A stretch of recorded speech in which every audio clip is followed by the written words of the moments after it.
Envy is typically a decently hard opponent because they play like a really jungle-centric game. Their entire team collapses on Lyr's jungle quadrants, so whenever you invade, expect the whole team there. Now the rest of Envy has arrived. The hook down onto Smoothie. Fox shows up. Smoothie jumping on Niski from the side here. Engaging. But Niski coming in on the side, dropping the burst under contracts. Apollo grabbed the kill. CLG have been looking pretty strong. We kind of have to prove ourselves that we don't really just rely on beating the lower teams. But the win will be there for Envy, 2-1, taking down Team Liquid. Envy take down FlyQuest 2-1. FLICKR just too late on that one, and Envy are going to win the series and sweep the weekend.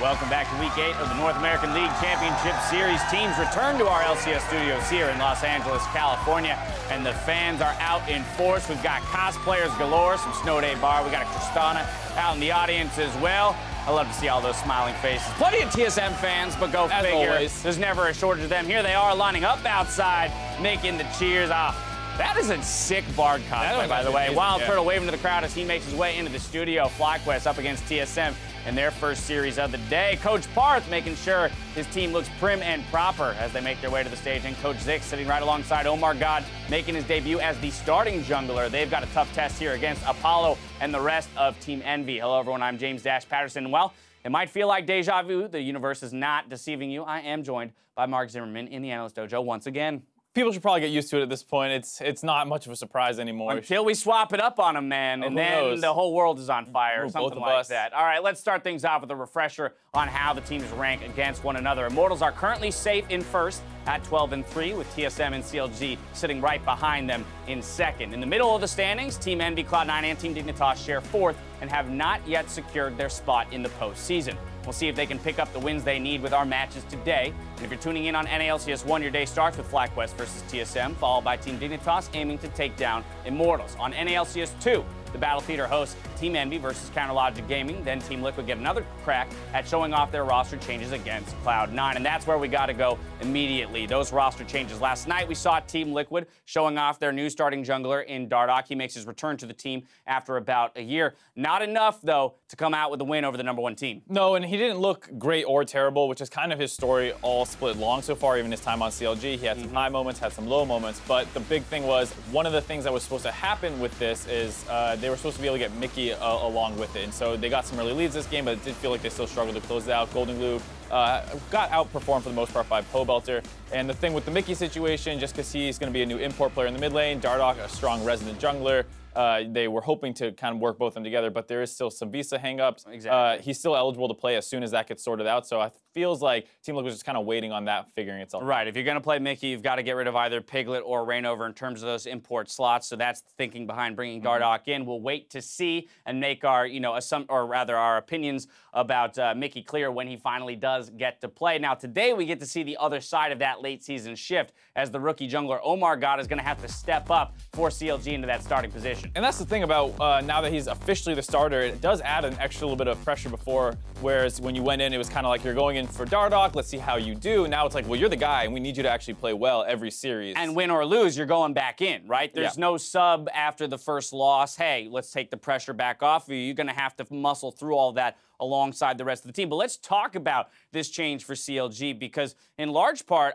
we talked about it a bit yesterday. To me, it feels like a move that's going to benefit the other 4 players on the roster quite significantly. That's what you would assume, given the fact that there seem to be some disagreements in the kind of direction of the team. You heard them talking about that a couple times. And with Omar God subbing in, or now taking over, and hopefully just fulfilling whatever the team needs of him, the other 4 members can get him to come to their lanes and do whatever they need him to do, as opposed to having their own vision of what the jungler wants to do. That should lead to a better performance out of the laners, ideally, as well as to increase the rate of improvement because there's no longer these kind of tensions in the team environment. Right, and as he moves into that starting position, let's take a look at the schedule, the teams that he's going to have to face in these final 2 weeks of play. For CLG, most notably, this week they're playing Envy and Phoenix 1, and when it comes to the transition to the starting roster, this poses some very interesting matchups for Omar God. He's got, of course, Lyra on Team Envy, a top-tier jungler, as well as Mike Young. Both very aggressive, however, expected wins in terms of how the teams match up against each other. Right, and that was the thing you even heard Aframu kind of saying in that little intro bit, whereas if you invade Lyra's jungle, get ready for a collapse. So it's going to put a bit of a test here on Omar God right away, making sure that he's being smart about his jungle pathing and invades, because Lyra and the rest of MB like to key off any kind of mistakes the enemy jungler is going to make.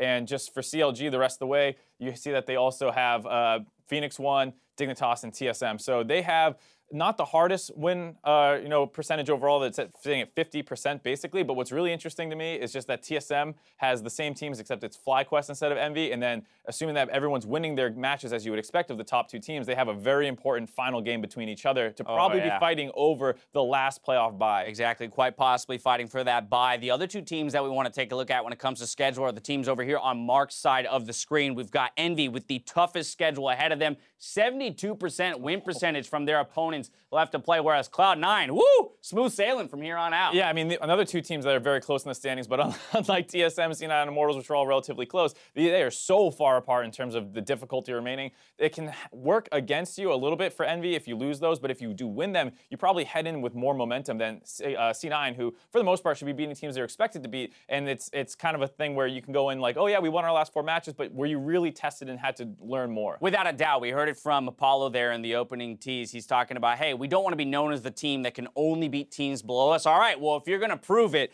now's the time to do so against these other top-tier teams. All 4 of your opponents will likely, almost definitely be in playoffs with you. And then for this, the side of Cloud9, this is that kind of situation where, like, ooh, if you drop one, then you should be worried moving into the postseason. Yeah, and you're just expected to win. It's kind of one of those lose-lose situations a little bit where, like, you won 4 matches, not super impressive. You lose one of these, you lose 2 of them, and all of a sudden you look like maybe the weakest team heading into playoffs. Could help them in terms of seeding, though. Either way, that's some thoughts on the weeks to come here. Now it's time to send it over to the casters to get us into the games.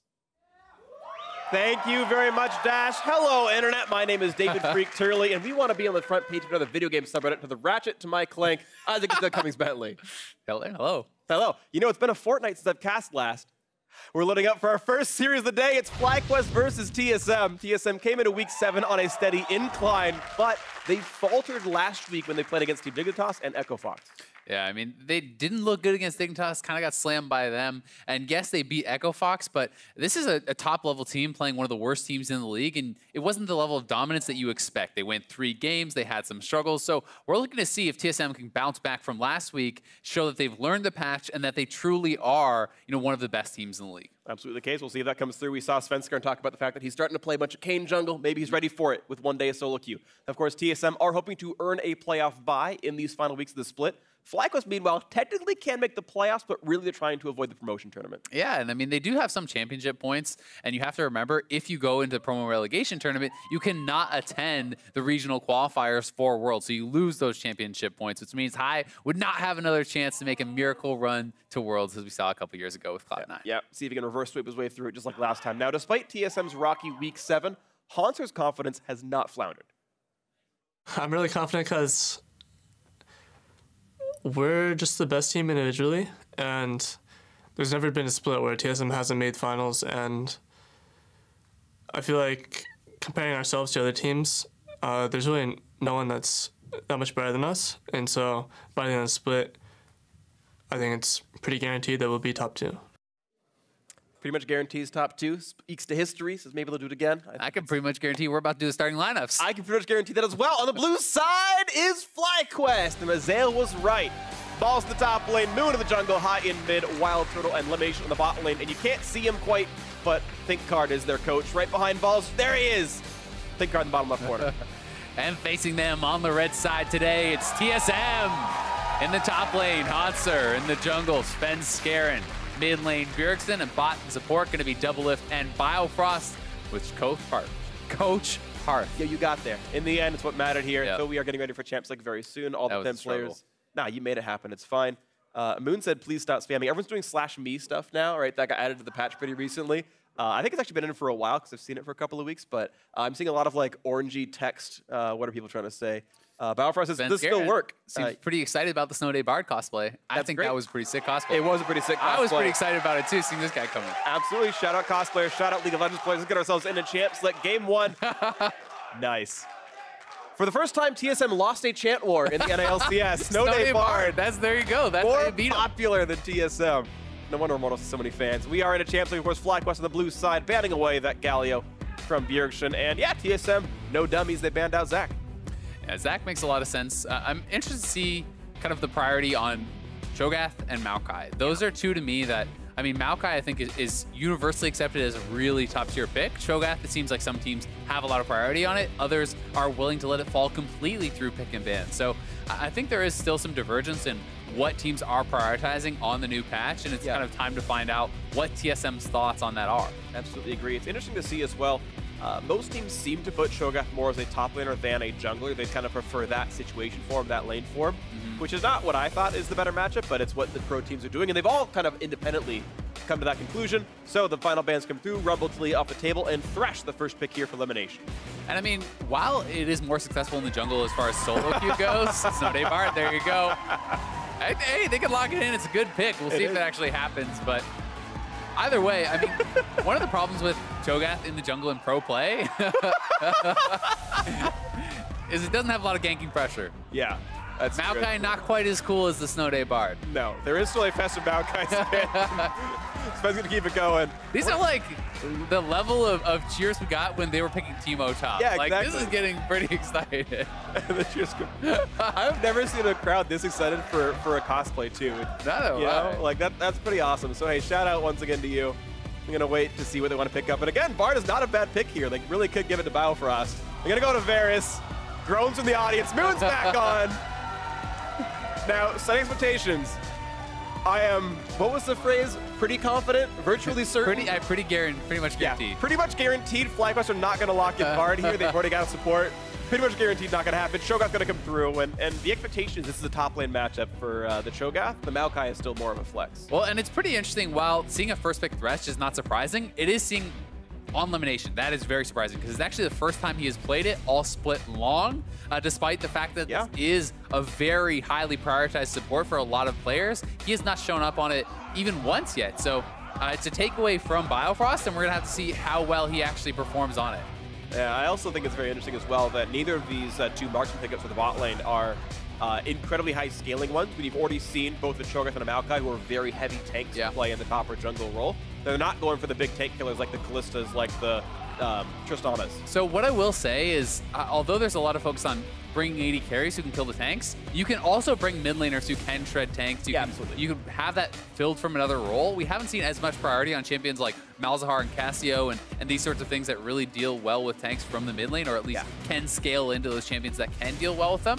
But we might see a shift on that today. And we also have to remember that both the Maokai and the Cho'Gath are flex picks, and the Callista ban seems like a misclick. Yeah, you can see like Turtle and ThinkCard laughing like, you know we picked Jen already, right? I think it's simply a misclick there from TSM. So one wasted ban, but should not be the end of the world for them. Yeah, it doesn't seem like they're telling any refs to remake champ select or anything, so they're probably going to keep on going with their lives. I'm kind of looking back and making sure, but... And there is always a very slight chance that it's one of those things where you're saying, okay, we actually think in our pick ban strategy it's better to leave it open, but I generally disagree with that almost all the time because there's always a champion that you will never pick that there is a small chance that they may. Yeah, absolutely. And then that's always going to be a worthwhile ban to go for. But despite that, we still don't know if these are jungle or top lane tanks. People are going to kind of have to pick a bin around that. Yeah, and we'll see. For the most part, it's been a very tank-heavy jungle meta game. The only really exceptions have been Elise in primary play. We've seen occasionally Rumbles and whatnot, but still waiting to see what actually comes through. One final ban for FlyQuest, then TSM gets first dibs in the second phase of picks. I mean, we do have to mention, though, there also has been things like Kayn. There has been, you know, a fair bit of diversity, I would say, like more than I think people actually expected to see. You know, Elise is very highly prioritized. Kayn has been up there. There has been still some Lee Sin. There has been, you know, Kha'Zix. Like, it's not just tanks in the jungle. And as you mentioned, high damage mid laner certainly available. Cassidy getting the first pick for TSM. Victor is a pretty likely follow for high. Corki's up there as well. Worth noting, by the way, I learned this recently, Adaptive Helm does work against Corki auto attacks. So if that's not obvious from the tooltip, it does mean that your tanks can pretty easily itemize against him. And just take 20%, well in this patch, 50% damage reduction at all times against him. But it will be standard mages here, the Cassidy versus Victor. And Cassio, I think, is a very strong pick as far as having someone to deal with that front line, especially when you could see another tanky top laner. On FlyQuest, I mean, we see it come in as a Jarvan, but Moon is one of the few junglers who actually has played some Jarvan jungle, so it's not guaranteed to be J4 top, whereas you would normally kind of expect that. So this could still be flexed around depending on what the matchups are for top and jungle, and with Gnar coming out, we'll see what they think is the better matchup. Yeah, shout out to top Bar, but it's going to be top Gnar for this one, and you're right, it is still a bit remaining to be seen which matchup it's going to be. We know it's Gnar top Maokai jungle. TSM's lineup is really secured, but you're right, until the end, it's going to be a flexible situation for FlyQuest. So wait till the time ticks down. At 20 seconds, you have to stop switching back and forth, so at that timer we'll know. TSM for funsies, swapping back and forth anyway. I mean, I'm expecting it to be J4 top. I actually do think that J4 top is a better matchup into the Gnar, but it just depends what style of game you're actually trying to play. And as you've said, we've seen in the LCS, people are prioritizing Cho'Gath top more than they would in a solo queue setting. Yeah, you're right. So much to kind of both of our chagrins, it's Cho'Gath top and Jarvan in the jungle. It's what they've come in for. As you mentioned very early on in Champ Select, Cho'Gath is not the most insane gank assister or ganker because his stuff is unreliable. He has long cast animations, but they want the more reliable ganking of Jarvan the fourth in that jungle role. FlyQuest for certain, it is Cho'Gath top, the Jarvan in the jungle. Pick ban timer has run out. Coaches shake hands, and we will see just who can come up with this win. FlyQuest technically in the playoff running, though virtually guaranteed they won't make it because they need a minor miracle to make it happen. But they are still hoping for a 7th or 8th place finish to keep their championship points and make that run toward Worlds. TSM, their battle looking for a playoff bye, and they're going to hope they can do it. Bjergsen on a very heavy carry into Cassiopeia. A very important Gnar pickup in the top end as well for Hanser. And as the crowd cheers, we are ready to go into game one of this match. See who can take it home. FlyQuest versus TSM. And TSM is going to have to remember how aggressive Moon has been with his pathing on Jarvan. We've seen a lot of level 2 ganks that, people kind of call them cheesy, whatever you want to call them, but these, especially targeting towards the mid lane. And with Bjergsen on Cassio, there is a chance that they could actually go towards the mid lane early on with one of these level 2 ganks and try to put on some of that pressure. Maokai is certainly not someone that you're expecting to match that gank or to look for a gank at level 2. So we'll see if Moon is going to go for any aggressive plays like that. And it's also worth noting that Lemon went with Bond of Stone, which I think is pretty atypical for Thresh. Most people do go Courage of the Colossus, and especially when he is playing with a comp like this that is not super auto-attack heavy. Yes, J4 and Cho'Gath and stuff are going to auto-attack too, but Jhin is more of kind of like a spellcaster than a pure auto-attack damage-focused champion. So the Bond of Stone healing, I think, is going to be very effective in this game. And it's halved because he's a ranged champion. I forget if you said that or not, but and you mentioned this is Lemination's first Thresh game of the split. Now, he's a very smart player. I think he's one of the most cerebral LCS or just pros in general that I know. But yeah, I would generally disagree with this choice as well. Almost every pro does go with Courage of the Colossus. Remains to be seen what actually comes out of this game, though. As Sven going to be able to solo his blue if he wants to. TSM might find themselves a fight, and they're going to have a lot of damage on Wild Turtle here. And they kill the ward off as well, which is nice. Yeah, nicely done for TSM there. And I do think just even as far as the 2v2 goes, there is some pressure, on Lemon. On this Thresh, he's playing against the Tahm Kench. That is a fairly difficult matchup, I think, for the Thresh. You have to be pretty creative with how you're using your hooks and your plays to actually try to set this up and be able to have some effectiveness in this lane. And the fact that they are both playing Bond of Stone, but one of them is a melee champion, the other is ranged, already means that Biofrost is getting a lot more out of this mastery. Yep, totally the case here in this one. We'll see what comes through on the rest. Worth noting statistically, as far as Soul is concerned, Ancient Coin is slightly better than Relic Shield on Thresh. It's very comfortable, though. I think it's really up to a decision. But Coin is actually not unheard of on Thresh. We saw in the Challenger Finals, Mad Life was running Coin Taric, for example, and I think more and more tank supports will realize the gold income is valuable. A cool start for Gnar also, I think, pretty interesting. It's a pretty safe laning phase, so he gets to stack up the gold for free. Yeah, and I mean, if you're essentially saying, I'm not going to be pressured, and I'm not actually going to really be able to pressure him, then Cull makes so much sense, right? You don't actually need the Doran's Blade for the extra combat stats, and generally speaking, Cho'Gath does have a very sustained heavy lane thanks to his passive, all the health he gets back for all the minions dying around him. And Moon going to be warded out. Nice early ward there actually by Bjergsen. So they were putting down a very early ward. If you look at the timing on that, it's already getting close to expiring. So Bjergsen was playing around the fact that Moon has done these level 2 ganks, and I think that's very smart and speaks to the level of research that they've kind of done on this team. Absolutely the case. Well, it gives a bit of safety to the bot lane of FlyQuest, but meanwhile TSM in a kind of a similar boat. The fact that there is no secured Scuttlecraft topside means maybe balls will be gankable a bit later on to this one. You spoke to combat stats on Cole. Yeah, health is certainly a relevant stat if you are going to get ganked. Again, seems unlikely if he's facing a Cho'Gath.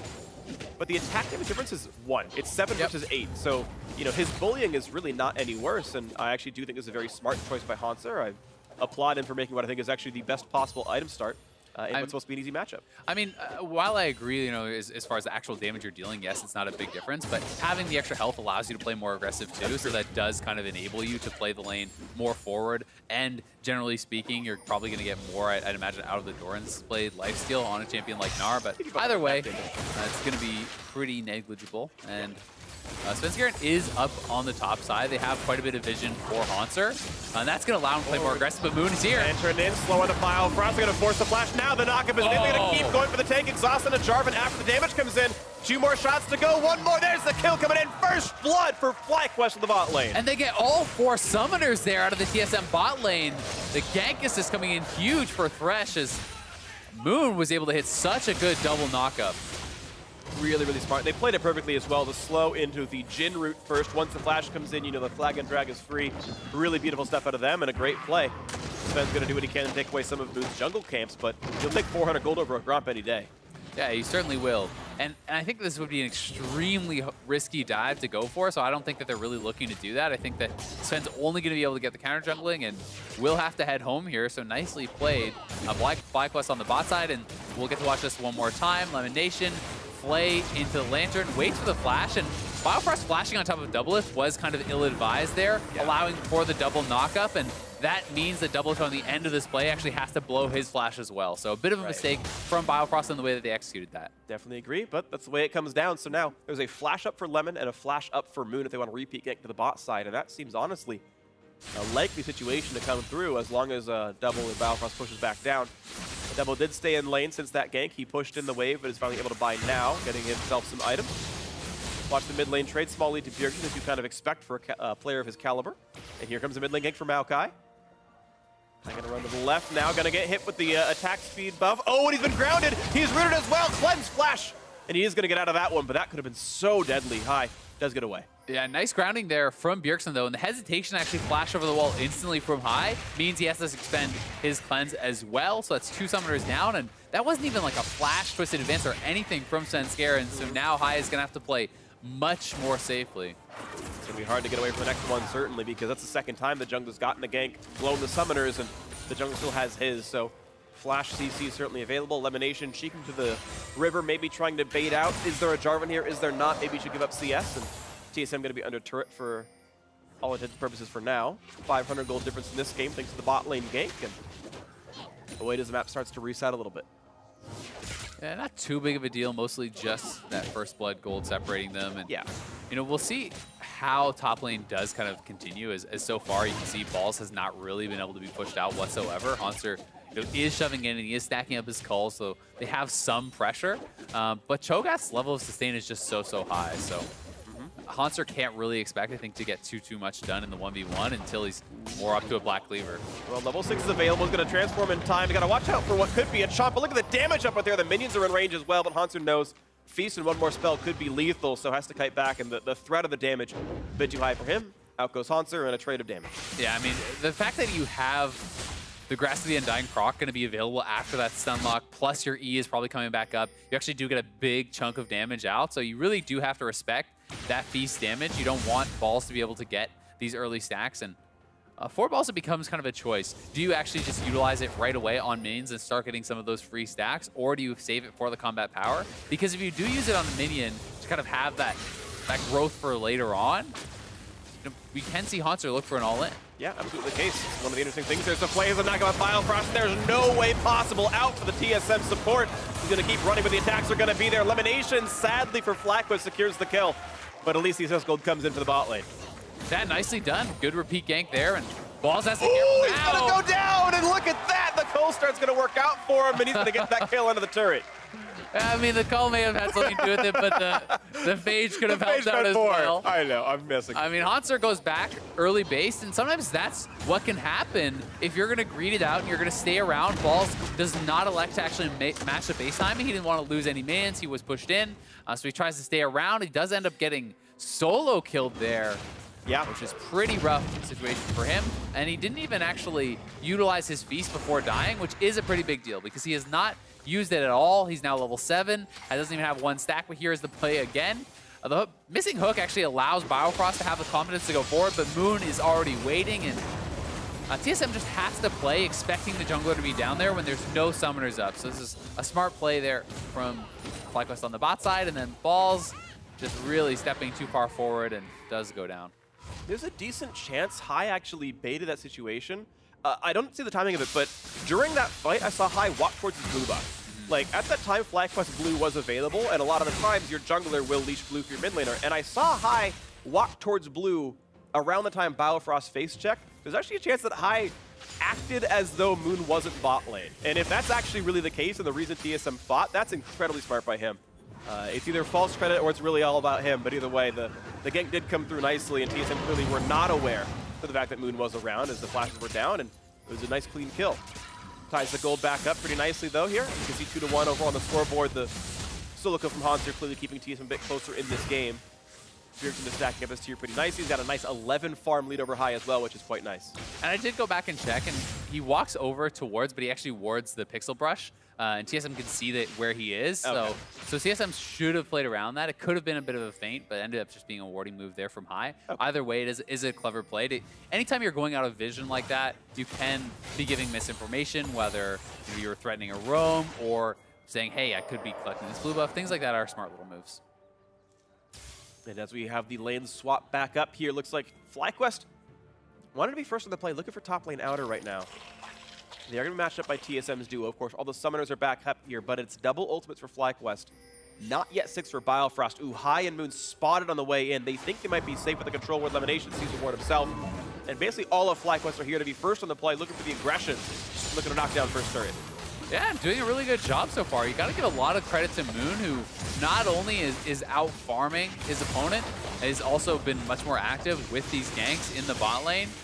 Moon has just been doing a lot more than Sven scared. I mean, Sven behind a fair bit of gold, behind in CS, behind in gank pressure. Yes, he is playing what you would call the kind of weaker early game jungler. Yeah. So he has to be more careful because of that. But still, I mean, it's been a really good early game for Moon.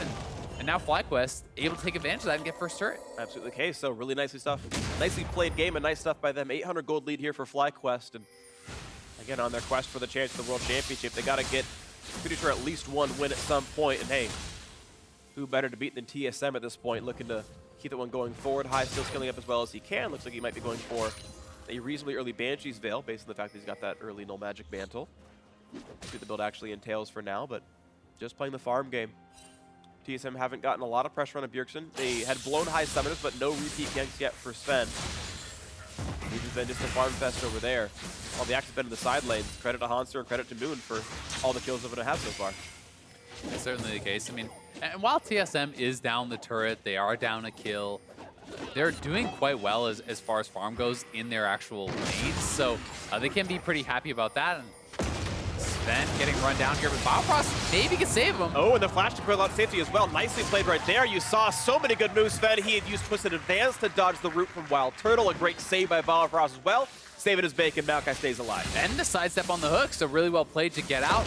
Does cost them the support flash, but not really that big of a deal. And you know, Cassio going to be scaling very well. Gnar going to be quickly getting towards his Black Cleaver, where he can really start to dominate that 1v1 against the Cho'Gath, kiting him out. And you know, Doublelift still staying pretty well up there in farm. So yep. TSM is scaling up, and if they start getting kills, I mean, I always kind of favor the team who is down slightly in gold or around even in gold if they are down in kills too, because there's more stuff to kind of pick up on the map, right? It's like they have not taken a turret and they're almost even. They are down a kill and they're almost even. And that kind of being in that situation means that when you do win fights, there's more generally to get on the map. Like you can start knocking down turrets, you can start picking up that global gold. And if a team is up in kills and up in turrets and still not able to kind of push that advantage, that usually speaks poorly about their chances in the game too. Right, it's what it comes down to. I mean, comps have different timers on them. There's better early game, you could argue, from the Jarvan, as you mentioned before. The Thresh, Jay cleaned it very well for themselves, but if that dries up, then what's left is TSM scaling with the Maokai jungle, who's going to be insanely hard to deal with later on in the game, and Biofrost might save absolutely everyone, but that's Tahm Kench. See what the next move is as Sven and Bio look down to the bot side of the map. They've once again found a Thresh and a Jhin to fight up against. And as Doublelift comes down, I mean, they've seen Jarvan now. They could actually look to go for some sort of engage if they wanted to utilize the Tahm Kench ultimate. You can ult in the Maokai or the Gnar, and even if they don't do that now, then it's certainly an engage you can look for later. Wait till Haunter is in Mega Gnar, then you ult him in with Biofrost to set up one of these flanks. Same thing you can kind of pull off with Svenskeren. If you can actually ult the Maokai behind the other team, it sets up for a very easy ultimate and flanking play, which can be very, very powerful. So for me, I'm kind of looking for FlyQuest to try to set something up earlier on to try to push an advantage, because I do feel like they kind of get outscaled here. I feel like Varus is more useful in teamfights later on. I feel like Cassio probably stronger than the Victor if you're talking really later in the game, and the Maokai certainly I think outscales as well, and now they are looking for that ultimate. Look for elimination, not quite going to find that. The flash is not going to be in range. Moby Boots too fast for him. Hook's going to miss as well. Now Bjergsen about to be 1v2, might have to flash away, does do so. It's going to be safe for now. Quick chop from Biofrost, out they go. A nice attempt by TSM, but foiled very well by FlyQuest, and now they're down Bjergsen's flash. Yeah, down 2 flashes, in fact, as Sven had to flash to get out there as well. So nicely handled by FlyQuest, absorbing that gank, getting a couple summoner spells, and staying alive.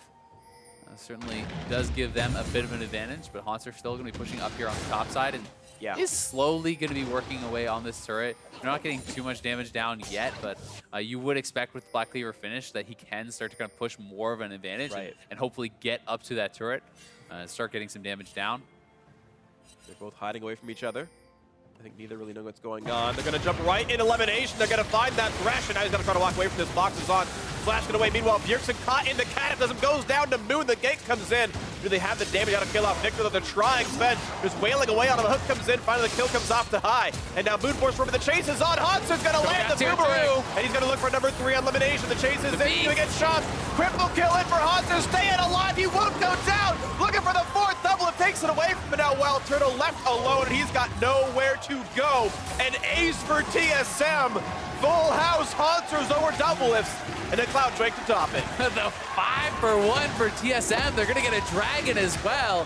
Might even be able to push mid here, and Ball's TP'd in, but his Feast was actually down from using it on a minion, so he could not clean up Haunter, and the fight falls completely apart. Haunter is going to be massive now, 2 levels up, and here is the play again. FlyQuest going for the engage here onto Bjergsen, but Bjergsen doing a pretty good job actually self-healing, and then Svenskeren coming in with the ultimate from Maokai, getting High very low. Biofrost, nice grab there, pulling Doublelift out of harm, and then Haunter just so strong at this point, able to fly in, and he should have been able to get taken down by Balls, but the Feast was not available, so he's able to get his transform off, lands the stun combo, and they clean up even more kills. Really nice stuff right there, and you saw Haunter actually walk back over to push the mid-lane wave afterwards. Chase came through pretty nicely, and TSM just ever watchful what's going on, and really nice stuff by them. 2,000 gold lead now, and we kind of said there might have been a ticking clock of the team getting outscaled, and TSM now with the gold lead at 16 minutes. And it's right into that. It's honestly so hard to see how Balls kind of gets involved in this game at this point when you're closing in on a Frozen Mallet, you're already on Black Cleaver. They're looking to make a play here on Doublelift, and Biofrost's going to need to keep safe. Nice jump, gets them away from it. Now a big shield and a big stun going to come on to him. They're going to get that kill picked up. Can Biofrost, or sorry, Doublelift stay safe to try. Yeah, here comes Cassiopeia. The hook is in there to knock him down, and a killing spree for Doublelift, taking him out. Malcolm not quite going to find any champions to kill, but still nice pickups there. TSM managing to get up the 1-for-1 on what was a great otherwise die by FlyQuest. And Haunter's going to get the mid lane turret, which has been chunked low. He already rotated down, has the red buff, so we'll be able to pick that up. And I mean, this guy is going to be on 2 items very soon. Balls is not yet on 1 item. And Cho'Gath is going to struggle so hard against this fed Gnar who can kite him out. Here's the play once more. Doublelift running back to Biofrost, and Biofrost intelligently standing behind him, hoping to not get hit by the same CC. As long as he keeps his carry here safe, they know that they have a chance to look for the fight, as Bjergsen is already roaming down, has the Cloud Dragon, gets there pretty quickly, and they are able to turn it back for that 1-for-1 trade. Yeah, and there we go. That's some nice stuff coming out of TSM, making it happen just a little bit. I want to point out, I think part of the reason Biofrost died was the bug fix from 715 isn't in yet, where Thresh still has a stun on the back end of Flay, kind of unintentionally. It's why his win rate went so up when he became the #1 support. So I think he might have actually gotten his thick skin off if we were playing on 715. And maybe that was going to be enough help to have him live. Unsure, but I like pointing out changes when they actually would have made a difference in the game. Yeah, I think it's interesting. Certainly possible. Either way, not too bad for TSM. Although there has been a lot of focus on the bot lane from FlyQuest, they have not been really rewarded with the kills on Doublelift, so Doublelift's farm has been able to stay up. Yeah. It's all been kills on Biofrost, and sure, it sucks to have your support go down, but as long as your AD carry is not being punished because of that, it doesn't end up being that big of a deal, and it's Doublelift up a little bit in farm, now has picked up a lot of kills because of the team fight win there, and also another kill on that dive, so he's going to be very, very strong. And I mean, top lane is just at such a point where it's like, you can split push almost and just take over this game completely. Like, Haunter is so far up in gold. He's nearly 3,000 gold ahead individually at pre-20 minutes. Like, that's disgusting. And it's going to be so hard for Balls to really do anything at all against him. Yeah, it definitely doesn't get easy for him. He can continue to be a tank in the front line, and maybe he can try to withstand Bjergsen and double its damage, but it's going to be a tough road ahead. Righteous Glory done. He can get in the front lines and then maybe unceremoniously die for it. FlyQuest getting the second turret, though. Props to Turtle and the rest of the team for making that happen. Is Hanser and Sven gonna knock this top lane one down. And I think for FlyQuest, it's going to be about their opening combos, right? How can you start this fight? If you can actually find Bjergsen or someone like that and lock them in the Cataclysm, immediately take them down with Cho'Gath Beast and the ultimate coming down from high, like, they have a really good AoE combo when they're locked into the Cataclysm. If you can burst down one of the carries immediately, great, then you can win the fight. But you need to be able to set that up either with CC on Biofrost first, or him not being there, or something. There has to be some sort of mistake or catch, because Tahm Kench can deny that pretty well. Totally agree. We'll see if that burst comes through, though. If the big silence can knock down Bjergsen, it's one of the nice things, actually, about Cho'Gath is when you're a machine gun mage like Cassiopeia is, silence actually is essentially a stun damage-wise for the whole. Like, if you silence a Victor, you might be on cooldown anyway. You silence Cassiopeia, it's always going to give you some benefit, so we'll see if Balls can make the big plays happen here in this one. Obviously, again, having a terrible laning phase, but it's a nice thing about tanks. They still do their job more often than not, even when they're behind. Yeah, I mean, you can still be relevant, but it is kind of a race, right? It's who can outpace the other as far as itemization, and the Righteous Glory, while it is an extremely strong item, and I have no problem with that purchase, it's not like something that makes you immensely tanky, right? This is not something that is going to be allowing you to survive a fed Cassio and Varus and Gnar. So he's going to have some relevance in a team fight. It's not like he's a Fiora that's massively behind. I think that is certainly worse. But it's still going to be very tough for him. And Haunter doesn't even have to really let him have the opportunity to go to the team fights. I think Haunter can simply just split push and drag him away from the team. And in my opinion, TSM's 4v4 is probably even stronger. Yeah, I mean, certainly look really good on this one. You've got a Cassiopeia and a Varus who are going to feel great. And the front line is not super huge yet from FlyQuest. I mean, Thresh is never really that durable, but it is full take Jarvan at least, so maybe he survives it. But percent health damage out of Varus with the W and the Ruin King can certainly cut through a pure health build, as we're seeing here. Locket and Stone play probably next up for Moon, though, and he'll get pretty close to invincible. Yeah, the Warmox is an interesting choice as that second item. And while that is certainly useful, like, I always feel like if you can't get in and out of the fights and actually utilize the passive, then it's not super great. And often for junglers like J4, it is a one-way trip. We'll see if he can actually prove me wrong and try to dodge in and out of these fights to be able to pull that off, though. He's also not yet at 3,000 max health, so the passive doesn't even turn on. Goes on at 2750. Oh, you're right. It was 3K. It made 2750. That's a good point. I don't so he should be able to actually have that active, and he does. So that is certainly nice to have that passive, but it just, if you are doing a one-way trip as a tank, then other items are more effective. If you can get out of the fight and regen, then rejoin the fight, Warmogs is great. But if you're just diving in and then fighting till you die, Randuin's is better, Stoneplate is better, Spirit Vestige is better. All these items have much more oomph in the heads-up fight. Jhin ults, and gonna kill a minion wave. Part of minion wave. All right, nice try. Meanwhile, TSM still is gonna do a Mountain Drake. No contest on them, and it's been a bit more slow going of the game, I would say, for the last 5 minutes or so, which I feel like it's just TSM's benefit as they continue to scale up, as Haunter continues to be a gigantic split push threat, as the Knight's Vow is getting built up right now for Svenskarn with the Kindle Dem and the Cloth Armor, so it's going to make Bjergsen even harder to kill. I assume he'll bind there. I think it's a better choice. And I mean, it feels like TSM have all the tools they need. Yeah, I really do feel like the pressure is on FlyQuest to be able to make a play. They're the ones who want to try to force it, and they're certainly not out of it by any means just yet, but they are going to need to find one of these really good plays because a straight-up 5v5 is going to be exceptionally hard to win against TSM unless TSM all groups up and all gets hit by your AoE. So that's really what it's about. TSM just has more ways to win the game because straight up 5v5 they should win, split push they should win. Really how they lose is getting caught out, and that means the game is a lot about vision. How well can TSM control vision? How well can they anticipate their opponent's moves and spot them out early? And to FlyQuest credit, I think their vision at this exact moment is slightly better. They've got several pretty good deep wards in that TSM northern jungle right now, and TSM don't have great wards to save for themselves. So maybe that pick comes through. They're trying right now on Wild Frost. He eats up Sven, gets away, but that's flash down for Tom Kedge. And that is Ignite for Flash, so that's something at least picked up. Maybe they can try again later. Yeah, definitely not bad. Haunter pushing heavily on the bot side, though, with this Rift Herald that was dropped and maybe able to clean up another turret. Plus, TSM is going to shove up mid here. They are grouped up as a 4-man squad now, so can't get picked off, and another turret will fall to the split push. Yeah, the 4v4, as you mentioned, was safe enough for TSM. They get bot lane 2-2. It's now 4-2 in turrets.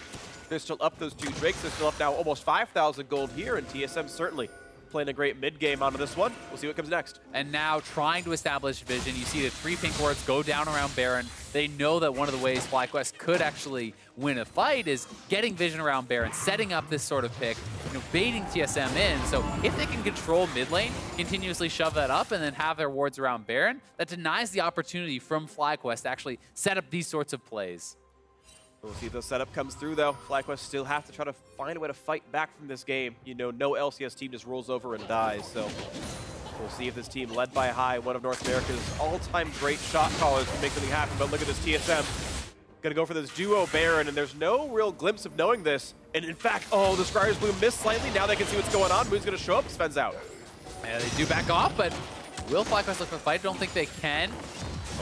Heals the damage back up with Sat Magic, he's fine. And it's a good try, right, from TSM. You may as well go for an opportunity like that. They utilize the Blast Cone, so no big cost. And Moon does get some out. Sven can be going down here, though. A lot of damage on him to chomp on to 3 for the Cataclysm. Can Moon stay alive? A big ulti out of Bjergsen. He gets 1 kill picked off. Here goes Balls to the backside. Gets the knockup. Exhaust out of the Cho'Gath, though. Look at the shots come in. Looking for File Frost. Turtle gets 1. They found a second. 2 of the tanks are gone, and now it's a 4v3 on the map. Nice little engage there from FlyQuest. I mean, TSM grouped up, and the E was actually utilized on their tank, so Doublelift and Bjergsen, everyone gets caught into that Cataclysm. It gave FlyQuest a way into the fight. They're able to actually get some kills. We'll be able to get this turret here, too.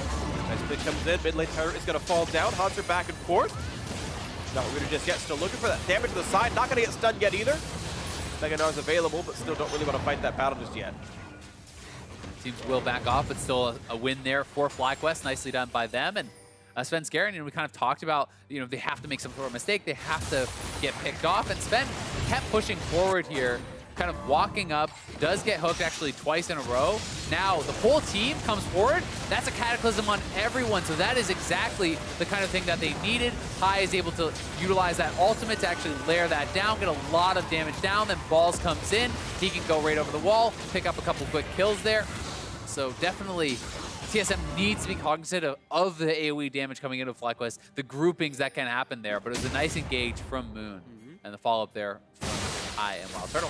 And it's a gigantic health build out of Balls as well here in this one. His ulti actually going to be doing upwards of 700 damage on champions. That's not Stone Plate. That's just simply having a Warmogs and being Cho'Gath. So at 710 right now, the listed damage in the tooltip. 2 champions. That's definitely meaningful. That's a good, more than a third of Doublelift's health bar, a third of Bjergsen's health bar. And again, that silence certainly is valuable as well.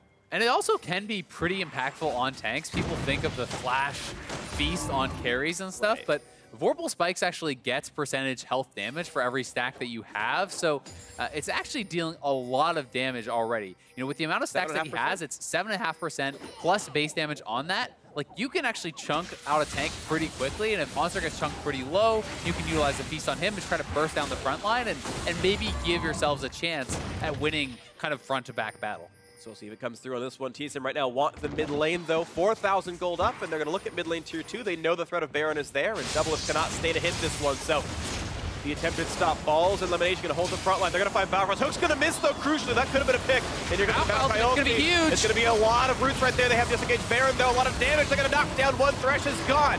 Hanser waiting around the wings. Not going to find it just yet. Balfrost spits Sven right back out. A 1 for 0, and the Baron bait does not pay off for FlyQuest. And TSM has mid lane control. They can just shove that up. If FlyQuest goes back to mid lane, then TSM goes to the Baron, and they can utilize this, just run back and forth because they control the vision around the Baron right now. And High trying to move forward, but he has to be careful.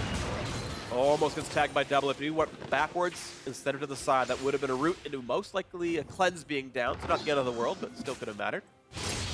Side lane's also pushing for opposite teams, so TSM has their bot lane pushing, but FlyQuest had the top lane shoving, so teams looking to go grab up those waves, and we'll see what the next move is, as the waves are now working against FlyQuest, because TSM has fixed that top lane wave, the bot lane's still pushing for them, and Dragon Peak started up here by Hanser.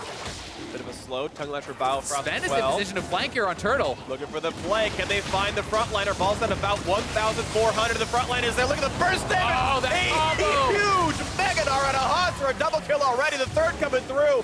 Bjergsen mopping up the kills thanks to his top laner. Beautiful engage out of TSM. The Drake is free, and Baron's next up. Sven Scaring with the flank, and Hanser finds a beautiful Meganar there onto a lot of members of FlyQuest, and they could go straight for this Baron. We'll see if Moon wants to try to go for that desperation steal. I mean, they're in pretty dire situations, so I wouldn't blame him, but I don't even think he can get in. Oh, he's grounded. There's no way out for him. Look at the damage coming out, and yep, 4v1 easily.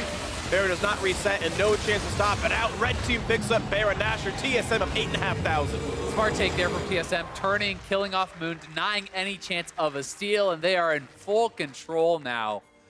This is a very stacked TSM team.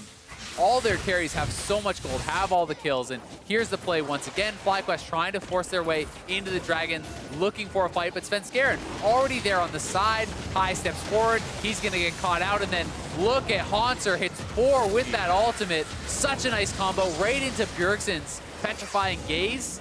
A really, really, really nice AoE combo there from TSM, and they're able to grab the Baron off that as well. Really beautiful stuff out of them. That was absolutely marvelous. And now TSM off the reset. Maybe he can close the game with this Baron buff. Of course, there's still a lot of base to go. They've only killed 4 turrets, but the fact that all their kills are on their top, mid, and AD carry, like all their damage dealers, is so nice for TSM as well. I mean, all of these guys are very, very strong. They're on 3-4 items. So there's so many threats now from TSM, it becomes even harder for FlyQuest. Even if you catch Doublelift and take him down, you don't necessarily win the fight anymore if you spend too much to kill him, because Bjergsen and Hanser are so strong. So they really do need a fantastic engage. But then even after that, they could be hard-pressed to win the 5v4 if they've expended all their ultimates. Yeah, a lot of difficulty really here. I feel like Hanser can 1v1 any single player on FlyQuest. So you're right, killing Doublelift not going to mean that much just yet. Waiting to see what comes through into this one. Elimination looking for the cheeky hook over the wall, but look at that. You can see TSM hugging the top side to play around that. Dunk comes in. They're going to find Biofrost and a little bit of double as well. Flash gets into safety. Malco going to catch a couple giant roots on 3 of them, and I can find just... And the turrets are falling on the top and bottom side. Bjergsen knocks down a turret top. The inhibitor turret's already gone on the bot side, so all the 3-man squad in the middle has to do is just survive. They just have to wait. And FlyQuest is crumbling as they cannot match these solo laners. Hanser's already going to be taking down this turret, and he can threaten a flank, so the base is going to start to crumble. FlyQuest pretty much needs to find a miracle engage. And there it is. Inhibitor down to the bot lane. Top was already pressured as well. It's now 7 turrets. It was 4, like literally a minute ago right now, and TSM have knocked down 3 already. Looking for more out of this one. Hook onto the tank, not going to mean terribly much. Sven going to jump in instead. They want this fight. Elimination is gone already. Hanser picks up 1. Here comes the re-engage for Moon. Can he get much for it? Looks like not likely. Stoneblade on with the damage in for Doublelift. Biofrost gets killed good. They're the first of a non-tank to get one, or a non-carry to get one, as Hanser dives in towards the Nexus turrets himself. Takes up the Victor ulti and doesn't care too much anymore. High forced out. Still the 5v3 inside the base, and TSM looking to close it out now on this one. 15-6 in kills.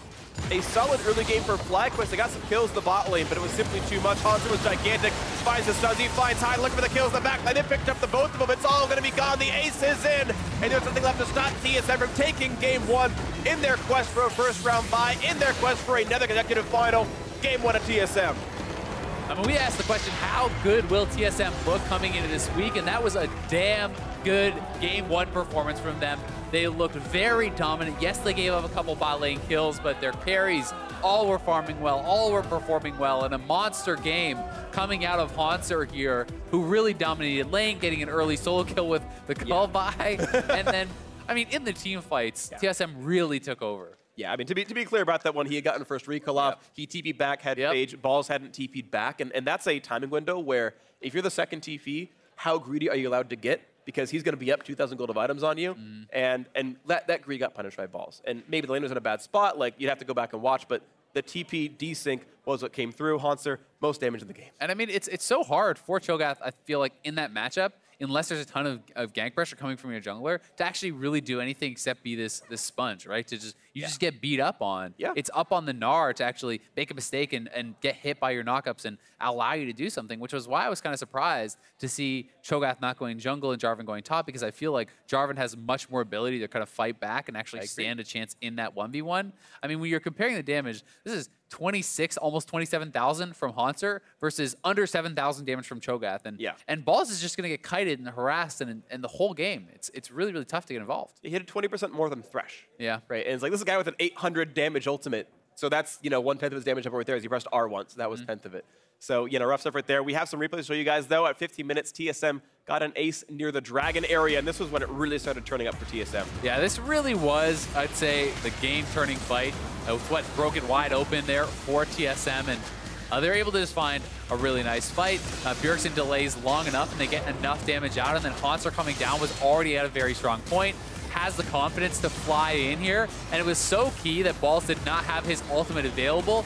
No Feast was up as he had used it top lane before coming down. Otherwise, he would have been able to actually chomp up Haunter and maybe give them the chance to turn around this fight, but instead, they're able to get the ace. They're able to actually even dictate where some of these kills go, giving Doublelift a kill. They know they've won the fight that hard, that they have the ability to do that, and then they get the Dragon too. Yeah, really cool stuff. And it's one of the unlucky things for Cho'Gath about the rework is you don't get the reduced cooldown when you chomp a minion anymore.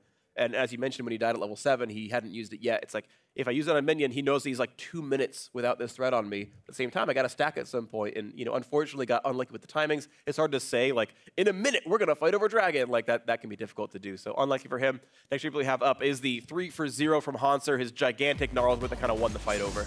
Yeah, and this was a very good fight for TSM. FlyQuest, I think, at this point was feeling a little bit desperate, looking for something. Svenskeren on the side. They actually try to engage forward onto him, but High stepping in. He's going to get caught. Big Mega Gnar ultimate, and then look at the Petrifying Gaze. Both of those ultimates catching 4 members of FlyQuest, and after that, there's no chance to actually get back and take that fight.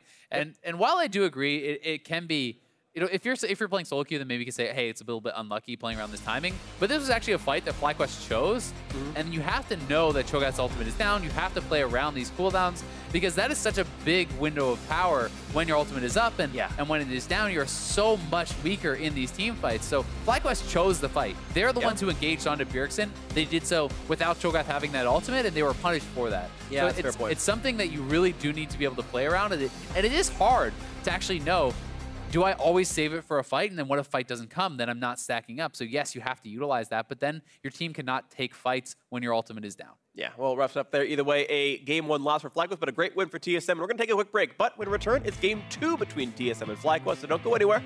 You're watching the North American LCS.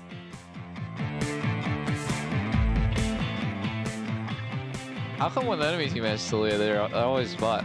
What? But when we have Talia, we're always basic. Hey, I'm just gonna roam at level 1 with Talia, then you guys better fucking carry the game when I'm down 50 CS and getting solo killed. Moon is here. Entering in, slow on the pile. Frost going to force the flash. Now the knockup is in. They're going to keep going for the tank. Exhausting to Jarvan after the damage comes in. 2 more shots to go. 1 more. There's the kill coming in. First blood for FlyQuest in the bot lane. Thresh! Play on Kevin, play on Kevin. Watch out! Nice one. Keep going. Keep going. They're low. I'm missing ult. They're all silenced. You guys win this. Yep. The front line is there. Look at the first damage. Oh, that huge Mega Gnar and a Haunter, a double kill already. The third coming through. Haunter was gigantic. Finds his stuns. He finds High. Looking for the kills in the back line. They picked up the both of them. It's all going to be gone. The ace is in. And there's nothing left to stop TSM from taking Game 1.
everybody, and welcome to another episode of This or That with Kobe and Jat. Welcome back. Back at it. Last week, they had me with a guy called Captain Flowers. What a name. You can't rhyme that I'm the captain at the of start nothing, of the show. though. I can't really... Yeah, Captain Kobe could also be a future... I'll enlist. Yeah, 6 slides today for This or That. Let's start. All right. I'm ready to go. Right off the bat.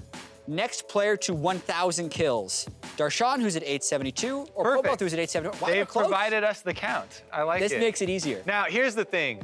Because this is kills and you have to get the last hit, and we're trending towards a tank meta, I'm a little bit waffly on Darshan. That being said, top side, has been still a decent amount of, bruisers and solo lane pushers. But I'm willing to bet he got the majority of those kills on like his coast days and stuff where he's 1v9. Darshan's been in the LCS for longer. He's been in every single split of the LCS. Pobelter hasn't, so he's already on a faster pace. Plus, mid laners get more kills than top laners. We don't have a top laner that has 1,000 kills. It's been nothing but 80 carries and Bjergsen so far. So, Pobelter. I definitely think Pobelter. I think this one is good. Yeah, although they're pretty close. You never know. Darshan's ahead. He's running up He could play Camille every single game from here on out and do it. Slide number 2, we're going double that with Pobelter. Odds of a new NA champion. Because we've only ever had TSM, COG. I'm immediately going low. I think the odds are low. I do think that they're higher than they have been in previous seasons, but I don't think that they are. This time Immortals was first? Objectively high, yes. Ooh, this is tough. I mean, odds are... Get that one off there. Odds are low, higher than they have been, because Immortals, I think, would be the team to do it. I don't think the other two would do it, and it's kind of 1 against 3, so still... That's not fair. Bad odds. It's 3 to 1. So bad odds are low. That, once again. Yeah, I definitely think that. Slide number 3, almost lost count. Better tank in 714, Cho'Gath or Maokai? I like me some Maokai. Okay, go for Maokai, because I'm going to take Cho'Gath. Okay, Maokai, I think, is much more reliable, and I think generally a better flex pick. Top lane tanks are something people always like, especially being able to teleport into a fight with home guard. Maokai is going to have higher reliability. It's on 714 and 715. I know this guy's a little nerfed, but basically, that's why I'm doing Maokai, is for the reliability, and Cho'Gath requires more things to set up for his CC. Yeah, I think that part of those problems have been solved is one of the reasons Cho'Gath is so strong now, because he has extra slows in his kit. His E is one of the biggest buffs that they did give to him. Everybody's like, oh my God, you can stone plate and then one-shot people. He's like, yes, that's great. He can also apply slows with his auto attacks and the world spikes. Plus, if you go from the jungle, you can get the blue smite. So maybe you get a little bit more points for your versatility as far as transferring to the top lane. I still like Cho'Gath a lot on the top lane, but the massive amount of true damage, as well as the multiple forms of CC now, I have to go with the Cho'Gath. Yeah, I think Cho'Gath can be better, but Maokai will fit into and with any team composition, which makes him better. I do think that both of them are broken and should be nerfed, though, so we're both winners. Probably I'm going to go with I this. know Cho'Gath is nerfed to 715. I'm going that. I've gone that for all 3. That's part of the question is 714. I'm still going Maokai, Kobe. Okay. Not changing my mind. Next slide. Bigger advantage for blue side, the super leash or the pick order? For me, I lean towards pick order. Yeah, super leash is where the guy starts Raptors while his bottom lane does red buff, and then he finishes small Raptors, goes, takes red, and then he's just super far ahead of the other jungler. Because there have been some other wrinkles developed for red side, but some of them depend on unique champions that you actually draft to try and get crazy leashes as well. And the bottom side for that side has also started doing some harder leashes. And all in all, I think that's people have become accustomed to expecting that. Yeah. Sometimes you're like, oh, okay, I'm bottom lane though, and the jungler is going to come level 3. And when you super leash, the red side can harass you or get a lead in lane. Yeah. But pick order. But the pick order, I think, is absolutely massive because people are still adjusting to the patch. And when people are still adjusting to the patch, you can take advantage even more because they don't have, full expertise on those champions like we showed that are extremely broken. Yeah, I know that blue side is favored on this current patch for a couple of different reasons, and I think most of that right now is in pick order, but I still don't really ever buy the, oh, there's a lot of OP things, so blue side is better because you want first pick. Because you get second and third pick on red side if so much stuff is OP. Get really riled up about this. Then you still get last pick. You get the last pick in the first rotation. You get the first pick in the second rotation. Red side should be so good in draft, but when there's situations where one champion is like uncounterable and then 2 and 3 are, then pick order would be better. So bigger advantage for blue side right now, I think, is Super Leash because depending on the meta, teams will pick red side for the pick order. I like blue side right now. Yeah, the other thing with this, though, is that that's just a small other component of the map. There are other things that in the past have also benefited Blue Path as far as jungle gank pass and things like dragon control and setting up for Baron. I think those are actually even bigger than the Super Leash. So since this is between pick order and Super Leash, I stick with that. This final slide. All right. I believe more terrifying, Urgot's ult or the future of American healthcare. Oh God. Have you been following the news? Yes. It is rough out there. I will admit that. But the Urgot made a very, very large impact on me. Yeah. Because I woke up this morning and I was like, all right, I'm going to get ready for the dive, go over these Urgot. We finally get to see the numbers. He was released. 25%. 25%! This is equivalent to if the average life expectancy were to be 100. As soon as you're 75, if Urgot sees you, you're dead. Like, I don't care about any of those other things. It's a very grim topic, but if this was real. Also, not only are you dead, but Azael brought up a little part out of the dive that if Braum jumps in front of somebody who has previously been Urgot ultimated to try and save them, no matter what health Braum is at, he instantly dies. Yeah, that just sounds trying to save him.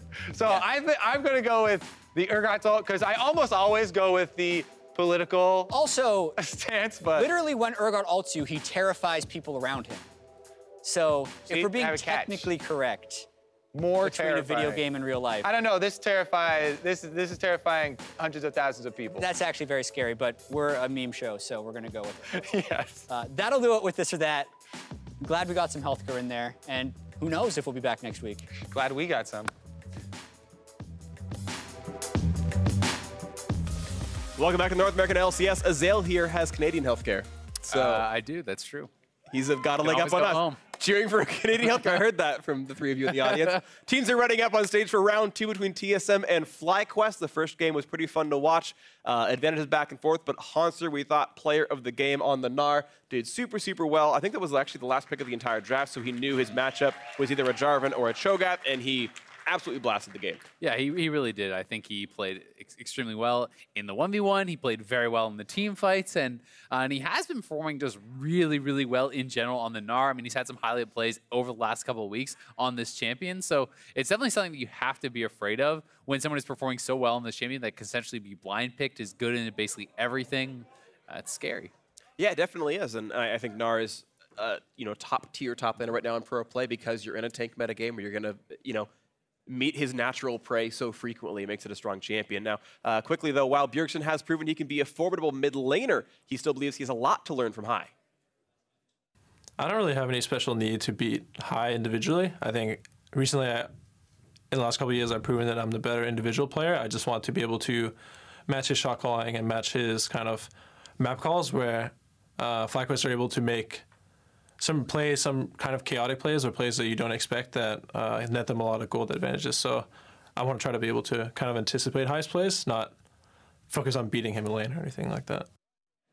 And I think that's an intelligent approach because whether or not you're better individually, that doesn't always decide actually who wins the game, right? So Bjergsen obviously trying to be a complete player. We've seen that through his work ethic, through his champion selection. He's trying to be able to play tanks. He's trying to be able to play assassins, and he's now working on his shot calling as well as individual play. So I think it is a very smart approach, and it speaks to why he's such a good player. Yeah, and I totally agree. I was talking with Freeze in the Challenger Finals, and he was saying that he felt like back in 2013, 2014, if you got a 20 CS lead in lane, you just won the game. You just win lane, win game. And he's like, that's not the case anymore. You can just hide in a turret, go down 20 CS, and just do your job later on. And certainly it feels like shot calling is more and more important here in this day and age of League of Legends. And we'll see if that can continue here for TSM as they sit at 10-4, the complete inverse of FlyQuest match score. And that will be the same no matter how this match goes, because of how math works out. LeBlanc and Rebel bad on the table for TSM. Galio, Elise off for FlyQuest. They might just leave up Zach for Sven. We'll see. I mean, Zach, Cho'Gath, Maokai, all are available. So is Caitlyn, so is Thresh. These are all champions that we have seen first pick. Caitlyn, while a lot of people were saying, she's going to fall off because of the nerfs, she has been so high priority. She's banned basically every single game. I've even seen, I can't remember who the interview was, but there was an interview coming out where they were talking about it was actually the most powerful champion in the game. I want to say it was maybe Pawn. But either way, a lot of priority has been put on Caitlyn, and Caitlyn is up. So is Thresh. And Zach. So I'm guessing it's going to be one of those three, but FlyQuest could look to trade for the other two. This is not the first pick. Yeah. The question is what they want to go for here, and it's going to be Zach first up. So Caitlyn allowed to Wild Turtle. Yeah, you can just grab Caitlyn and Thresh right now. Lemon Nation, while he has not played it a lot, I think if you leave it up, it will be taken away, and that's actually pretty surprising to me. That Caitlyn goes untouched there. Well, this is interesting because, so my opinion on Caitlyn and why I think pros are not jumping off hype train very early on to go on that spiel is her laning phase didn't get touched. Yeah. And that's what so many people consider like the major strength that she puts down the traps. She sieges really well. And you don't notice the team fight damage loss in pro games in general. In solo queue, it certainly matters because you're just going to have your Clown Fiestas and your ARAMs essentially, and you're going to have high team fight damage. Caitlyn lost a lot of her team fight power, but that doesn't necessarily matter in pro play. It is also much less perceived in pro play because at that point you're like, well, we could have done 17 things differently. Who needs team damage anymore? Yeah, and so much of the time for Caitlyn, the strength in pro play is, well, you took their turret, you pushed them in, now you took all the turrets on the map, and then if you're actually up a lot of gold, if you utilize the pick properly, it doesn't really matter that you lost a little attack speed because you're so ahead in actual overall power. So look at this draft right here. TSM managing to net themselves the Zach and the Caitlyn on the same team. The bargain for that for FlyQuest was Cho'Gath Thresh, and in my mind that feels TSM favor, but we have to see what it actually comes down to. Of course, Braum and Jhin running out the lineups, meaning we potentially have mirrored roles if that Cho is jungle. And I think part of the reason it feels TSM favored is simply because Lemon Nation is not really a big Thresh player, right? If you have an incredible Thresh who's moving around Ole or and taking over the game, or even Bifrost. I mean, he's been playing a lot of Thresh. We saw Matt, even for Liquid, come with some really big games. So you certainly can have these incredible Thresh games that make it feel like it's worth that first pick. But if you're just kind of like an average Thresh, I mean, it's not really better than other champions, in my opinion. Yeah, I tend to agree with that line of reasoning as well. We'll see what comes through, though, as Talia and Gnar banned away by FlyQuest. The Jarvan that was played by Moon last game is gone. And, of course, TSM know they need a top laner.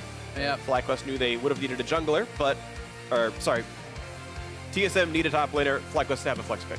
Yeah, exactly. And that pick can go top or jungle. I mean, we saw Moon did not take it last time. I was going to say Orianna is still available and is a very strong blind pick. We do have the opportunity for Bjergsen to go for something like that Corki, which has been a very common pick. He also can go for things like the Victor if he decides to go that route. Syndra, another strong option. So there's a lot of options here for TSM. All right, and Syndra actually definitely a very, very strong champion. There's the Bard Hover. Won't get picked, sorry, audience. Syndra has fallen down a little bit in priority in the mid lane. Some of that is she's not quite the tank buster. She just doesn't quite have that same persistent damage as an Orianna or a Cassiopeia. That said, they've got a Caitlyn in the lineup, so it shouldn't be too bad to play the late game overall. TSM going to put Shen on Hanser. And now we're going to see what FlyQuest does with their last flex pick. Shen, Zach, very powerful combo, and that's kind of thing that they're drafting for, right? They are looking to make these 4- and 5-man plays, have Zach show up in the bot lane, ult in the Shen, make these sort of macro plays. My thing with Shen is, so this is going to be a Cho'Gath top, is I feel like Shen gets outlaned in general by most of the other meta tanks like Cho'Gath and Maokai and stuff. I feel like they outscale him also. So Shen, there is some pressure to move around the map and to get things done because Cho'Gath gets much more out of just sitting there and scaling, in my opinion. Yeah, I think this is really nice balls, and it's such a better matchup compared to the last game. Moon actually told me before the game started, he said, I'm going to pick Rengar and reverse sweep these fools. Don't tell them, so I waited until after it happened. So that's cool to see. Moon's going to be on a high-pressure assassin. It was nice he's got magic damage top, magic damage mid, so the itemization is not going to be easy against the Rengar, and he's going to have kind of a good pick of targets. It's hard to know if you can trust Moon, though, because he told me that he was going to play Pudge and buy Blink Dagger. That seems unlikely. Yeah. It turns out he didn't do this game, so that's not going to happen here in this one, but we are going to be at the end of Champ Select as final comments come through from the coaches, and FlyQuest and TSM shake hands for what could be the last time all year. It's possible if FlyQuest do not make the regional qualifier or anything like that, they might never play again until 2018. We'll have to be seeing what it's going to be. TSM 1-0 in the series. It's the fact that they've been given Zach and Caitlyn certainly pretty meaningful here, but can Moon carry on Rengar and can Balls with a much better Cho'Gath matchup really scale up here? And one of the things I really have to say about this comp from TSM, yes, it can work. Yes, it can look great. But you are a two-threat team. They do not have the same luxury that we talked about last game where it's like, oh, great, you killed one. Well, it doesn't matter because there's the other two guys. If you kill a Caitlyn at the start of the fight, can Syndra really have enough DPS to punch through the rest of this team? Like, that is kind of what you're facing. So if Doublelift has a bad laning phase, if Bjergsen has a bad laning phase, or these guys get taken out in fights, it can become very, very hard for them to have enough damage left in the tank. Yep. Whereas FlyQuest essentially has 4 threats.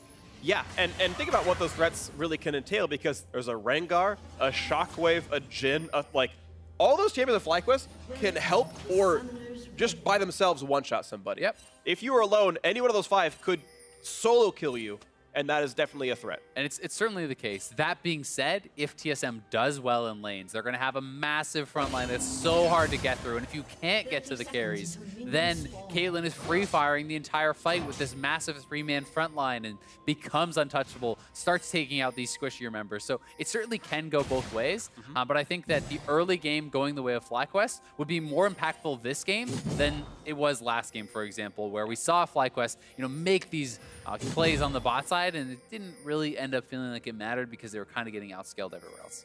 I want to point out, Wild Turtle has gone for Doran's Ring Jhin. You spoke to early laning phase. Looks like he's got 30 ability power, 29 ability power, so that looks like AP glyphs to go along with the rune page. Yeah, that's been an interesting adaptation. We have been seeing more players pick these up. I've even seen it on MF. I've seen it on a couple champions. The Doran's Ring start being something where they're just looking for more amount of it. Monster's actually getting jumped on a lot. Now he's low. They can flash for this. They can flash to kill him. He's going to try Moon. Oh, he missed the Q, though, and he's going to be slowed down. He's going to have another bush to jump through. He should have him. One more auto. He's going to be able to get first blood. Yes, he does. 400 gold and a stack to Moon. I mean, you talk about a good start. How about that? Hotzer had the Q level. That is why you do not level a skill when you're invading like that. If he has the taunt, he actually gets out scot-free. Instead, he early leveled his ability, walks in, gets caught, loses his flash and his life, and now this is a Rengar. Off to the races. Yeah. Oh, man, he got a head start on this one. So, Moon, you said you're going to reverse sweep them. They don't need to do first blood as minions spawn. This is now your game to carry. It certainly is, and it's something where they could look top again, right? This is a flashless Concert, so the opportunity there. See how it goes on the rest of the map. Yep. See right there, a nice chunk back and forth. One thing I want to touch on very briefly with the Doran's Ring, just as far as the numbers, it makes the Q go from doing 70 to 88 damage. So it's, obviously there's the mana regen to come in there as well, but as far as like what it really means, it's like a 20% damage increase or more. Turtle going to be stunned up pretty soon. Not quite, actually can't be shot. Lands a nice root on double. They're going to land the hook as well, but Elimination pretty low on health. Has to put the Summoner heal in there to him. I gotta be a little bit careful, and Bjergsen also has used all his pots. Hai has now used all of his, so any damage that Bjergsen now takes is going to be pretty meaningful. It will stick, so they have to be pretty careful about this. I mean, Bjergsen is one more combo away from dying, and likely will have to go back to base if he takes any more damage from Hai. Yeah, pretty aggressive trading.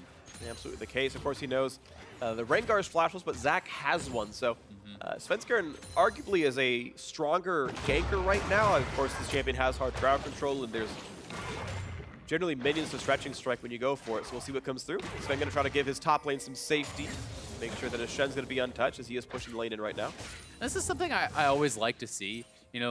One mistake I think a lot of players make as far as solo queue when they are playing, we'll actually hold this thought, is Sven maybe looking for a gank. He's going to look for Hai. He's going to be running half and forcing the flash out. Stretching strike is in, but no minions to attack.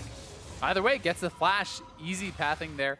But something that I think is really nice is even if you don't want to go for a gank, you can actually create safety simply through fighting for a scuttle, placing down a deep ward. These little things can actually keep your laners safe. So you don't always have to gank if you want to play a farming jungler, but you should be able to at least provide safety, attempt to track the other junglers. And this is something that all the best junglers do very, very well. Is double getting rooted up. He's low. Ignite is available. Oh, they do ignite him. Somebody who's going to be popped. He's going to stay alive through this. Quick hook on a Biofrost means a little bit of 2v1 time, but Turtle not going to get that fourth shot out, and out they go.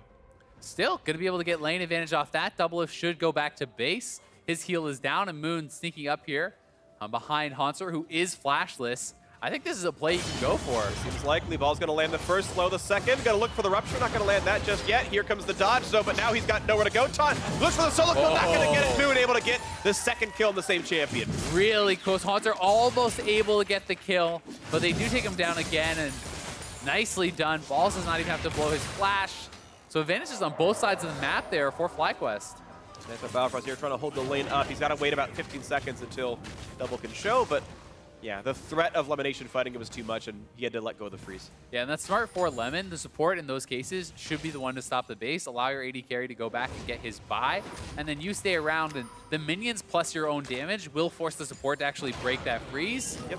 And that can end up being pretty big. Round 2, Sven's going to land a stretching strike. A little bit of damage there. Lantern's nearby, though. Stun's going to buy a bit more time, but still no kill to be had. Still highs at half. It's a good trade. Put a little pressure on. And the thing is, Svenskeren is doing this with his clearing, right? He just cleared the full bot side of the jungle, walked past mid, put on a little bit of pressure, right back to clearing. So his ganks have been very efficient. He has not really had to wait around for them. And he's farming quite well. We know Zach is a very strong scaling champion. So despite the fact that Moon has a couple kills, Sven has at least been able to put on pressure and help to alleviate some of that.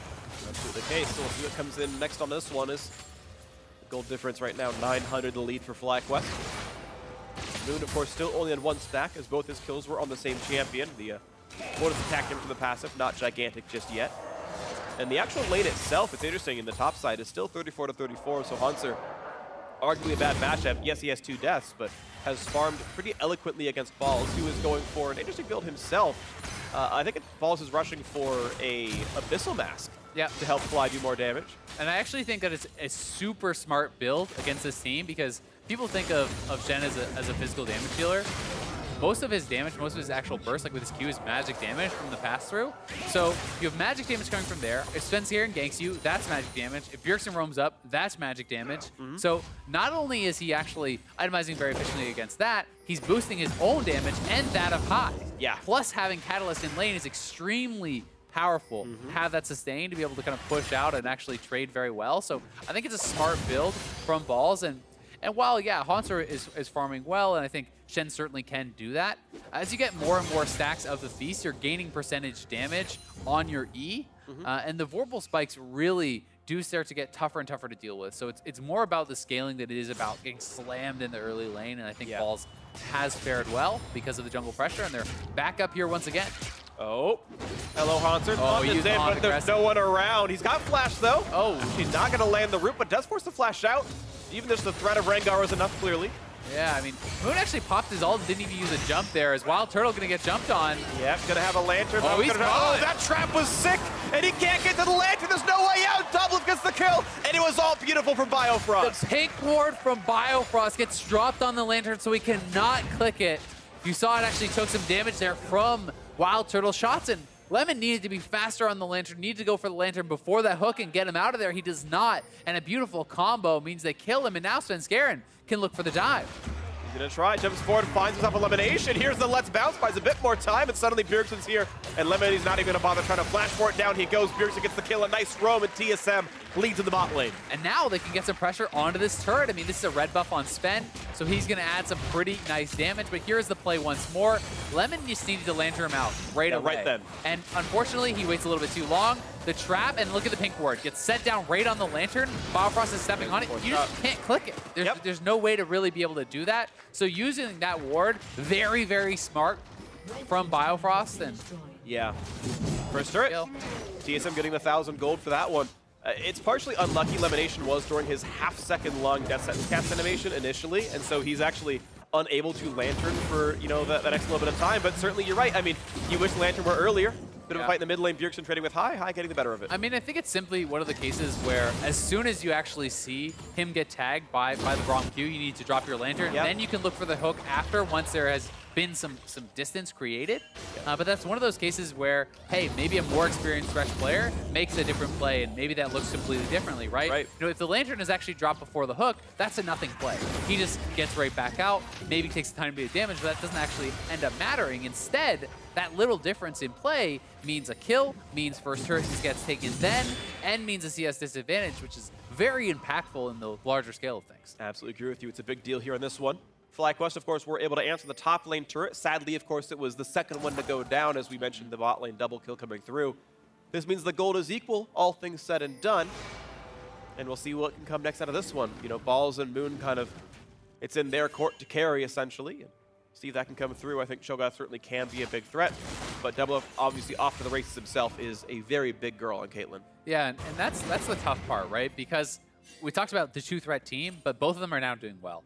You know, FlyQuest bot lane had actually been laning favorably. You know, pushed Double Lift back, made him have a worse first buy, all these things. But when you give the first turret gold over to him, when he gets that kill off the play, he's actually in a really good spot. Plus, Bjergsen got a kill off of Rome. Those are the two key members for TSM.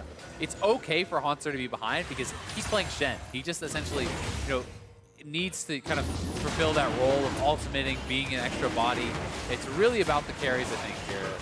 And TSM hasn't been well. They're going to get a pretty early Ocean Drake as well. And this one, 10.5 minutes in, Ocean Drake is in. And if they do find themselves in the winning phase, the health and man regen is certainly going to be nice to have. They continue to stack up their neutral objectives.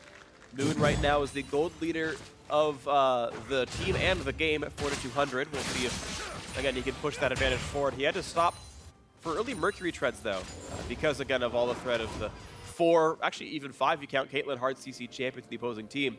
Slows down his damage a bit, though, by doing so.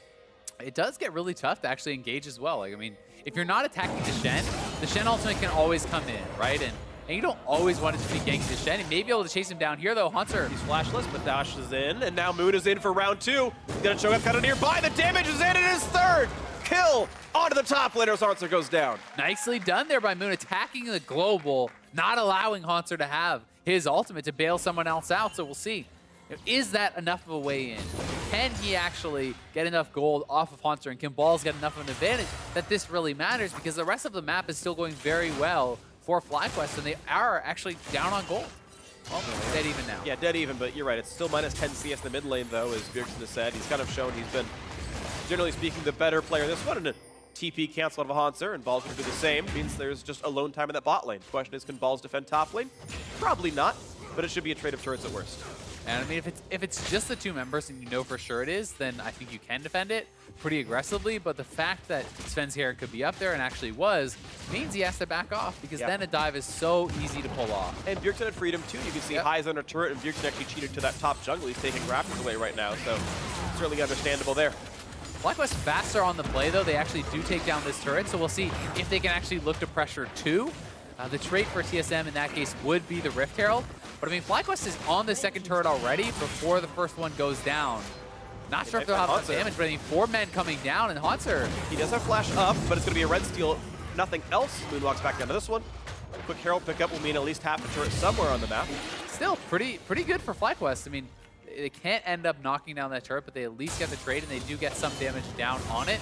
They're going to be faster back to mid lane, so you know, kind of who comes out ahead is going to be mostly down to how much damage does the Rift Herald deal. He'll look for High on this one. He's finding some minions to hit, but doesn't mean much. Yeah, no follow-up there, so High not really in any trouble. Can hold on to those summoners. They would love to get a kill before they drop that Rift Herald in order to create a ton of pressure. Because if you can take out High, he is most of the wave clear, honestly, here, and they could actually look to threaten a double turret take with that Rift Herald. He can find it for himself. He said to get that opening pick, and if Sven can drop the buff. Quick look out of the mid lane, they go back and forth here on this, and now that both the side lanes outer turrets are gone, the shot calling becomes a bit different. The map's been opened up. Mid lane outer, of course, always the hardest of those 3 to kill, and TSM have the front foot on that with Bjergsen winning the lane early and them having that Rift Herald. See if they can break the line. TSM waiting in the wings. They're going to find FlyQuest. Here comes a jump on in. A flash out for Author. Here comes Shen as well. Let's Bounce brings him back in. And Bounce doesn't find quite much to do, but look at the damage output there. The bounces are in. They're going to find a 1. Elimination's gone already. Now Ball's supposed to kite back. He found some reps for a shockwave. They get a trade kill, and 2 picked up as a solo kill came through as Moon was able to take down double from the backside. Looking for more as Jin reopens. A stun buys some time though, and Hauntzer, he's going to get out of range. 2 for 1 though, advantage FlyQuest. Nice shockwave there from FlyQuest. It was a good engage, though, from TSM. You see the CC combo being shown off. Zac goes in, ultimated by the Shen, and then the ultimate of Zac gets followed up by a taunt. So there's a lot of CC to lair there. But Caitlyn was actually not with the team, and if Doublelift is not there, they don't really have the damage to actually take people down. Turtle with a really nice reactive flash to get out of that. So it was essentially just kind of frontliners that got pulled in, and then as they pull back, you can see Moon killing Doublelift on the right side. Really nice shockwave. Allows them to kind of trade and grab a couple kills. Really nice stuff right there. And now, we can see another attempt by Sven. Heads up, places the Raptors, pulls elimination for a few more seconds, but again, there's no follow-up. Doesn't mean too much here. As we track Moon, we know he's going towards his next lethality item. He's got a second Bone Tooth necklace stack because he finally killed someone else on the map. Slowly as he grows up onto this. Was not part of any assists on the other kills, though. Yeah, it's really those later stacks that mean so much. I mean, yeah, your first kill gives you 1% bonus AD. Your second gives you 2%. Your third is 4. Then it's 6. Then it's 7. Like, it's... Yeah. The increases go up so much. So if you can actually get to that 4th and 5th stack, that's where you really start to get super powerful. Right. But because he has a lot of kills, you would expect him to have more stacks. 3 of them are on Shen. Yeah, so then of course those don't repeat right there. And to clarify what you were saying, that's the additive percentage damage over the previous stack. So, you know, 1 to 3 to 7 is +2, +3, etc. So, either way, yes. Again, it means more as time goes on. TSM wanted to siege top lane. They got the Rift Herald. It's going to be a gigantic chunk as well. And now the wave crew is going to be tested here by FlyQuest as Doublelift is getting a lot of free time. Oh, nice play by his timeout from Sven. Still going to pull elimination for a few more seconds. But yes, top lane tier 2 will fall. Well played to the Rift Herald summon.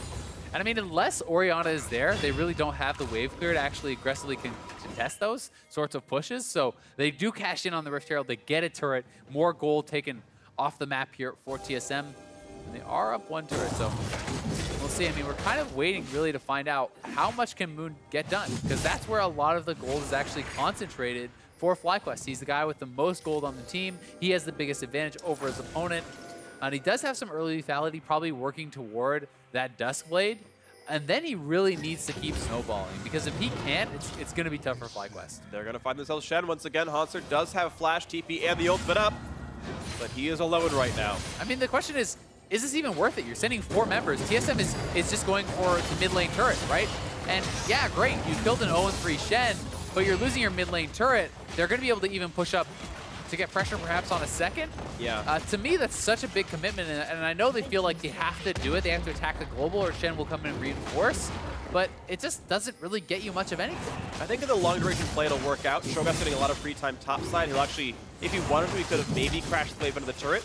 They'll get this Cloud Drake as well, which is, I think, a decent constellation prize. And I think at the end of the day, Drake plus kill is probably a bit better than a turret, but you're right, it's not gigantic. TSM getting mid-outer, clearly very valuable. Yeah, and you have to take into consideration, you know, everything else that's going on in the map. The minions they lost to the mid lane turret. The mid lane turret unlocks a lot of jungle focus and kind of the vision control, I think, around the mid lane too. So it's like, plus they're utilizing their ultimates. But either way, it's not too bad. It would have been a lot better if they could have actually shoved up those waves on both sides and denied the farm. Yeah. But they're kind of scared to do that because TSM could have been rotating from the mid lane. So Hanser just ends up being able to kind of collect the wave that was pushed up by Pulse. Right, because Hanser's respawning in 4 seconds. He can ult right back into the team fight. For most intents and purposes, TSM have 5 members ready to go in a team fight. The respawn wasn't going to be very long, so yeah, FlyQuest played it safe. And they're in fact still down gold right now. TSM up 2 turrets. Not again. And Hanser going to flash over the wall and go, all right. Yeah, we're out for this one. And look at Hanser's build, right? He's had to go Spirit with his next item because he's mostly fighting magic damage, except when Moon shows up. And so he's not built to deal with the Rengar yet.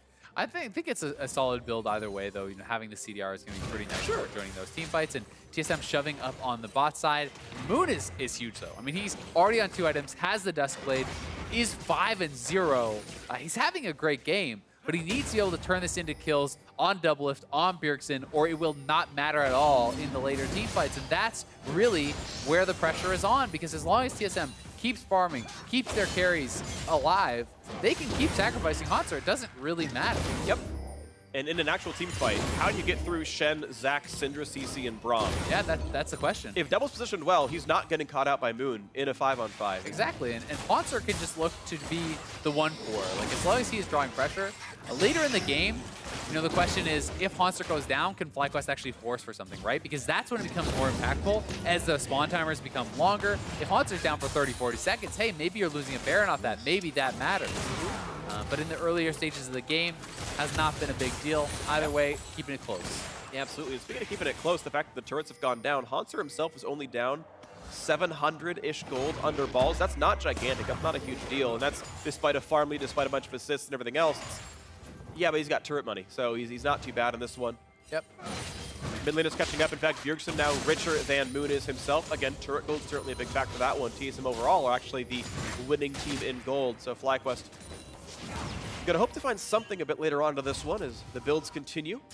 And FlyQuest certainly does have an explosive team fight, right? If you can pull off a shockwave combo with that Rengar, maybe you can actually make a big play, but they're looking for the engage on High, and High has no flash now. On the High, he's gonna get jumped on. The taunt is there as well. Cleansy's not gonna get shockwave, just barely in time, but he's still gonna get chased in, and Sven getting the kill for himself. So now the 5-on-4 continues, looking for snipes on Bjergsen, and Turtle's not gonna land these shots just yet. Looking to kill his ex-teamate. Another's gonna land, now gonna hit Biofrost with double for a little bit here, and after the flash, they find a bit. Can they find double? If they can't just yet, Biofrost does get picked up, but 2 back in for TSM. And look at that one, the Let's Bounce, not quite gonna find the targets. The flash is get him to safety, but still fight 1. 3-1 for TSM. Yeah, and a lot of summoners expended on both sides. Moon, I believe, tried to go for the execute on Bjergsen, but Bjergsen able to pop. His summoners get out of there, and now TSM will collect up that farm, trying to establish mid lane control again, pushing that up, and they could look to now fight for vision around the Baron. See what they can get out of this one, because with a 2,000 gold lead, TSM could look pretty solid as the respawns all come through. Ball's gonna be back on the map, I should say, in just a second. We'll see what comes in next for this. Rapid Fire Cannon now done for Double, makes it even easier for him to team fight. His damage output certainly scaling up nicely as we watch this fight again. Yeah, so the engage comes in on to High. Moon is looking to join with the ultimate, popping that and trying to run in from pretty far away. And he looks for Bjergsen, who is separated, but Bjergsen has both of the summoners, barely able to get away. That Q that was actually casting at Max Rossi would have killed Bjergsen off. So had he been slower on that flash, he would have gone down. But with Bjergsen surviving, watch Moon. This is the strongest member on FlyQuest. What can he actually get done in this fight? He's not really able to find a way in. I mean, the front line is dead by the time he actually gets to the bush. Then it's just full retreat. And when all your gold is on a champion who has trouble actually entering and participating in the fights, that spells trouble for you in the team fights. Yeah, totally agree on that one. Bjergsen able to get damage out in the end of it all. And 2,000 gold lead puts TSM in a solid position here. Mountain Drake spawning 1.5. Baron obviously available for the taking if they can control it. As items continue to come in now, Haunter getting himself some armor. Going towards Randuin's or maybe even a Thornmail. Another thing you always have to remember on a team that has a lot of tanks like TSM, the cost of starting up the Baron is relatively low because you have people who can actually tank it up very, very easily. So as you get a couple more minutes into the game, as the armor starts to be picked up, you know, on Svenskeren and on this Shen, they can threaten the Baron pretty easily if they want to try to bait FlyQuest in, but we'll see if they elect to go for a play like that. We'll see if they can try for this one. FlyQuest right now grouped up the mid lane right here, looking for the wave clear is Sven. Gonna pop the Banshee fell out of High. Not too much found otherwise. You guys back and forth. Turret damage was dealt, but no major gains. They're gonna rotate back towards what looks like Baron. Yeah, and it's about mid lane control. Mid lane control gets you access to the Baron, gets you the ability to throw down some of this vision to take down the Scuttle, so they can look to at the very least deny that sort of play from TSM. But now TSM responds, shoving up mid, and FlyQuest will have to return and try to fight over this. The untold story now, though, is no one is answering Haunter just yet. Balls has no TP, Haunter has his ultimate, so he can join a fight. Balls cannot. If someone goes to the bot lane, Haunter can simply ult to the team, and FlyQuest can start, TSM can start a fight. Yeah. So that's really the tough part right now for FlyQuest. They need to either force something or just give up that advantage on the bot side. And speaking of TSM being able to start a fight, they're very good at starting fights. They can siege with the Caitlyn. They've got Flash Braum. They've got Zac. They've got all these tools. The Syndra in a similar situation. So it's not like it's a Rumble Sona team where it's like going to require Flash Crescendo. There's actually reliable tools here. Drake can be picked up pretty easily by Double Lift and Co. TSM going to grab that with no problem. This is actually so smart too. I really like the wave manipulation from Haunter. So instead of just hard crashing that wave in, if he's going to go back to base, he allows the slow push, so he has more time where that wave is actually pressuring, because it's going to build up and it will eventually push into that turret. This gives him time to actually buy, go back down, and still kind of utilize that pressure. Instead of just hard shoving it out and having it bounce back to you, he creates more map pressure this way, still picks up the dragon, so I think it's pretty smart stuff. Definitely agree. Smart is one of the terms you can typically use to describe TSM players. They've been #1 or at worst #2 for so long for a reason. So now Turtle shows bot side. Will TSM actually force a play? Because this is their opportunity. They need to look now, and there they go. And there's see if they can find that one. Nice juke by High, gets away from the bounce, and a nice rupture actually puts Svenskar down to 1,000. A shotgun about a 2 as well. The tank's pretty durable though. Bifrost comes in, lets bounce, brings in 1, and Ball's gonna be okay for now. Still has ulti available if he can find the target. The taunt not gonna be found just yet from Hanser. Gets actually away. And they're gonna find the root on a 1. Can they get this kill picked up? It seems like the chop comes in. The attack should be there. And the first tank is down. Now comes the follow through. Looking for double, can't quite find it. And the obliteration as Moon is gone, and Bifrost just takes up the shots. They just can't get the damage. FlyQuest only trade 1 for 1. Moon could not get in. Couldn't get in, but some low health bars on TSM. Will they re-engage? Oh, they almost get high, but the Lantern was there. The root is in, but it's going to be the passive only. The re-engage is there for Bifrost. Bjergsen gets the kill into High, and they cannot kill up the Bloblets. So, yes, the Zac is going to be just fine. Elimination Force to flash the wall. Bifrost looks for the Q. The stun's going to land. Not going to matter, though. 2 for 1 favor TSM. And they're going to go right to Baron. They have the control now. FlyQuest has to base, and this likely is a free Baron here for TSM. We'll see if Turtle and Elimination can actually get over there. The TP is coming in from Ball, so they're going to try to contest. But TSM has 5 members strong here. Yep, Hanser's back in the fight here. They go for it. Elimination incredibly injured. Ball's at least is tanky, but there's no feast available. TSM likely know this, and the damage output is there. The Caitlyn trap in. The burst damage really, really high. Smite range is there and going to be nicely picked up there by Sven. Oh, the double engage is in. Yeah, so we missed the stretching strike, though. They will maybe get balls, but able to flash the wall. However, round 2 is going to be here. That's an easy shot. There's the bounce, and yes, the kill comes through to Sven. 9-8 TSM plus the Baron. Really extended fight there for TSM, but they do come up so ahead with the Baron on 5 members. And here it is again. TSM looking to force with Wild Turtle showing up on the bottom, but Svenskar not able to actually hit the elastic slingshot or the stretching strikes. Then their tanks are getting chunked out. They're getting pulled in. It looks like it may be a fight that FlyQuest can win. Moon trying to find a way into this fight. I mean, he's the Fed member again. As soon as he goes in, yes, he gets some chunk off on double lift as you track double is healthier, but watch how fast Moon actually dies. And that exhaust was insanely good. He actually exhausted him in the air. That was so fast from Biofrost, and that keeps double lift alive. It means they can trade back the damage, and as High gets caught here by a really nice elastic slingshot from Svenskar, and that's most of their consistent damage kind of taken out of the fight. He's actually just barely able to actually land stretching strikes in as he was getting blobbed back. You kind of saw the pullback towards High, so that was pretty nice. And you see, yeah, there's still some burst damage coming out of this this Rengar, but look at that, 4,200 damage out of Bjergsen. Certainly great stuff from him. I'm actually so impressed by that exhaust. That was actually pretty insane. Yeah. I mean, yes, you can see the Rengar when he gets super close to you, but he didn't even land the initial crit auto out of his leap.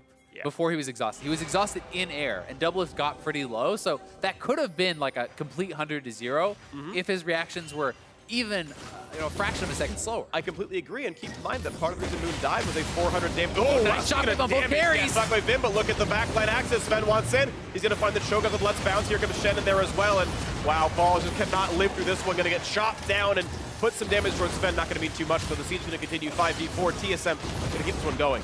It was a great shockwave there from High, but Balls didn't have his flash. He couldn't actually get back to those carries to finish them off with the feast, so no follow-up damage means the siege continues for TSM, and they can get a lot done here. Follow through, they're gonna knock him down. High is gone, he's flatlined, the kill picked up easily, and it's time for the turrets to fall right afterwards. It could be time for the Nexus to fall. I mean, that's 40 seconds on High. They have Baron minions here. TSM could look to continue pushing. We'll see if they want to go for multiple inhibs, or if they just want to try to end the game.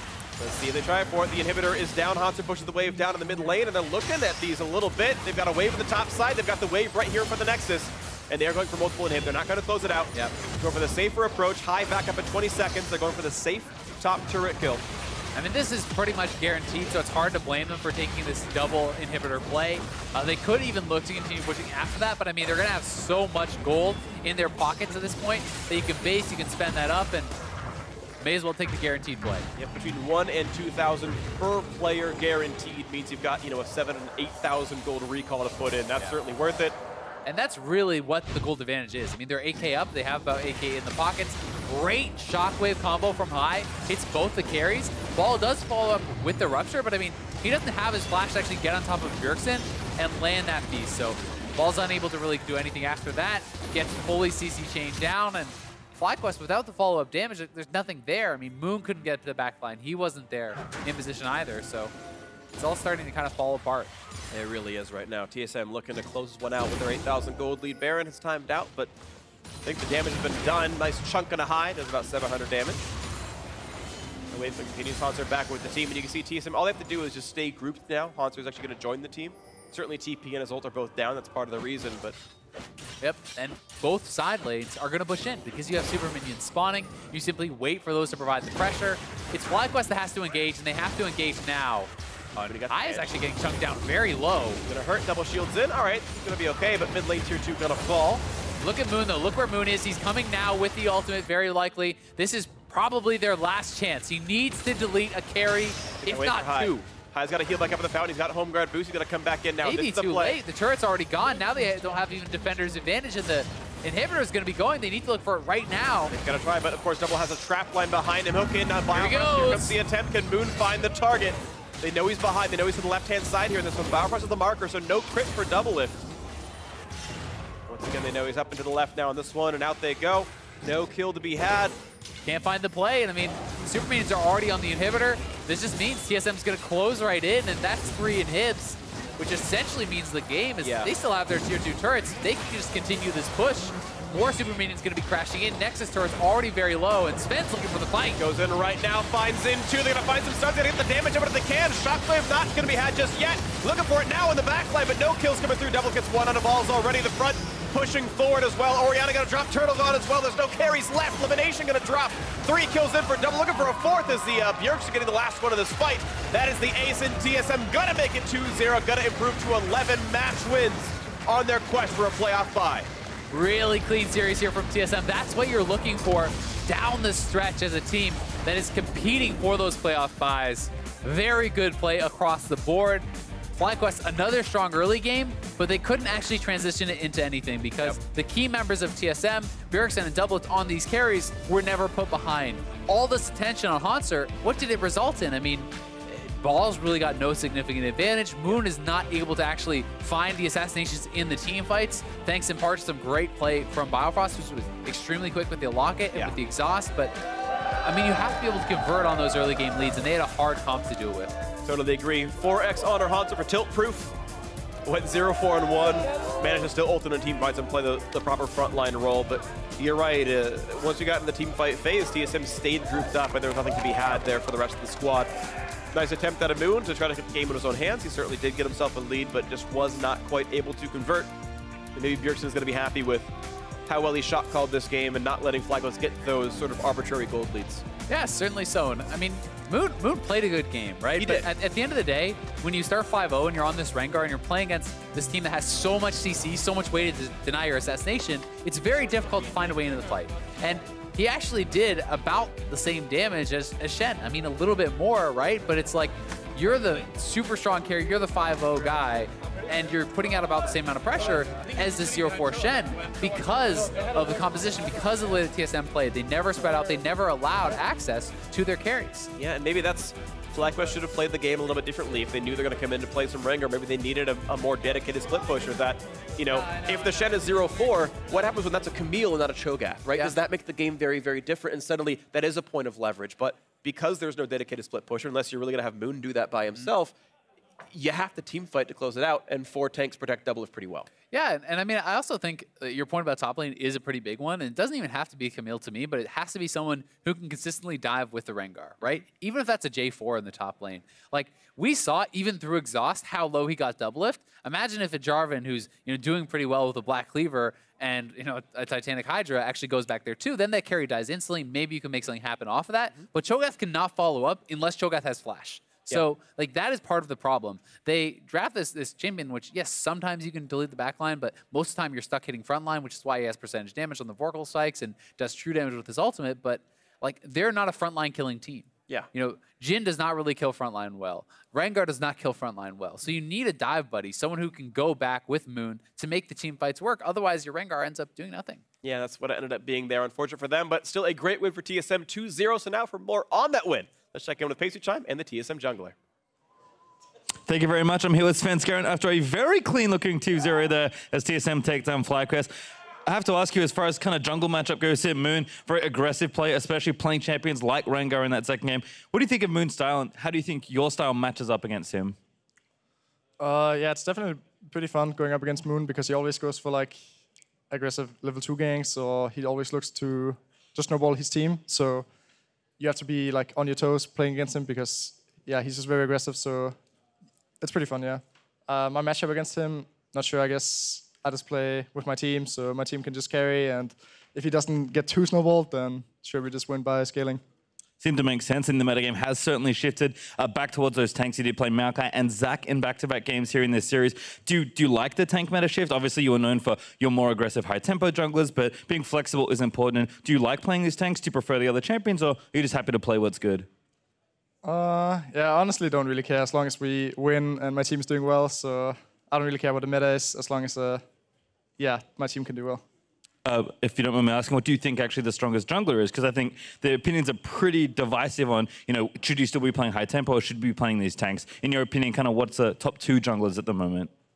I mean, I think Maokai and Zach obviously are the strongest, but in competitive for sure because you can, your laners can just typically deal more damage than the jungle can right now. So in solo queue you can still play like Graves and Nidalee and do well, but I think it's a lot harder in pre-made because just how the game goes and you don't get as much gold, so it's hard to carry from the jungle. So yeah, just if you can build Sidle Hook, then you're going to do well. Seems like it. My final question for you, though, is obviously TSM kind of looking to keep form good and you would like to pick up wins the rest of the season. You play Envy tomorrow, and Lira is another very tough jungler. What do you think of your matchup there? Yeah, so going up against Lira is always super frustrating because he just always edges out like 1 extra camp in my jungle, so yeah, he goes for like super random invades, which usually works out because I never expect him to be there. At least in scrims, he always just always farms a lot. So yeah, it's super annoying to play against because he just always does that. But usually my team is good enough so we can punish him if he overextends like that. Well, thank you very much. Best of luck tomorrow and congratulations on the day. We are going to throw it back to the Castellers, though, to wrap up the series. Thank you very much for your time. Great interview on the day, and good luck casting in about 20 minutes here. I'm sure it's going to be a great cast on the day, too. Virtually guaranteed it's going to be a great cast. So, of course, it was a fun one. TSM did win 2-0. We're going to recap that second game, and we can pull up the team comp, first of all, because, again, it came down to the fact that there was a Fed Rengar, but there was nowhere to really use the leverage because all TSM wanted to do was group, and were able to do so successfully. Yeah, it's not always about who has the leads, it's who can actually do the most with their lead, right? And Rengar really had a lot of trouble being able to do anything with it. I think because of TSM's play around the Rengar, because they stayed grouped, they didn't actually get caught out, inside lanes or anything like that. They played very disciplined, and Bauerfrost, I think, was fantastic in the team fights. I thought Bauerfrost was absolutely insane. We have a replay to show you. It's 17 minutes in, where one of the 17 million Hanser kills, but TSM able to get more out of it in the end. And this is just one of those plays where they were putting a ton of focus on Hanser. They're getting kills on him consistently. They're able to execute these plays. So it's not like it's a complete failure of a player by any means from FlyQuest. They get something done, but TSM is able to trade back. They're taking a turret mid. They're picking up farm. FlyQuest is never able to kind of go the extra mile with those kills and knock down more turrets or get the kill and the Baron or get the kill and the Rift Herald. And that's really, I think, what kept TSM in the early game both times is being able to play well around lanes, around the objectives, and not kind of giving up too much. Yeah, I thought very good play out of TSM overall, and they are still looking very solid heading into the postseason. With this loss, FlyQuest are eliminated from any potential playoff positions. It also means that now only Echo Fox has a chance of making it into that top 6. And if they ever lose, then Envy and Dignitas and Cloud9 are all safe no matter what. So there's only one possible team that could ever upset the top 6 in playoff standings. And even that would require, again, a 4-0 and 0-4. Just to keep that picture up to date, I think it's very rare we've had this cut and dry standings relatively early in the split. Definitely, but I mean, they are still fighting to avoid relegation, trying to get 7th, 8th. Those spots are actually very important to just not go into the promo relegation tournament, which is extremely stressful. Of course. And does have quite a bit on the line. Yeah, and they're, of course, facing Phoenix One and Echo Fox and all those guys for it. Want to give shout-outs to player of the game, who we gave it to, Biofrost, on the Braum. I thought he made a lot of really insane plays. The kill on the bot lane with the ward over the lantern to get the kill on Wild Turtle. I mean, so many good things out of him. Timely exhausts against the Rengar as well. I mean, just all around great. I think another thing that was we didn't really get much of a chance to point out in the actual game itself was how well he was using Locket, right? He was actually timing his Locket on high shockwaves very, very frequently, and that's something that's not always super obvious to see in the fight, but that can completely shut down any chance they have, because if Hai's the only one who can put backline damage in to hope that Moon can then execute someone, well, you deny that with Locket, you deny any chance the team fight win. And it's really cool because Shockwave is like a slow enough spell that if you're watching, you can do it on reaction always, right? If you're watching, really good. If you're watching, you can flash it. If you're watching, you can press Locket, but you've got to be watching and be very good at League of Legends. And Locket's shield decays over time. So like the better your timing is, the better it is. He gets the full full value out of it. Great stuff out of Battlefrost. Truly props to him. He's a great support player. B tier, maybe higher. Who knows? We've got more action coming your way, though, so stay tuned. Up next, Team Dignitas hit the Rift when they have to take down Immortals. Don't go anywhere. Pacer Time's going to be there for you.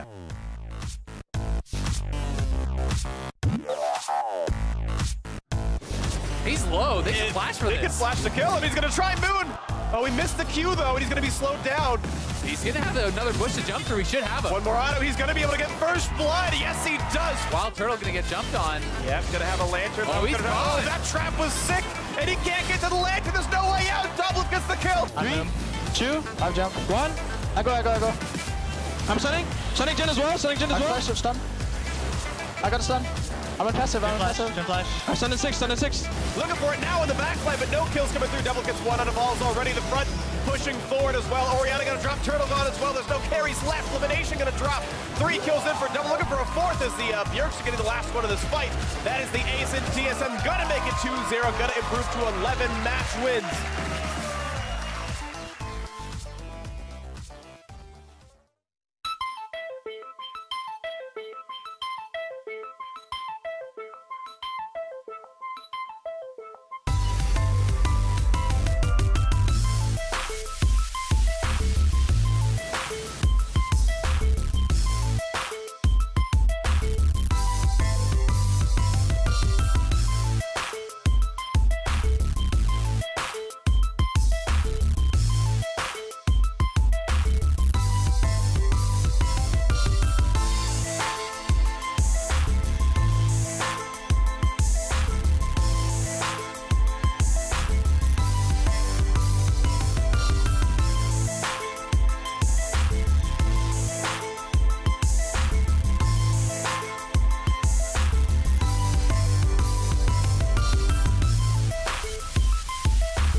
Welcome back, everyone. I'm Julian Patriot Car, and when my co-caster isn't conquering shrines, he's crushing cars. Hello again, Aiden Zarian Moon. Hello again, Pastry. I'm excited for the back-to-back. Certainly I am too, as turrets are rebuilt for our second series of the day. Team Dignitas now versus Immortals. Last night, Immortals put themselves closer to securing a playoff bye with their win over Team Liquid. Yeah, and despite getting behind in gold versus Team Liquid, Immortals showed why they're the #1 team right now with those gutsy late-game calls to get themselves back into it. And it's great that they can actually save games by making those calls against the odds. But, you know, being in that situation in the first place isn't something that you want to have happen. And they're going to be given a lot less leeway against a team like Dignitas. A lot of those plays last night actually came off the back of their superstar support, Olay, who dominated Game 2 on Bard. He has been playing so well this split. And today he faces off against Adrian, who always manages to top the charts for his role, no matter what team he's supporting. Yeah, I started doing some research because I'm like, let me think about Adrian's career so far. Because every time I look this guy up, he always has #1 wards placed per minute in the entire league. You go back in his career to 2015 spring, first, second, first, and then second in spring. But the person who actually got first over him in spring was Olay, who he's up against here. And the big thing here to consider is that, sure, Adrian brings a lot of vision to the team, but when you have somebody in the bottom lane that is giving that consistency, that is giving constant wards for protection for somebody like Altec, it also means when you have the top lane like Someday, who's known for his TPs, he always has TP targets to actually TP to. I agree, and I think for me, it is interesting to see how the rest of Dignitas is going to fit together, because Keen and Shrimp can be very good, but haven't always shown that they can be consistent. So with that in mind, let's check out the starting lineups. On the blue side, we will be starting with Team Dignitas. In the top lane, the monster, it's Someday, jungle Shrimp, mid laner Keen, bot Altec, support Adrian with the wards coming out of his pockets, and Coach Cobb. How can you call him a monster? Someday looks so cute. He is very cute, and but of course, in game. Yep, and we'll see who's going up against. It's going to be Flame, looking a little bit more intimidating. Of course, Immortals will be on the red side. Like I said, Flame in the top lane. Xmithy going to give it to you in the jungle. Poe Belter, come at him, bro, in mid lane. Cody's son, you know, little bit okay with what's happening. And then Olay, look at the logo in the back. That's right, he's playing support. And Coach Song. Pointing straight back to the winners of this game, which is, according to Olay, will be Immortals. And given how well they've been in first place pretty consistently throughout the split and now firmly in control of it in the back end of it, have to think Immortals are favored to finish first once again. Yeah, and you look at their remaining schedule, they play Dignitas here, then they play Envy, and they have Echo Fox as well. So they are not playing one of those top 3 teams. They're playing a team that's tied for 4th in Dignitas, and then they're also playing Envy, who right now actually lost, so they're looking at you know, a position a little bit lower than possibly tied for that 4th. And I think, again, I mean, they look at their schedule, they think about their game yesterday, and they say, all right, Dig's probably our hardest opponent left, so do want to make sure that everything goes well. Immortals have just been so impressive to me as a team, which is nice to see, but for their opponents here in Dignitas, I mean, we've talked so much about their late game surge and how well they've done in the back of this season to finally find 5 that fit together. For me, I just kind of want to know what the ceiling on this team is. Everyone said how good Someday was when he first moved over, and he had kind of mixed results. His highs were very high, but his lows just kind of looked average for a player that is supposed to be a superstar, and they've shuffled players back and forth. We've talked about their new bot lane having a lot more consistency. That's the word that I think need to ring true for Dignitas if they're going to finish in one of those top spots. And if they run the table from this point onwards, they still can. Yeah, and the thing that I kind of consider is when you look at what's going on with consistency as a word, it's always kind of a bad word. People are like, oh, it's a consistent AD carry. In this case for Dignitas, I think having consistency is incredibly good because you're calling Altec consistent. He's 2nd highest in damage per minute right now in all the AD carries. And then when he picks up a whole bunch of farm, you're looking at somebody who is 2nd right now for most AD carry stats, and then Laud was 12th. So you're replacing somebody who is consistent and not dying with somebody who is consistently putting up good performances. So that's the big difference here is when you say consistent, it's what on the spectrum are they? Because he's consistently good right now. Altec and Adrian have been crushing lane. Altec to split a CSD at 15 is 2.3 plus, but with Adrian, he's plus 13.8. They are destroying lane with an average of 14 CS up at 15 minutes. Well, Cody and Olay have certainly been good in the 2v2 as well, so eyes on that matchup as we move into Champ Select. LeBlanc and Elise, though, the first 2 bans for Dignitas, and Zach and Nunu following there from Immortals. There's a Thresh ban for Dig to round up their first 3, and I do like those 2 jungle bans for Immortals. One standard and one very much targeted. Yeah, if you want to free up Xmithy to have a good game against Shrimp, Shrimp is a kind of a control jungler right now where he tries to control the enemy jungler, but we'll see what Immortals ban here. Caitlyn on the table, Maokai on the table, Cho'Gath, Kalista. There's so much that's OP right now that's up that I feel like we're at a point where so many things are OP, it's like,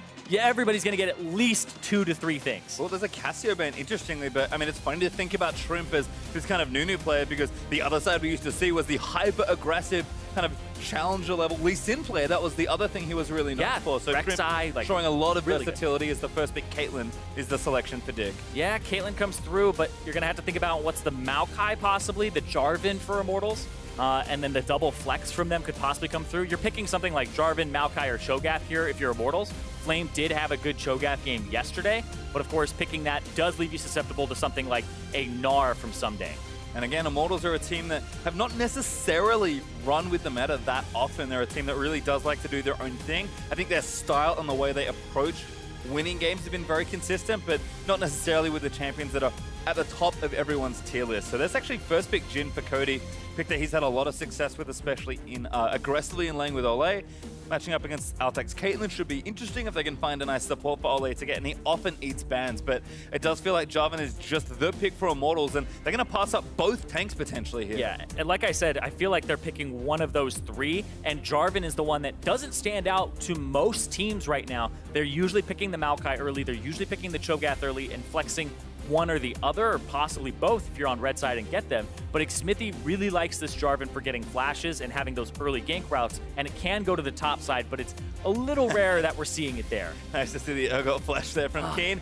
That's the other one I expected him to hover. He's actually has been playing quite a lot of Garen mid in solo queue. I do not expect it here on the LCS stage, but Keen has kind of become a player that now just plays standard and defensive for the most part, but he was a wild card for so long, and I think his personal performance has been that way, certainly, as he's just going to get Syndra here for this one. Maokai going to join that pick, but we want to talk about consistency on both sides here. I think Keen's the player for me that needs to just show up a little bit more. When he looks good, he looks incredible, and maybe like a top 5 mid laner in the NALCS.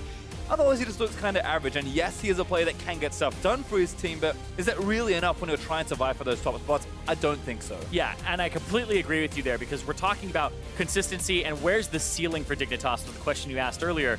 Someday, we know he's really good. He puts up incredible numbers game after game. Altec has done the same now, and Keen is really the carry on the team that you do need to find that consistent performance from, and he needs to start stepping it up because there are a lot of really great mid laners in the league, and he's up against Pobelter right now, who the question was posed yesterday, when do we start calling Pobelter one of the top mid laners in North America, because he has been performing well.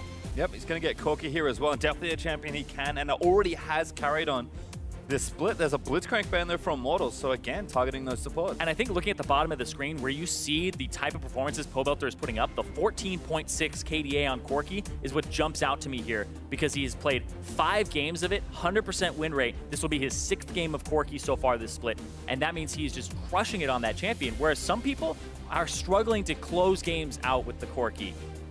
Well, there's a Shen ban for Dignitas, so we'll see if they maybe target Show here as well. Remember that Maokai can be a flex also, so could maybe be closer to Shrimp's pick here as Janna, the second support ban there from Immortals. So banning picks away kind of from Ole. He can play both these champions as well, but really respecting Adrian there in that support matchup. Yeah, respecting Adrian a ton. And I think there's a kind of that, I want to say false narrative about Adrian doesn't really play a whole lot of things. Adrian will latch on to a few champions that are really good in the meta, and then he'll play those, but he always has something up his sleeve. You think back to when people were calling him, you know, a Soraka one trick or Janna one trick, and before that, he was Leona. He was Morgana. He's jumped around and he's played pretty much everything, and this guy usually helps teams kind of find the meta in a sense. Well, we'll see what happens here, because another support ban was the last from Dig as they take away Bard from Ole. Yeah. Looks like Cho'Gath is going to be the pick. We saw Flame play this yesterday. Still some flexibility here for Immortals, but I do expect this to be top lane. Yeah, I feel like now you can pick something like Gnar for Someday and have Shrimp jungle the Maokai, and you're going to have a pretty good matchup if it's into the Jarvan or the Cho'Gath. Tank against tank, not as big of a fan of it. Fiora's on the table too if you do want to go really crazy. But I'm trying to figure out what Dignitas is going to do here, because all right, going for the Karma for support. You know, it's something that we haven't seen too much of. We saw it a little bit yesterday with Matt playing it with Wind Speaker's Blessing and going Ancient Coin. Yep. Still waiting on that someday pick in the top lane.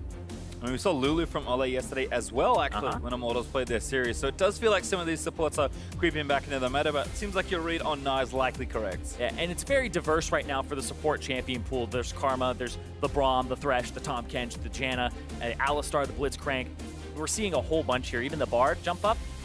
But also, there's things like Taric that are kind of creeping back in based on team composition. So people are picking their supports later and later now in the draft. And waiting for them because there's just so many that you can pick. It's just funny in that I think with so many playmaking supports banned in this game, or at least the key ones in Thresh, Blitzcrank, and Bard, everyone's like, all right, I guess we just go back to defensive supports with Coin because they're really good, as there is going to be the Lulu lock-in for Ole. All right, and looking at the compositions, top lane kind of goes over to Dignitas in terms of priority. Mid lane is that kind of that skill matchup depending on what the Corki takes. If he goes for the cleanse, if he goes for the teleport, even the exhaust, we've seen it be used against Syndra to try and get something back. But at bottom lane, looks like it's Dignitas favored in terms of pressure, but Immortals have a little bit of that scaling with the Lulu to help everybody else out.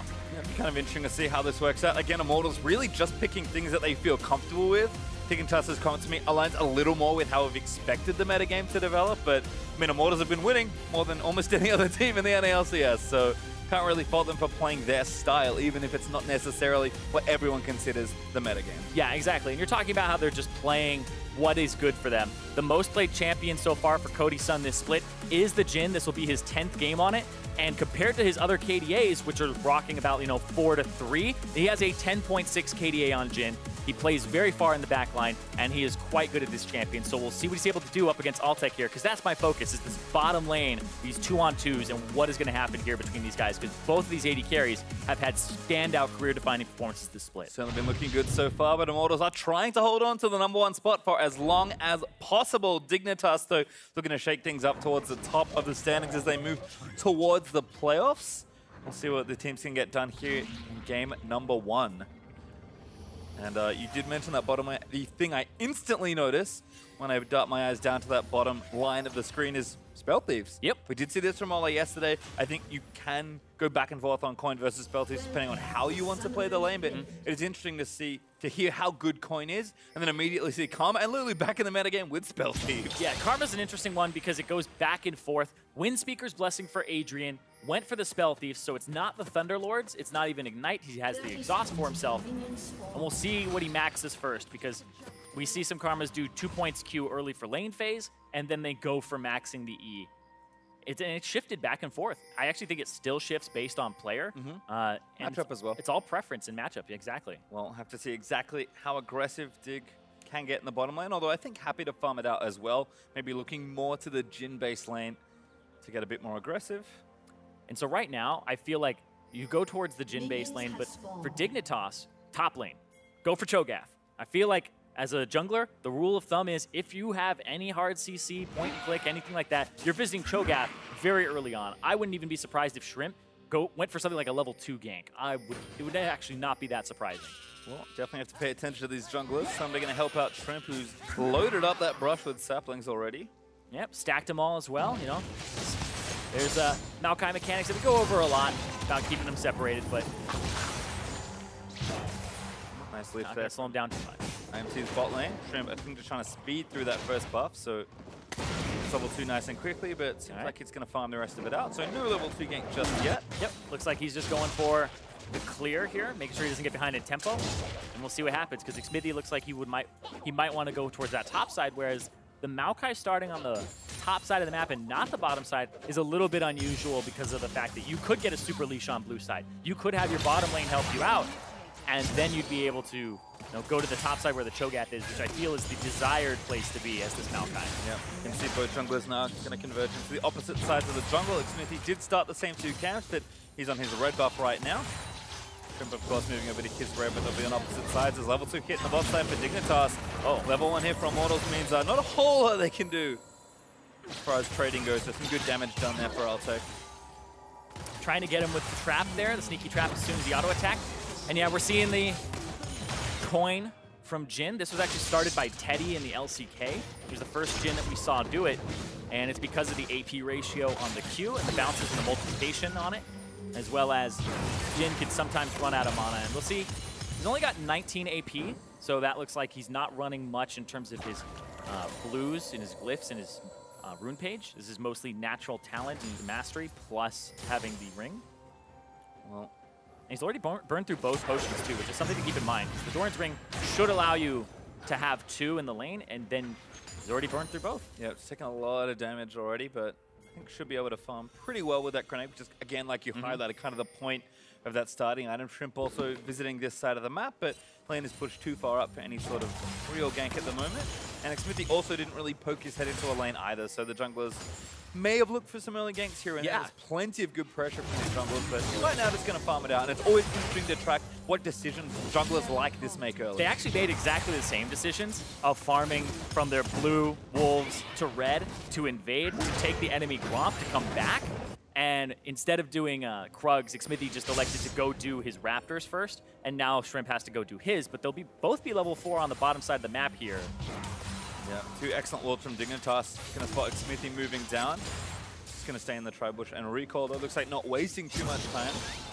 Probably knows he's been spotted. He's going to pick up some consumables and walk back towards that jungle. And despite some of the early pressure and Cody having no pots, nice and even on CS. So it looks like that lane's kind of equalizing as well. Kind of checking through the rest of them, though. They're not quite able to get an advantage just yet. Flame, we'll see how things go, because he did get camped in his series yesterday. And those 2 early deaths did set him back, but by the end of the game, didn't seem to matter too much. Oh, whoa. That cannon creep is gone so rogue. That's so... No! Oh, no. All right, well... How did it get past it? I don't know. It was like, I feel like he auto-attacked Flame, and then just the cannon minion was on a mission. I mean... You got to dream big, man. Take down that turret. True, it is, you know, it's a siege-style minion. Its purpose was revealed there. Somebody a little upset to miss the minion, perhaps, but should be okay by taking some decent damage there in mini form. I'll take with a nice dodge of the Deadly Flourish. Won't get snared up, but again, it does feel like that early pressure is in Dignitas' side here in the 2v2, despite the farm being nice and even, which is also the case in mid lane. As Kane is trying to keep Pobelta back, but Corki, any lane where he feels like he can go even in farm is a happy lane for Corki. Exactly, and he has the teleport too, so Pobelta will try to affect those side lanes. We'll see what happens here though. Keen actually close to 6. This wave will actually get him level 6, and I think Pobelta knows that, so he's going to back up here, maybe use his teleport, come back with, I believe, a phage, and then you'll have at least something to hold on Altec. Smithy actually tries to get the nice dodge. He's going to miss. Altec just steps out of the way as Adrian gets a lot of damage back into Xmithy. Low, but no flash forward. They're already burnt those summoners defensively, so Xmithy's safe, but a very reckless-looking gank almost. Yeah, that was one where he came around from the side. They got the flash out of Altec, and then Altec played it well to dodge, even while exhausted there, to get out. So no summoner spells for the 80 carry of Dignitas, but they traded 2 summoner spells for his own. Well, you can see Pobelta did, in fact, use that teleport back to lane, but goes for Hex Drinker for really making sure he can't get all ins. Yeah, easily in the mid lane. Yeah, makes the most sense. The jungler does magic damage as well, so it's good if you get 2-on-1. It's one of those things where it kind of costs the same amount as one of your Trinity Force components, and if it's magically built into the Triforce, it will be the best item ever for Corki. Unfortunately, it does delay your build by quite a lot, but... Make more sense than the phage, man. It's a hammer, it's and true. I don't know why. I don't know why it's in there. Everything else is a blade. But certainly for Pobelta, erring on the side of caution here. Yeah. Kane again, just farming away. Has also gone back for the early lost chapter, so mid lane to kind of settle down. Has Sunday also going to TP back aggressively. Yeah, that was fast. That was, he got back, he just TPs in immediately. Yeah, buys, wastes no time. You did say he's good at TP. That does include going back to lane. Yeah, that feels like one where you're TPing, you already have your shop open, and you have it to the side, you TP, and then you just buy all your items during that cast. Just make sure you have everything lined up. And people are TPing, they're trying to buy that last ward.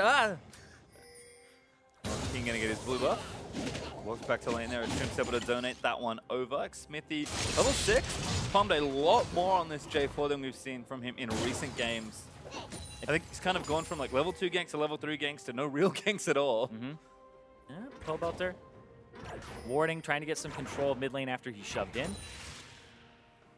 Kane's like, I know where that ward is. Yeah, here comes Gnar as well. Some days actually trying to get on the other side, so Pobelta has to go off to the right. Good slow, nice Valk though from Pobelta will keep him safe, and Someday is running out of Mega Gnar. So he's just going to back up towards the top lane. Flame hasn't TP'd just yet, so FLICKR looking for some very specific breakpoint here on the Cho'Gath, and there's that Glacial Shroud and the Bracer plus some boots, so he's going to TP back as well and feel pretty safe in this 1v1. Yeah, it's really funny because all the tanks in top lane used to just go for Sunfire Cape. Then the build path got changed, and all these other tank items are just really appealing. So Righteous Glory first item will come through for the Cho'Gath, which helps him get onto people. But then also Cho'Gath has 4 slows in his kit. The Q, the 3 hits of the E, and then he also has the silence from the W. So there's just so much once you get on somebody to stop them from getting away. Yeah, I think we talk so much about Cho'Gath having great follow-up CC, but not really any setup CC at all apart from his kill shot. So turns out running at people is actually a pretty effective way to start a fight. Yeah. So he's got 4 slows. Why not throw in a 5th with a Righteous Glory slow afterwards? That would definitely help him out, and that's what they're looking for. Have to track shockwave takedowns. Yeah, something we I don't know noticed why yesterday. that's a thing, to be honest. The shockwave takedown. Sitting on the item. Hey, you mouse over the Righteous Glory, it'll tell you in Spectator how many shockwave takedowns there are. It's like, which was still not sure what it is. It doesn't do damage. I feel like if the person's slowed and then they die, it's like, yeah, you slowed them and you helped. So it's like kind of indicating you helped kill somebody by having the Righteous Glory. So kind of wish there was like a tackle mechanic on it. Yeah. Where you speed up fast enough, just kind of slam him into a wall like coffee. It is a helmet that has horns on it. I would give it horns and have it be Bull Rush, right? Like, there you go. There we go. That's that real immersion we're looking for here with our tank itemization. It's not just enough that it's a good item on it. So there's Flame getting pushed in for the meantime. Like, just Glory or not, he's going to struggle in this 1v1 for, I think, a little while, but just playing it safe and respecting the power that Nah has, especially in mini. Bottom lane. Looks like Xmithy's setting up. Adrian's going to go for the ward. He's going to get caught.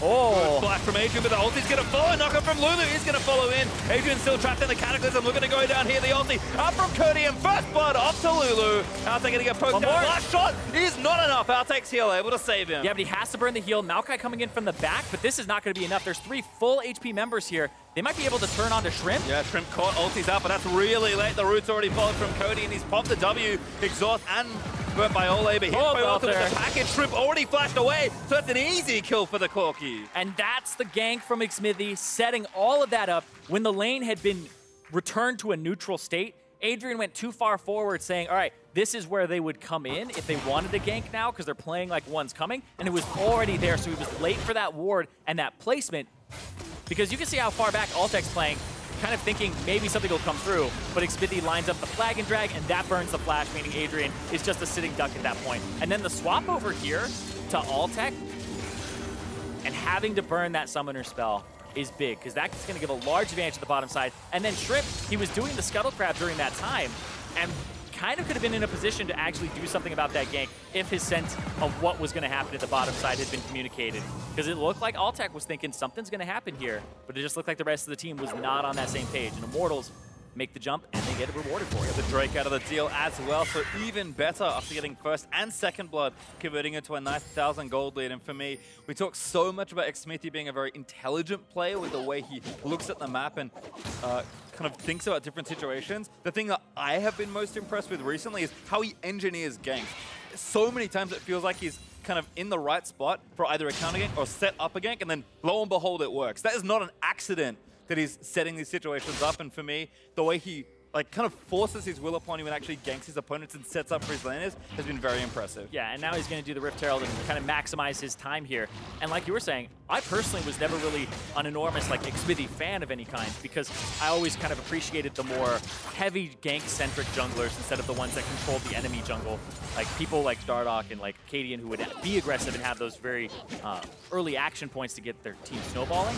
But the style that Xmithy has adopted when he came over to Immortals, being very focused on his lanes and not just warding for them, but being aggressive, has really kind of warmed me up to the idea of Xmithy being a top jungler in the league, because he's getting to play the style he wants. Back on CLG, I know that it was mostly like Afromoo and him going back and forth on how they play the game, but now he has the freedom to kind of do what he wants alongside Eugene, who he has won an NALCS championship with. Certainly looking good here. Picks up the Rift Herald. We'll see exactly where Immortals want to take that next potential advantage. Still cranking up in gold, as Pobelta also going to go for another dip down to this bot lane. Xmithy will join him, so I think I know where that Rift Herald's going. Yep, it's going right to this bottom lane that was supposed to be a power point for Dignitas, right? Altek and Adrian have both been playing incredibly well and smashing lanes, but this lane ended up getting ganked twice early on, and Xvidi's going to use this, take down the backdoor bonus. They just cleared the mini wave, I believe. And yeah, this will be that turret. They're going to have to abandon it here. It's going to take it down. Yep. Headbutt's enough to take it. And looks like Immortals already setting something else up towards the mid lane. In fact, Trip may have been caught here. Keen is defending against Pobel, so he just got slowed by a sapling. Things look all right, though, as the rest of Immortals are charging towards that mid lane. So Keen does have his sums up, but will have to be a bit more careful. And this is just so impressive from Immortals in terms of just the lanes. Like, you think about in solo queue here, you have a bad matchup in top lane. It's just like, all right, there's this tax, I'm going to be down 10 to 20 CS. Flame is at the 10 CS per minute mark on this Cho'Gath, who's in the matchup that you're supposed to lose early because of the pressure that Gnar puts on you. He's making use of the passive. He's gotten to the point where the Cho'Gath passive after every CS will give him a lot of HP. So he really has just been able to hang out in this lane and have a good time. And that's so impressive, is not just how people win lanes, but how they play the losing matchups as well. IMT still sticking in the bot lane for a little while longer, just trying to get that shove back towards the tier 2. Grenade should clean all of those up there for Cody. And he does have quite a lot of gold to spend as well, so that first major item should be completed in short order. I imagine it's Dustblade first, but maybe Ghostblade an option as well. There's the Ghostblade. Ghostblade for the out-of-combat mobility and the swiftness boots, and they're going to go top lane here. So making sure that they can go rush that and put the Cho'Gath in a different matchup and try to get tempo advantage here. We'll see what the answer is. And you can tell what the answer is based on what Dignitas is doing. They're putting you saw Adrian and Altec actually walk down mid, and then as soon as they saw that Cody Sun was top, they're going to the top side of the map now. And it looks like they might try a 4-man counter here. Maokai in the top lane could throw out the ultimate and maybe catch Cody Sun here. He does have flash. We'll see. Somebody's got no rage here. Let's see if Cody does overextend. Flame can join, and Xmithy's in the area as well. 1v3 It's the push right setup, now. trying to get back in. Oh, Adrian's actually been caught already. Xmithy, Thunderlord's proc. There's a wild growth committed as Cody is finally getting chased down. Adrian will flash to safety, but Cody getting chased by Someday, escapes through the tri-bush. Now Someday may be caught as Flame. He's going to commit his TP up. Xmithy looking for a real big angle on the play. Someday flashes up with enough. He's going to find two. The Maokai ulti's trying to zone the rest of the team out as Keen roaming in as Someday does finally take Xmithy. Flame taking up a lot in the front lines as Cody lets rip for the ulti, but Flame, he's going to go down feasting on Keen, who barely goes down at all. Yeah, and that's 2 for 0 here. Adrian gets out after using the Mantra W, getting HP back, and so he wasn't killed by Xmithy there, and they're able to take out the 2 big tanks, which allows them to get this turret and even that up. We're back towards even in terms of gold. Great read on the play there for Dignitas, and a very good answer as the team fight will start. Cody, ooh. This actually puts Dig in a really good position because they have TP advantage, which you almost will never have up against double TP. So now you'll play Someday on the bottom side of the map to pick up the CS, but I feel like you'll want to rotate him very quickly to a different lane to get control of Dragon and maybe look for another fight based off the Maokai ulti. Because right here, Adrian is actually pulling a lot of threat. Smithy's going to go over. Adrian holds his flash because what happened last time with the Cataclysm. He uses the Mantra W, gets 190 HP back, and then 233, heals himself for over 400 there, and then blows the flash. And right here, Someday is just pulling everybody in, and there's the Maokai ultimate. It was held for so long, and then Pobelter goes after Keen, but then Keen is able to just ulti, put him off to the side, and then they get to focus down the targets in the middle. Someday respecting the face there at the end. The Flame with no counter kill. As Immortals do lose 2. Yeah, and that's gonna kind of be the hard part about the Immortals composition is peeling this Maokai away once he's in.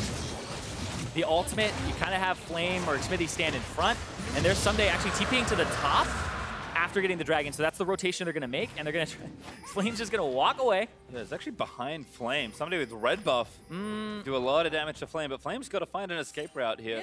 Yeah, looking for a fight. This is risky because they don't have full knowledge of where Immortals is. Someday instead going to play it safe, take down the control ward as Immortals were in fact reinforcing. Yeah, I feel like that was actually a slight misplay from Someday, because if you farm that CS under turret, you're just going to grab 150 free gold, right? And what are you going to get after you kill the Cho'Gath? If you get to kill the Cho'Gath, there's no objectives up, so I feel like that was a bit of an overchase when you could just let him go, and you didn't really have inside track on it. So Dignitas just showing kind of the aggressive mindset of the entire team to try and collapse and get something back here. Macro continues here. IMT looking to threaten this mid-outer turret. Keen, decent amount of wave clear, but has to be careful. Gets rooted and poked down to 40% HP, but Shrimp is so threatening on this Maokai. Level 2 ulti not even ready. Yep, he's already standing off to the side again. If Pobelter walks too far forward, very easy for Maokai to lock up even Corki. Yeah. Checking back in on Adrian really quickly. He has 3 points Q, 4 points into his shield. So no max stability at level 9 just yet, and they're just going for the siege. And that bottom lane, it's actually a CS advantage for Cody-san after the 15-minute mark. So Altec and Adrian were not able to get the better of that lane when it's a lane that, you have Caitlyn, which is supposed to win most lanes, and you have the pressure of the Karma, but they played it so well. And there's the flash out of Shrimp. Shrimp's out of there. Again, that same combo from Ola Enix Smithy. That flag drag Cataclysm into Wild Growth, trying to pick off a target. Well, he hasn't used Cataclysm just yet, which means if you do use it on Shrimp, then he's going to have to find a W to get out. Well, did burn his flash, so maybe the next time they catch him in the jungle. And that's why I think they like this so much, because Jarvan pretty much guarantees flashes post level 6 as a jungler, and then you can just rinse and repeat and do it over again. Got good follow-ups you see as well. Cody can help out with his W. Flame, if he's in the area, has a ton of CC to add to any exchange, and Immortals have played kind of very pick-centric in a lot of their team comps here. They love using that early to mid-game to really pressure and snowball through this section of the game. And then just closing it out with some really strong map calls. I mean, Pobelter, we've barely talked about him at all in this game. And he's got a healthy, almost 30 CS lead. His Trinity Force has been completed a number of minutes ago, despite having to slow his build down with a Hex Drinker. And we've seen what his Corki can do in a mid to late game team fight. He will take over a game if they're forced to play a 5v5, even with a tank like Shrimp on the map. Oh yeah, we talked about it. This is going to be Pobelter's 6th Corki game. 100% win rate so far this split, and a 14.6 KDA. It's just getting higher so far this game. Well, IMT still up 1,000 gold as we approach the 20-minute mark. Still a lot of maps to play for here. Immortals with the 1 turret lead, with 2 turrets to 1, maybe looking to threaten this top section of the map. Pobelter does have his package, so can look to move himself quickly around the map in any sort of play. Flame TP back up as well, and Pobelter does also have his, in case he needs to make a cross-map play. Cody with the rapid fire cannon now completed. He should be going for kind of a more standard crit-based Jhin build rather than the lethality builds we have seen, which I think with the likes of Sunday and Shrimp in the game does make sense. Yeah, the rapid fire cannon is just so Jhin with the 550 auto attack range at least has auto attacks to contribute to a fight. Otherwise, it's kind of frustrating and you're in range to just get twisted advanced. And if all you're contributing as a Jhin to a team fight is the ultimate and a W, you're not always winning those team fights. Getting those autos off is incredibly important. Yep, package ran out for Pobelter, so he uses it to quickly dip top lane. Looks like Digger answering though. Altec's going to hang out for a little while longer. Yeah, something I want to pay attention to here is the post 20-minute CS and what changes, because Someday has slowly gotten himself a CS advantage over Flame, and now Altec is just almost caught up to Cody-san, but it's that mid advantage that I feel like is going to stay about the same here, where Pobelter may actually start getting more based on how he picks up farm in the side lanes. Well, nice rotation from Immortals. Are going to claim them that final outer turret as top lane does fall. Dignitas playing pretty safe there as Someday going to keep chasing down Flame. Flame got a turret to go back to. Nice knock up into the blast cone. Gets him back to the safety of that turret. Immortals again still rushing back. Saw this a lot with Lulu Jarvan yesterday, I believe. It's not just that, they can initiate fights so freely, which is something that Smithy does love to do, but even just the raw move speed from Whimsy. I'm watching Immortals move between these relatively short distances in the river and just get to lane so quickly. Yeah, giving them 33% movement speed right now, but it's a pretty decent duration on the Whimsy of the 3.25 seconds. He's maxing it second. And so Ole, we talked about him being a playmaker, and he played the Lulu yesterday. And this is kind of the full defense show that you can actually play a versatile style type of pick for him. We've got Mobies and Swifties in the bot lane as well, so IMT real fast around the map. Maybe a cloud break. Oh, it is the next one. 40 seconds till that one. Might be able to add that to the out-of-combat moves. Plus out-of-combat move speed from the Ghost Blade. Remember that lethality item serrated Dirk got changed to not have it. It used to be just 20 on different items. Now it's just 40 on Ghost Blade itself to kind of give it that identity of the movement speed positioning item before and during team fights. IMT with the setup again. Flame back down to that bottom side. Stoneplate now finished, so Cho'Gath, big health pool to play with in any sort of team fight. It really doesn't have any resistances apart from the Merc Tread and the things that Stoneplate give him, but a lot of health for Flame if Immortals want to start this next mid-game team fight. Yeah, and the fact that he can go for this is important because Cho'Gath, when you're buying something that just has pure resistances on it, like the Stone Plate, and not so much HP on it, you get that natural HP from having stacks of Feast. So he can go for this, and then we'll see what his true damage looks like in the team fight as he's continuing to push the bottom side of the map. Yeah, this is kind of what we saw yesterday from Flame's Cho'Gath. It was one of those picks where, especially when he fell behind early, we were kind of wondering what's going on. But Flame, I mean, he's someone that's always loved a lot of time in a side lane, but he just doesn't leave with Cho'Gath. Yeah, he just constantly farms, and I feel like he doesn't have too much to actually fear. There's no Frozen Mallet being completed anytime in the near future for Someday. I feel like Someday has abandoned the idea or the thought of being a split pusher here against the Cho'Gath. It hasn't worked for him, even though he's like wailed on him all lane phase long and just has about a 25-ish CS advantage. No, he's going for a more team fight oriented build here. And I think Dig needs to pull the trigger on that team fight actually pretty soon. Immortals are really taking over the map. They've got a 2-turret lead. They just took the second Drake as Pobelta soloed the Cloud. Yeah, I feel like what Dignitas is looking for is Altec getting level 13 so he has maxed traps so that they can set up sieges and kind of barriers for trying to get into objectives. And they're waiting for 2-item spike for him. And the last thing I would say is for the Syndra to maybe find kill pressure or a pick and get another penetration item because he has gone for the Banshee's Veil second after the Morello instead of something like the Leandri. So he's favoring not getting caught and going for a more defensive build in a neutral state of the game where things are only about 2,000 gold difference. Yeah, and the rest of IMT are ramping up as well. Pobelta with his second fully completed item, that rapid fire cannon now ready. So Corki really only going to get stronger as the items come in. Jhin is the same, but I mean, Corki's scaling is pretty outrageous. Ducks out of the way. Nice stun from Keen to start it off, but not enough burst damage. Yep, and now bottom lane Someday is going to keep pushing, trying to maybe get this turret in the near future, but sometimes you just want to be able to swap between Mini Gnar and Mega Gnar, and look at that, the wave clear from Cho'Gath, and the fact that he could just walk up and get HP back from last hitting those minions means he has no fear even if he gets attacked by Someday. Yeah, it feels like even if Someday they're getting flanked. Could kill Cho, it might just take too long as Smithy will get caught there. Yeah, that was actually a really good ulti there from Adrian to use the shield and speed the team back up, because as soon as you identified that they're going for a flank, sometimes it's too late, was able to spot them in time. Smithy even putting down a control ward just to make sure he wasn't spotted. Karma went for Ninja Tatis. It's not something that you almost ever see from supports. That's actually kind of awkward. Oh no. Nope, never mind. Oh, never mind. Here we go. The TP in from Pobelta. I was wondering why Flame was getting so aggressive. Pobelta, though, is actually going to move back in. And now Someday feasted on Pobelta. Able to kill Someday. Yeah, looks like Flame wanted to pop the Stone Plate and get another stack, but Pobelta gets the kill there, and they were able to get that TP and keep him there. Like I was saying, there's so many slows from Cho'Gath that Someday couldn't really get away there at all, didn't blow his flash either, and he's not built for split push. Yep. He's built the Randuin's Omen as his second item, so he's just trying to make sure that he can team fight at some point. I mean, Pobelta's like, if I'm coming all the way down here with my TP, this is my kill, Flame, as he picks up the package and speeds back toward Baron. Don't forget, Flame has TP and is still pressuring.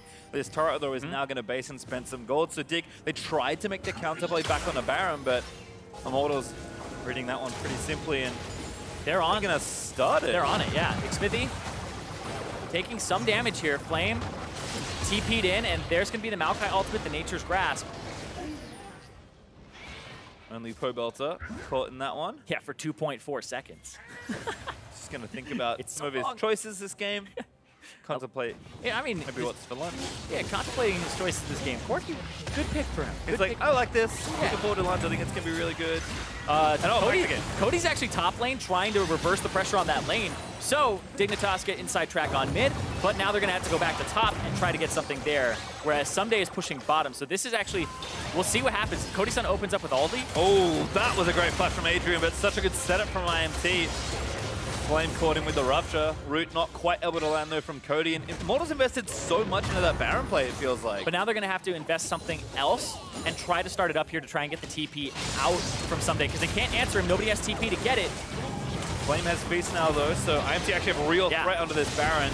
Sunday's TPing, but it's pretty far away from the pit, and IMT might just be able to It's going to go take down it. in a second here. IMT should be able to get it. There's the feast, and that's over. Now Someday looking to try and find the flank, but he's got no range. Flashes out from under Shrimp. Cody over the water, try and save his Immortals. Smithy jumps back in, and Shrimp flashes out from Someday under. almost came. He's almost transformed. Going down, but a great pull. He's maybe going to save him a little bit longer. Oh, he does a range Bit jump. low from the ulti, but that Swan caught its flame back into the rest of Dignitas. Cody firing shots, but Flame is living for so long. Someday finally takes him down, and that's just to kill his Immortals.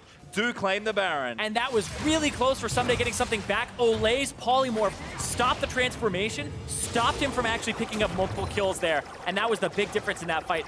Immortals get out, get the teleport, and they're able to only lose one person, so that is a very worth Baron call from them. Well, they'll take it. I'll keep riding that 2,000 gold lead forward in this game. As again, Dignitas just not fast enough with Cho'Gath based on this. Every time I watch these, and like I've done breakdowns where Olay is just soaking so many abilities, Shrimp W's Olay, and he pulls the tank line so far back. Mortals are retreating now. They're trying to get out, and Pobelter is trying to get somebody to go after him here and put threat on. And then right there, that polymorph on the top side, Someday couldn't transform, couldn't get his W off in time, couldn't use his ultimate fast enough, and that was Olay making the difference in that fight. Shame for Pobelter, because that looked like an incoming triple kill. Yeah. Just couldn't quite find the angle on the team fight, not safely at least. Yeah, it didn't really want to like blow flash or get out of the pit unless he had to. And that's what you want to do as the Corki. Pobelter played that well, where you don't use the Valkyrie preemptively, use it reactively. Because if you pull somebody into the pit to try and hit you and then you Valk out, they have a longer path to get to the real team fight that's happening. Well, we'll see just how much damage Immortals can do with this Baron. Going to hold it for 2 minutes and 20 more seconds. Stone plates finished everywhere. Smithies and Flames lining up quite nicely. And Pobelter, with some alone time, is going to do a ton of damage to structures. So IMT should be well set up to really break down a lot of structures. And you see Keen's actually caught up in CS, and it's been that bottom lane, Altec versus Cody Sun, where the CS advantage has actually grown for Cody. So Immortals actually changing up where their CS advantage was via their lane allocation. Pobelter's like, yeah, Someday you're not that tanky in mini form. Nope. Despite having 2 tank items and an extra chain vest, plus the health from a Black Cleaver, as the ace in the hole will poke him down a little further. Flame, of course, the only one without Baron. Did die, but is still going to get the shove going in the top lane. Yeah, 1,120 health from his stacks. He's only got 7, 1 from the Baron and 6 from monsters. But this Cho'Gath is just so difficult to remove from the map. It's very, like, this is why this champion is being played so much. The Bramble Vest pickup for him, we're seeing him only have, pretty much a few HP items, but a lot of his health is from just those feast stacks. And then he just buys resistances. Being 0, 2, and 1, but he's very threatening. Looks like he wants another one, because there's a Drake up. He's already started. Save it for me. I was wondering when Give me the stack. Don't do it, Cody. It. Yeah. There we go. Double Ocean now for IMT. They do already take the tier 2 tower in bot as well. So, again, continuing to stack those objective advantages. Probably still want a little bit more. Only 45 seconds left on Baron, but Flame now going to just saunter down to that bot lane. IMT will happily play this one nice and slow. Yeah, whereas Dignitas, their kills or their assists are kind of in the right place right now. But you really wish that Syndra had a little bit more in terms of the kills or all tech at the same time, because he's had to kind of augment his build a bit here. He's got 2 items, so he's definitely behind right now in CS. And then he went for the last Whisper because he needs to penetrate a lot of that armor that's being built up by the people who are going to be in that front line. Some of it does feel like what Dig waiting for. We're probably waiting for Baron to wear off first. Maybe a pick on a Pobelter. Does take damage there from Olay, but Double Ocean kick back in short order. Might stop the siege in top side for Immortals though. And that's Baron pretty much dropped off, so not a whole lot left to do here for IMT. Only 1 turret and a Drake. Not the biggest advantage they built there. Yeah. Not awful, they're still up like 3,000 gold. Yeah. And still, we're talking about like this neutral game where there's 2,000 to 3,000 gold difference between the 2 teams, so it comes down to team fighting and how you're trying to get whatever advantage you can. We're getting close to the point where people are going to get maxed out very quickly and start having 6-item spikes. We're seeing Altec complete his 3rd, 2 more to go. I mean, Pobelta and Cody are both sitting at 3 strong items with the last Whisper there for Ole. And Flame just finished a Warmogs, and he has a Bramble Vest. So if I was like, I hate my life all of a sudden, because there are 2 Bramble Vests on the enemy team and a Cho'Gath that can one-shot me if he activates Stoneplate. Yeah, he's got 4,555 HP. And right now, before using Stoneplate, he does a little over 900 true damage. And Altec has 1,600 HP. So I actually think Flame, I'm not going to do the math on stream because you always tell me not to. Flame would be able to Gargoyle Stoneplate in a team fight and go for that. And that's why the Warmogs is there. The Warmogs is there for the fact that you can multiply your HP. It all counts as bonus HP from the Stoneplate, and then you ulti, and you're able to one-shot somebody. So, but also, one of the things about Warmogs I love is, hold on, Block from Cody. Shrimp's really far out, but the root is maybe enough. Actually walks through the Brambles. And now Smithy in the mix. TP in from Flame. He's looking very hungry. Maybe going to try and take down Arthur. He just eats Shrimp.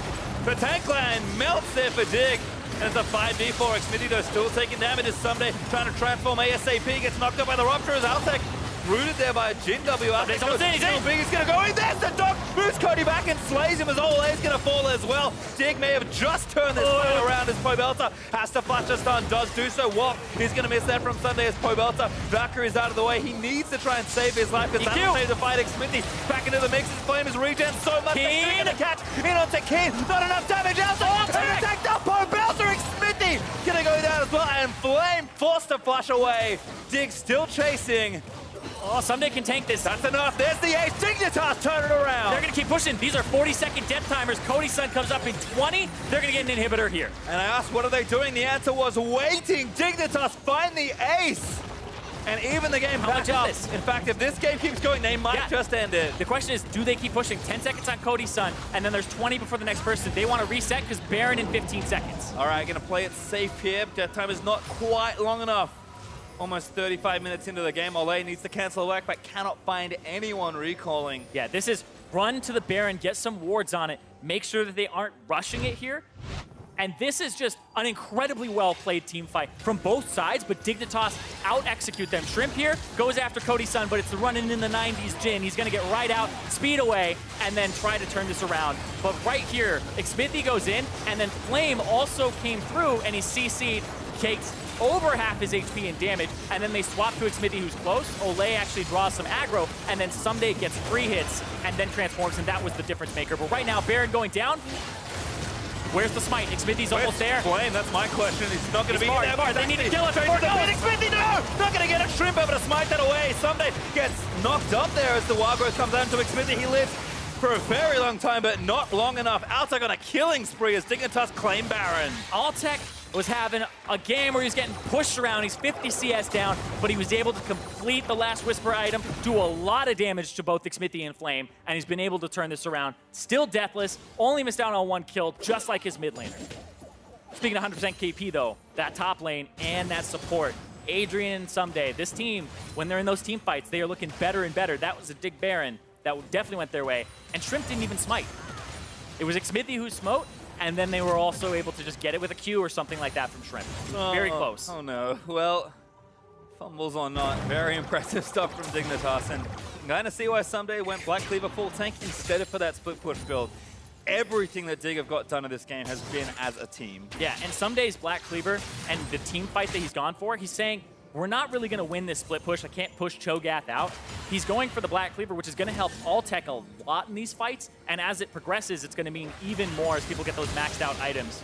So he's helping shred all of that armor so that Altec can have a carry performance. All right, well, here's the next push. Dignitas down to that bottom lane. Pobelta, bit of a chunk there, but eats the ace in the hole from Altec. Yeah, also double Knight's Vow for Dignitas, whereas Immortals just have that 1, and it's on Pobelta. The bullet hell right now for IMT is Baron empowered auto attacks coming out from minions. Got spears flying everywhere from Syndra, saplings being thrown over. IMT just pushed straight back to their turrets here. Yep, there's going to ult to try and save this. I feel like that's actually something where now they'll have to just kind of camp these 2 cannon minions, get whatever damage they can. And I like this trap line from Altec. Normally you see the trap line go all the way around, but he's just making sure he has 2 traps to put on the left because that's where Immortals are threatening from. And Someday even going to move over and try and zone the tanks further out from the flank. Someday actually gets knocked up here. I don't know what he's doing over there. Gonna take a while to kill him, but Dig just moved forward. I mean, IMT just can't afford the 2v1 someday. Turret damage now back up. Altec got hit by 1. He's got warmugs as well, so we'll regen out of combo, but IMT maybe trying to fight someday. Perhaps caught here, but he jukes that Deadly Flourish. Now almost Mega now as the inhibitor is exposed here in the bot side. Flame stunned by Keen, but Dig just moving and trying to take this inhibitor. Yeah. Making sure that they have a trap line still. Altec is using that range advantage to push. But you can see the tanks can't find a way in. This Caitlyn is just zoning them. Now they'll walk up again with these minions, try to get some damage on it. They have to be cautious here. Oh, Altec. 8-1 order from Pobelka and almost died after that Q. Smithy gonna dive back in. IMT gonna try and go for the T5 before the inhib goes down, but I don't think it's got enough damage. Stone Plate's activated, but it's not enough. Keen takes down Flame. Altec takes down Smithy. Dignitas kill the frontline and take the inhib. And now they have so many options, but I feel like it's try and make the game end here. Gonna go for it now. Driving into the backside, Pobelka has to be careful. Root onto Shrimp, and someday taking fire, about to transform into Maganar. Nexus Turret 1 has fallen. Pobelka dives in with a packet, but he goes down. Altec coming up so huge in the back end of this game. The Nexus is exposed, and Dignitas make the comeback and win game number 1. A better neutral game for them in the 2,000 to 3,000 gold range. And Dignitas make the better play and play the team fight just slightly better than Immortals, and that's what makes the difference there and gets them the Baron and ultimately the game. Just so much trust in themselves as a team to find the winning 5v5. I mean, Immortals, despite being kind of early to mid-game centric, having strong macro, being really good, and in this game playing a pick-style composition, they are not shabby team fighters either. It's one of the reasons they're the top NALCS team, but Dignitas just coming up a little bit better there. Yeah, and this game was incredibly close, 38 minutes long. This is the fastest of so far of the split for these two teams, or sorry, the slowest for these two teams, because before, it was just a bloodbath last time. It was 33-minute game, 27-minute game, 23-minute game between these two teams. So this one is showing that this Dignitas, with this bottom lane of Altec and Adrian, you have scaling from just a kind of personnel standpoint, where Altec is going to reach that late game point where he's right now the second damage per minute AD carry, and he's going to be able to deliver in these fights. His positioning is great, and then he's able to come up big and allow them to just, and that's the thing, right? AD carries who position well and don't get caught in team fights, they're always going to put out that damage, and then they're going to be able to help take over the game. And that's what I think he brings to this team, and that's what's making the difference here later in the game. Well, certainly lots to break down, but to get their thoughts on that Dig win, let's send it over to Dash and Mark.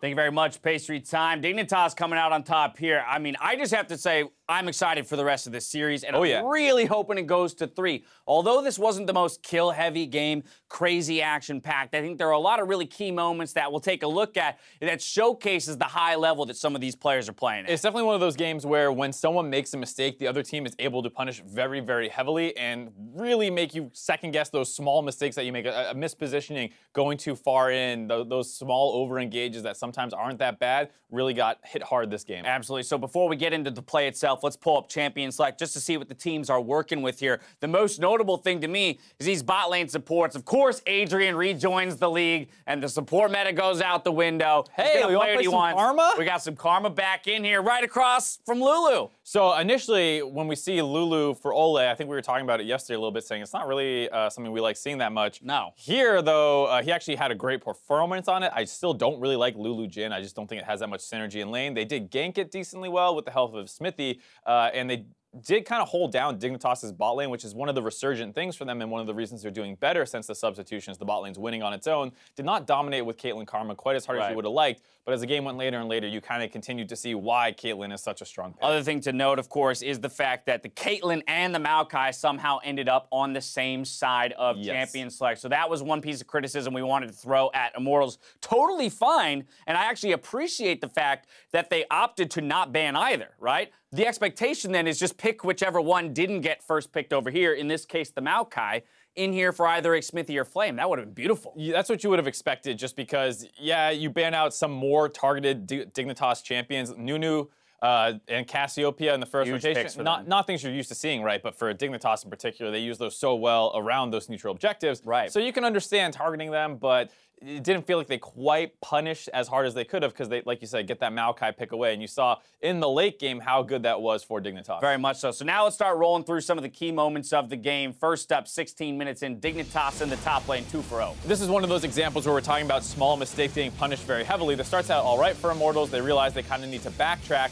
and they do that. And it feels like they're collapsing pretty well onto Dignitas' front line here. Someday starting to get chunked out. The teleport's coming in from Pobelter, but then he goes way too far forward with that package, kind of leaves his front line now to get collapsed on, and he's doing nothing in the backside of the fight. He could have been up with Cody's son right now, pelting away at multiple members with his rockets and waiting to use that package aggressively, but because of that miscoordination, it ends up with his front line being the one getting focused down. Very much so. Let's push forward to 28 minutes into the game. This one around the Baron, showcasing why Ole is one of the, or is the best support in the North American Open. This is so amazing by him, just because what he does initially isn't that crazy. Flash away from Maokai, don't want to get CC'd, ult yourself to keep yourself alive, but where he shows unbelievable patience is how long he holds his W here. And some days in the middle of the team, building his Gnar, and he polymorphs as soon as he gets full Gnar bar. Not before, not after, and it looked like Someday was about to monster this fight. That would have been a 3-man ult. Yeah, he would have won this fight for his team, punished this Baron attempt heavily. Instead, because Ole played that so intelligently, he actually only limits his team to a single death, and they get out with that Baron, and they use that to build a little bit of a lead from a position where it looked like they might have just thrown the game. Yeah, absolutely stellar play out of him. I would have been freaking out. I would have hit everyone. Exactly. I think most people, pros, just mash all the buttons, do everything they can to live. You see a Gnar jump in on you like that, you just, okay, let me stop the damage. But he says, I'll eat the damage through the exhaust and the ult, and I'm going to use my polymorph when it will be most effective for the rest of my team. Playing the utility there on Lulu, perfection. But of course, Immortals didn't win the game. Nope, and that's probably where you get into a little bit of the pick problem here. 33 minutes in, Someday is going to really just monster this fight again.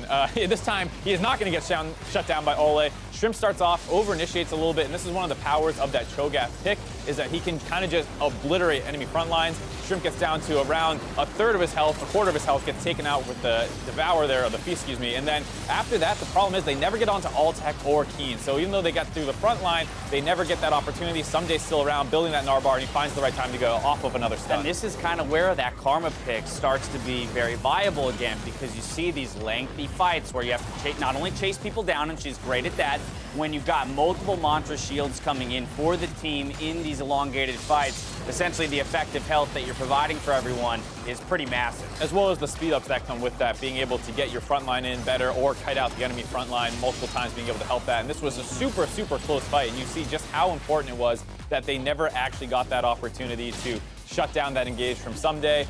Killing Cody's son early in the fight was just a huge factor in why they were able to win that fight. They grabbed the inhibitor, they were able to grab a Baron after, and you see just instantly that gold graph shoot up in their favor. Again, great out of Dignitas. That wasn't the final fight, but it was the one that put the nail in the coffin, essentially. Someday, gonna grab player of the game. Honestly, no, this dude is just a monster. I'm constantly impressed with his play. We didn't pull this replay, but in the final dance around that bottom inhib turret, he dodges probably like 6 or 7 different spells, right? Yeah. At the same time. It's like the craziest fancy footwork I've ever seen. It's while two people are kind of pushing him out of that position, it's one of those high-level things where you're like, what is he doing off on the side? But he's trying to deny the flank to come in from the Jarvan or the Cho'Gath. Exactly. So he's just kind of 1v2ing, holding his position while his backline's able to walk forward and hit the turret. So he just played that, like you said, very well as well. Right, and again, I mean, this time on the Gnar, when we saw the Maokai locked in initially, we're like, oh, you and I both went, someday Maokai, they win the game, right? Don't even need him on Maokai to pull the initiates. They can rely on Shrimp for that, make him a little bit more of a playmaker and side lane threat where you can push advantages on Gnar. And you see the benefit as well. I mean, he has the huge damage numbers. I'm sure at least 10K of that is probably thrown into the Cho'Gath and side lane pushing. But at the same time, I mean, you saw the impact in the team fights, just setting his team up for all those kills for,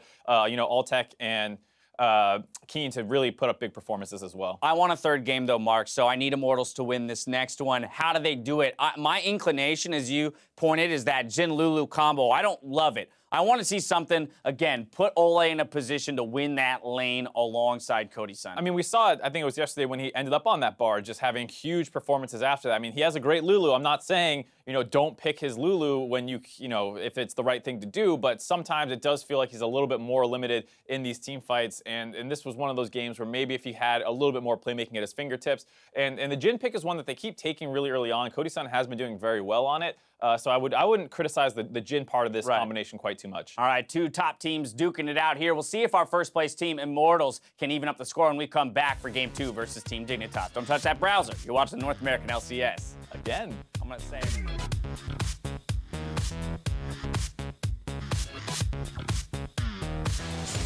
Oh, flash from Adrian, but the ulti's going to follow. Knock up from Lulu. He's going to follow in. Adrian's still trapped in the cataclysm. Looking to go down here. The ulti up from Cody and first blood off to Lulu. Oh, he doesn't reach him. Low from the ulti, but that Swan caught its flame back into the rest of Dignitas. Cody firing shots, but Flame is living for so long. Someday finally takes him down. Okay. We got him.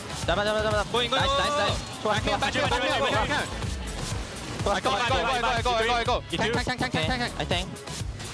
A speed you? Back up. Can we game in here? Where's the smite? Xmithy's almost there. Flame, that's my question. He's not going to be there. They need to kill it. Xmithy, no! Not going to get a shrimp, able to smite that away. Someday gets knocked up there as the wild growth comes down to Xmithy. He lives for a very long time, but not long enough. Altec on a killing spree as Dignitas claim Baron. Keen takes down Flame. Altec takes down Xmithy. Dignitas kill the front line and take the inhib. And now they have so many options, but I feel like it's try and make the game end here.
Welcome back to round 2 of Immortals versus Team Dignitas. Definitely, it's a lot to look at here. Dignitas did pick up the win after a very back-and-forth game, but have to credit ProBelter back in on the Corki. Finally picks up a loss, but not without trying. Yeah, exactly. I mean, he put in a lot of effort. He did the most damage in the game. Of course, naturally, Corki does do a lot, but he did 40.5% of his team's damage. And so during those later game team fights, they weren't really able to get Cody Sun as involved as they would like. And also the Cho'Gath Flame really couldn't contribute as much either, because I feel like the Caitlyn range shut down a lot of what the Jhin wanted to do. And the Cho'Gath is just stepping on traps over and over again and can't really reach the Caitlyn and live that, you know, Cho'Gath fantasy of flashing in and just eating her and one-shotting her. Yeah, I feel like so much of the time it seems like something that is very good in theory, but I think realistically Flame picks it because it's a good 1v1 pick. You eventually kind of outscale both carries and tanks in a lot of different ways. And Flame, he had a lot of sideline pressure, but as soon as he was kind of forced to group with his team more, Immortals couldn't quite find a way as 5 to make it work in the late game, and Dignitas could. For me, that was the difference maker, so we'll see what changes here in Champ Select. Nunu banned once again by Immortals. Dignitas will do them the favor of banning Zac this time around now that they've swapped to the red side. And yet again, a early Cassio ban from Immortals. Yeah, it feels like they just don't want to play it themselves. They're afraid of Keen's Cassiopeia, which is one of his best champions, in my opinion, where he can just scale into the game. It's his second most played. It's one of his best KDAs as well. And it allows him to shred tanks, so it gives him that mid lane threat. But this leaves LeBlanc, this leaves Thresh. There's so many things. I'm going to say it every champion select. There's so many powerful things right now in League of Legends in this meta that 6 bans is just not enough, especially when you're throwing some target bans like the Nunu as well as the Blitzcrank. And again, I think diversity has kind of been the theme of the last few weeks we've seen on this particular patch, so good to see that, as Blitz and Thresh will actually be exchanged for those final bans. Caitlyn there for Dig, kind of respecting the power of the pick despite winning with it in game number 1. But probably not going to get it here. We'll see what Immortals want to first pick. And do things change up? It's kind of the question for me. I mean, Maokai, please. Maokai, Caitlyn were the picks that they had open to and was very absent. Didn't really make the trade we expected to, and Dig ended up with both of them. So, going to change it up again. Again, Immortals are a team that are not strictly following the meta at all. Yeah. Actually, first picking Trist here. Did Dignitas figure them out? I feel like that's actually incredibly strange, because I'm looking at the picks for both Flame and Xmithie. Maokai has only been played one time between the two players, and the Maokai was for Xmithie. It didn't win, and he didn't have a good performance on it. So the question is he like kind of leaning on Jarvan for that? Is he leaning on the Cho'Gath top lane? Because Maokai is easy to pick up and should be seeing play and high priority, and I think Dignitas are onto that. They now look like they're going to run a Sivir tank comp. Ooh, okay, yep, flashing Cho, maybe looking to steal it away, but gonna take Sivir J4 here. And I think just saying, Cho'Gath and Maokai are both up, and you're not picking both of them. So happy to give Cho'Gath over to Flame, happy to flex the J4 top or jungle, and we'll see if Dig do end up with either of those picks on the other side. In fact, Flame might even abandon them completely, depending on the pick here. See exactly what gets opened up. But Dig, like you said, I think really understanding that there's just not been very many Maokai picks at all for Immortals. And in fact, we're going to miss one here. Shen and Talia picked up for Immortals. Yep, and now you can't really pick the Maokai without having at least a J4 or Maokai matchup into Shen, both of which are not incredibly favorable for those guys. And Dignitas had actually banned the Shen away in their second round in the first game. But we see Flame pick it up very early to try and have that split push as well as large effect on the map. And this looks like more map pressure. This looks like a global composition coming through for Immortals so far. And the 3 carries, really. All right. Picked up very early for IMT. Locked those solo lanes and that bottom lane in already, as Maokai will be the selection here for Dig. Yeah, I mean, I love Maokai. I think he's incredibly powerful and that this is the right pick here, but the matchups are not incredibly favorable for them, whether it's Jarvan or Maokai into the Shen. But I do feel like the pick, once you get to team fights, it's pretty irrelevant how the lane phase went. Well, there's a lease ban for Dig, so they're going to start targeting those junglers. They already stole Jarvan away from Xmithie. There's a Kassadin ban for IMT, trying to protect that Talia, and I think Dig might even follow up with a Gragas ban here, based on what Immortals flashed earlier, and of course, the general play pattern of Xmithie this split. I mean, you trying to take my job, Pastry? Nope, I just like drops. I know, I feel like the Gragas might come through here as well because it's that most played and it's very comfortable. And there you go. I'm a genius. You no, are. I just know how to read stats as it turns out. It's really easy when your opponents are very top-heavy champ pools and it's pretty obvious where they're going with their phase 2 bans as Immortals. 15 seconds left. What do you think? What's this next one? No, I'm asking you because it's a hard one. Probably Corki? It could be Orianna, could be Corki. Oh, Syndra. Syndra. LeBlanc's also up. See, that's the thing, right? We're in this meta now where I'm like, there's so many things. I think Syndra the obvious one, though, because Keen just played it, and it's one of the more obvious counter picks in Atalia, so yes, should have known. Yeah, against Irene. But like, there's just so many things to consider when you're going through the contingencies. We're up here, like thinking about it, but they on stage have those 30-second ban times where you have to really figure out what you're doing. And oh my goodness, that's a Karthus. All right, couldn't have predicted that one. The Karthus comes through. We've seen it a little bit in the Challenger series. It wasn't that successful. I believe it was played by GBM. And this champion in a Sivir composition can be deadly, but what Team Dignitas have done is they have done two things. They've drafted a team fight composition that's going to rush your face and try to get in there, but they see Immortals have a global composition where they try to roam around, and Karthus doesn't have to leave the lane to match the pressure of the Taliyah. So they're matching the global with the damage of the Requiem.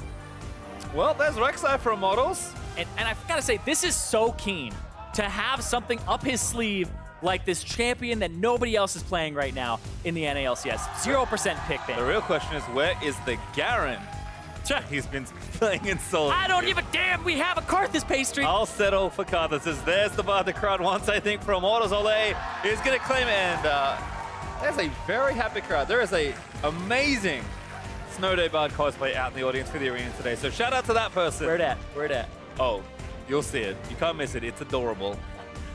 Stood up, can't find it.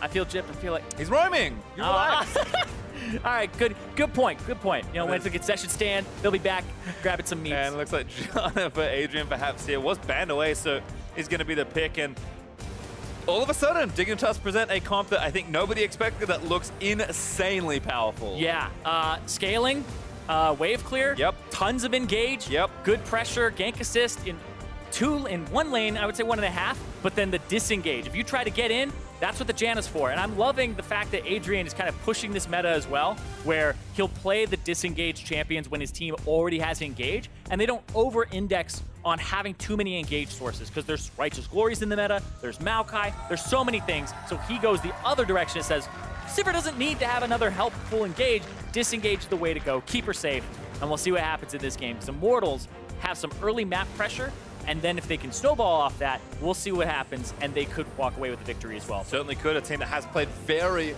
high tempo, pretty much all split long, but we saw in the last game, these two teams feeling pretty equal, actually, as far as the skill levels go. So we'll see if maybe the draft can make the difference here for Dignitas, or if Immortals can maybe just set things up a little bit better for themselves. I think, again, showing that, you know, they are a team that maybe has a weakness in draft, but who knows? If Immortals steamroll this game, we'll never remember that Keen really picked Karthus in this game. But if all goes to plan for Dig, it's going to be a very impressive looking sweep if they can complete it.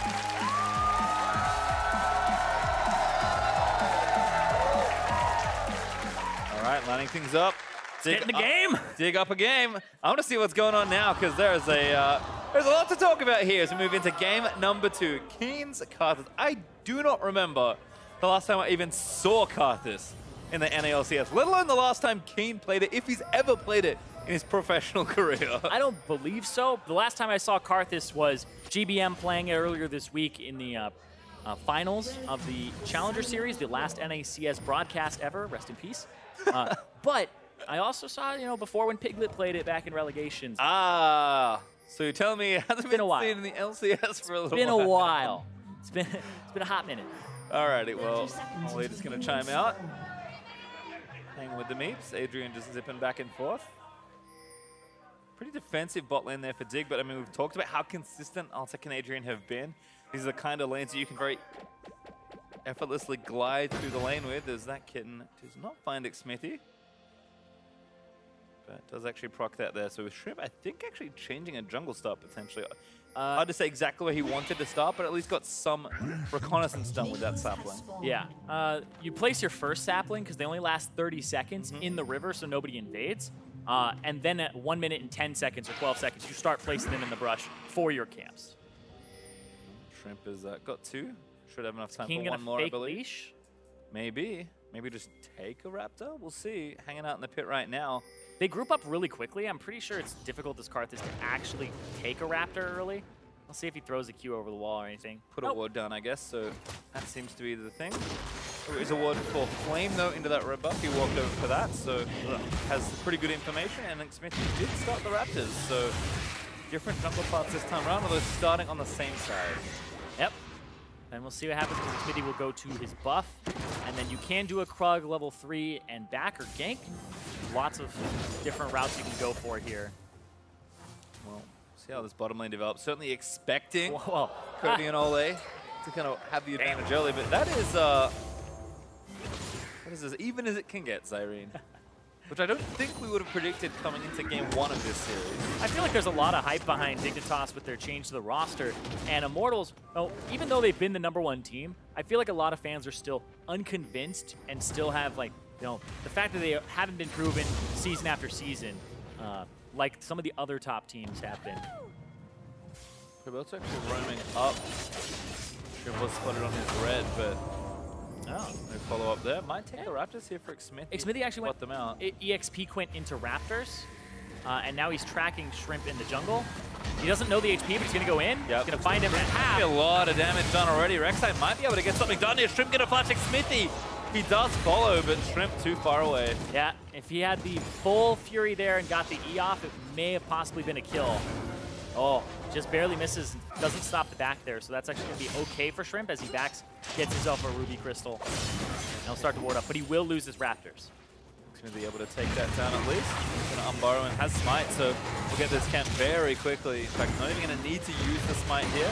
Yeah, and now they get to kind of track him because they they go for the Raptors. Xmithy has a full top side to clear, and the only camp for Shrimp to clear that is even remotely worth anything is Gromp, and then maybe his Wolves in a few minutes here because Xmithy's going to have a lot to actually go after, and Shrimp's going to be behind. I think when you think of all these things about jungle piloting, it's not just that like you took something away from the enemy jungle necessarily, but now you have so much information. I mean, Ole is going to ward this and try and take it. Good smite from Shrimp to secure it, but IMT, if nothing else, even if Ole hadn't roamed up, would have had the information. Exactly. Information is incredibly important. It's not always easy to appreciate from a spectator point of view, of course, but the fact that he had taken both the Krugs and the Raptors means there's nothing on the top side to actually go for. So Shrimp 100% bottom side of the map in the next few minutes, and they just play around. Oh, there's Flame on a Sunday who didn't mention it, but did take the J4 instead of the Maokai. I think that kind of makes sense. It's probably the best of your bad matchups there in the 1v1. Oh, Xmithy tracking Shrimp, who doesn't have flash. Shrimp might be dead to rights Might here. not have been paying attention. Going to W away under the Unraveled Earth, but now moved back into it by Pobelta. No flash, remember, from Shrimp. So Xmithy looking to follow up. He's Pobelta. He's a little bit more. He flash Qs, and there is first blood for Immortals mid laner. And Xmithy, seeing the gank coming, knows that there's no camps on the top side to do, and says, if you're going for anything, you're going for a gank, and the mid lane is a little bit better for him to go after than that bottom side. Dive Look at time. this, Ole. He ignited already. There's That's great from Ole. There's Pobelta's second kill. And Xmithy doesn't drop to the turret either, and they all get out. And that's that high tempo we were talking about, this early game, this pick, this roam that they can actually execute on, whereas Dignitas want to scale. Dignitas want the game to be as even as possible going into the mid game. Well, 1,300 gold up from Immortals is not even in this early game. Some great early pressure as we'll watch this one again. Yeah, it's such a great tracking there as well from Xmithy. This sets up the whole thing. Pobelter holds his W until after Twisted Advance, and that makes the difference there. But blows the flash to reposition to the side, and then immediately Ole teams up with the jungler. There was that video that was on Reddit, and all about how Ole's getting high in solo queue, and it's mostly that he teams up with the jungler and roams. He's almost like a second jungler in terms of pressure. Cody Sun gets left to all by his lonesome. Just a kind of 1v2, but like, what's a Janna gonna do? Right? Janna's not gonna help kill the AD carry. So Cody Sun just plays safe and waits for Ole to return. Yeah, and still actually ahead in CS, so really not a huge problem there for Cody on the Triss, who's also gonna get scaling up. Yeah, all the lanes are winning right now for Immortals, and you have the winning jungle matchup, so they're in a very good position to just start a snowball, which you should be doing against this composition. They do have some late game insurance, though. Of course, Tristana, no slouch when it comes to scaling. But you have to make sure that as you enter this mid game that you're as far ahead as you possibly can be, because this Karthus, I mean, if you hit mid game and Karthus hits those level 6s, and something happens in the side lane, he starts getting kills, it can actually get pretty out of control. Yeah, I can see that this is Frogger. the first time playing it. In the LCS list. It was last spring actually, Froggo. Last week. But a really nice wall from Pobelta may actually not be enough. Shrimp gonna get executed is certainly enough in the 2v2. And Ole's here first too. Ole reinforces from the side just to give him some safety and an exit route. Who's fast as Irene? The move speed champion or the one that can go through walls? Pretty sure the one that goes through walls. Correct. And there's Bard able to get the room done nice and quickly. I realized it was Kane who does both. Yeah. Someday and Flame still battling. Flame just going to trade back and forth. But now Someday's in a pickle because he has to actually look to ward. Flame has taunt in 2 seconds and then pass through. Pinging Kane, help me! What is going on? Flame gets the taunt. Fight over the honey fruit. Oh no, the crab's taking one. Flame Someday's out of there though. Not foiled by the Scuttle Crab, but Someday gets out. Yeah, relatively easily. It's the winning top lane matchup, and the Shen pick early on, knowing that the Jarvan and the Maokai were something that they wanted to pick up after the Jarvan was shown.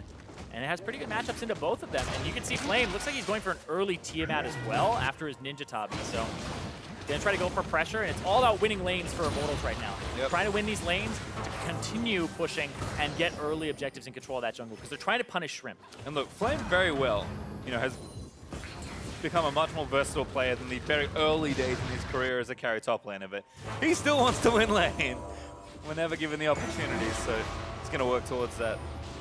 Yeah, that team out right. I feel like everybody talks about League of Legends as a team game, and it absolutely is.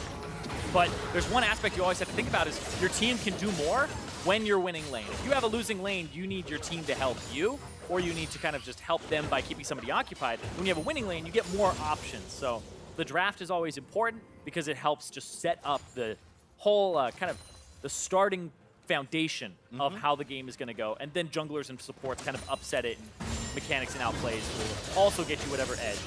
Looks like Cody's finally going to get a shot in at 20. Never mind, he's getting some more damage done onto Altec. Has a ton of gold to spend though. Exactly, but Altec has the BF sword advantage. They brought Maokai down to the bottom side who has ultimate. They might be able to push somebody off this turret. Ole doesn't have his flash. I think Altec too low to participate in a dive as well, despite having ultimate, so gonna have to back off here. So we'll just check in exactly where Immortals but are. Altec's just gonna CS, push back. You see Cody's son resets his back to make sure he doesn't get ricochet. And stays again, because he's like, I want this farm. Shrimp wasting time though, which is nice, as Someday roam down the mid lane, gonna get spotted. Yep. Smithy wrapping around onto Kane. It's a 2v2 right now. Yeah, but you always have these stand uniters, so. Yeah, this game, I feel like this draft from Immortals just gives them more pressure early, and Dignitas are now banking on Immortals just not keeping their foot on the gas, which as a team I feel like is not a good strategy. Sure, it'll win you games, but it's not one that made it so that the ball was in your court. You're relying more on enemy mistakes than you are actually you playing your game plan. Well, you can see again, Flame getting aggressive onto Someday. He's 10 CS ahead in his lane. Flame just going to keep running Someday down as long as possible, pulling that blade back for the slow. And again, IMT just kind of up in every lane. Pobelta 2-0-1 has a 20 CS lead, and Cody, who is eventually going to go shopping, also has a CS lead from sticking around despite Ole leaving his lane multiple times. Looks like Cody's going to cash in. And once you get to this point, though, you can do whatever you want, and here comes the top lane dive. They're going to look for Someday possibly. They have 4 people here. Someday, it's looking grim.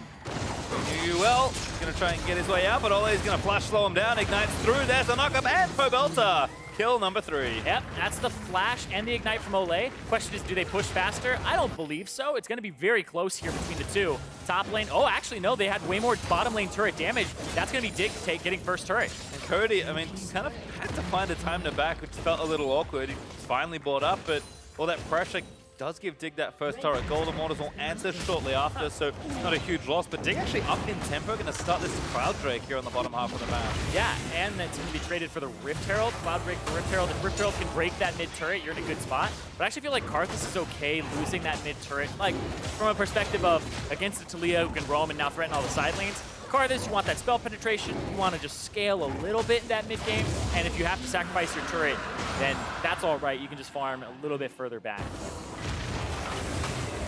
Good there, but Rift will go over. Again, Dig a little faster on the overall play, so might be able to get something else done, but I think we'll just have a pretty reset situation as Smithy Going to go ahead and pick up the Herald. And actually, Cody, with a good amount of free time, should be able to get this as well. Yeah, he does a lot of damage to this turret. Explosive charge. Shrimp is here. That might be enough to save it. Looks like it will with the minion wave running low. So Cody's still threatening that turret, but it does stay up for Dignitas. Yeah, interesting thing here is Cody-san went for a cull. He's saying this is kind of just that even matchup here where he's up about 200 gold total. And he's trying to make it so that when they hit that mid game, they get a bigger spike. So instead of investing in the now, he's investing for later and trying to make sure that they can get to a snowball.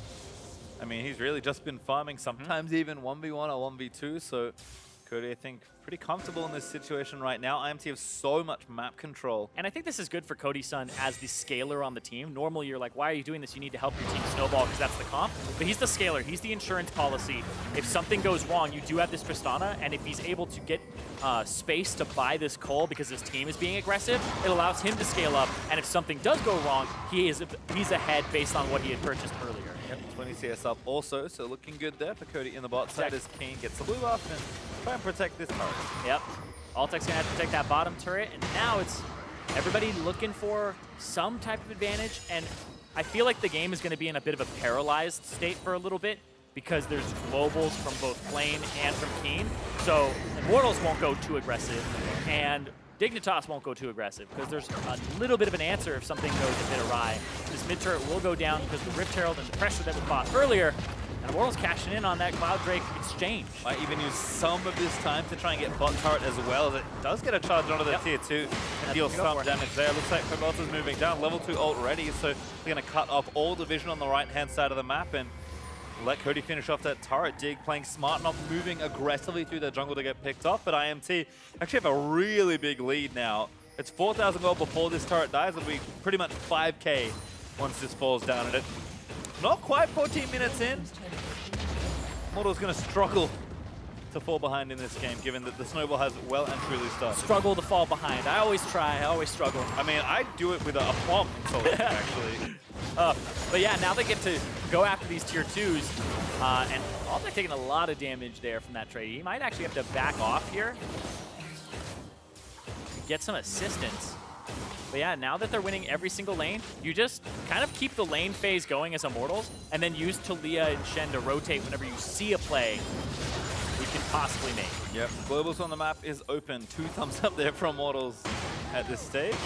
And Pogolz are even drilling the mid turret right now. Yeah, there's just CS advantages across the board for Immortals. Like, every lane is getting crushed right now by at least a 15 CS advantage. I mean, almost 1,000 gold up in top mid and Cody versus Altec in the bot lane, so 2,000 mid, yeah. This Karthus is not having a good time. Pobelter 100% KP alongside Smithy, and now he's going to look for a play on the bottom side. Here comes the Weaver's Wall. Cutting off, Ole portaling through, but just going to try and cut off Altec. Oh, good flash. There's the ult there from Trim defensively. Does clear the way out, so no turret there for IMT as Simba pops the ult. Looking for the big old flank, but something getting in the down. Saves himself from the Karthus ulti, using the Tempered Fate, and something gets blown to pieces. Ole, Smithy, you are amazing, as Smithy just dives in aggressively and going to force that heal out from Cody. But still, the play continues. Flame has made his way down with Stand United. And Immortals are saying the last time they played Dignitas, the way that they won, I talked about it, 27-minute game, 23-minute game between the two that they had, and that is off that high pressure, the tempo early. And Dignitas, they won the last game off of team fighting. They won it off of late game, and Immortals are saying, we're not going to let you get there this game. Yep. Kind of continuing again to play aggressive and build that lead up further and further. I'm not going to do math on stream. That's a lot of gold up now for IMT. Yep, 5.6 thousand. There we go. Baron's not even on the table yet. And this right here from Pobelter is mostly just to get turret damage, but then Altec caught and has to flash over the wall. And Ole, trying to get away, gets rooted, and then, or doesn't get rooted, and then Someday kind of missed the opportunity there. And that was just so well. Ole's Bard ultimates are disgusting. Even in his last matchup, the final ultimate he had in that last team fight was so good. And then right there, I don't know if they knew who Smithy was actually ulting to, because it doesn't tell you when you dip down if you have multiple targets. And that looked like maybe he was just trying to go untargetable, but he jumps to Shrimp and to safety, and they were not prepared to turn. Certainly not. As everyone from Immortals able to make their way down for that fight, and Immortals continue to take kills. 5-0 up. As far as that goes, it's really just a turret and a Drake for Dig. It's all they've been able to scrounge in this early part of the game. And now Titanic's online for Flame. Not that tanky, but doesn't really need it right now, given that he's just trying to 1v1 someday and keep the lanes pushed out. Cody, again, has spent a big chunk of money and has a static chip now completed. Yep. That called, I think, 20 CS away from stacking. Getting that wave clear going.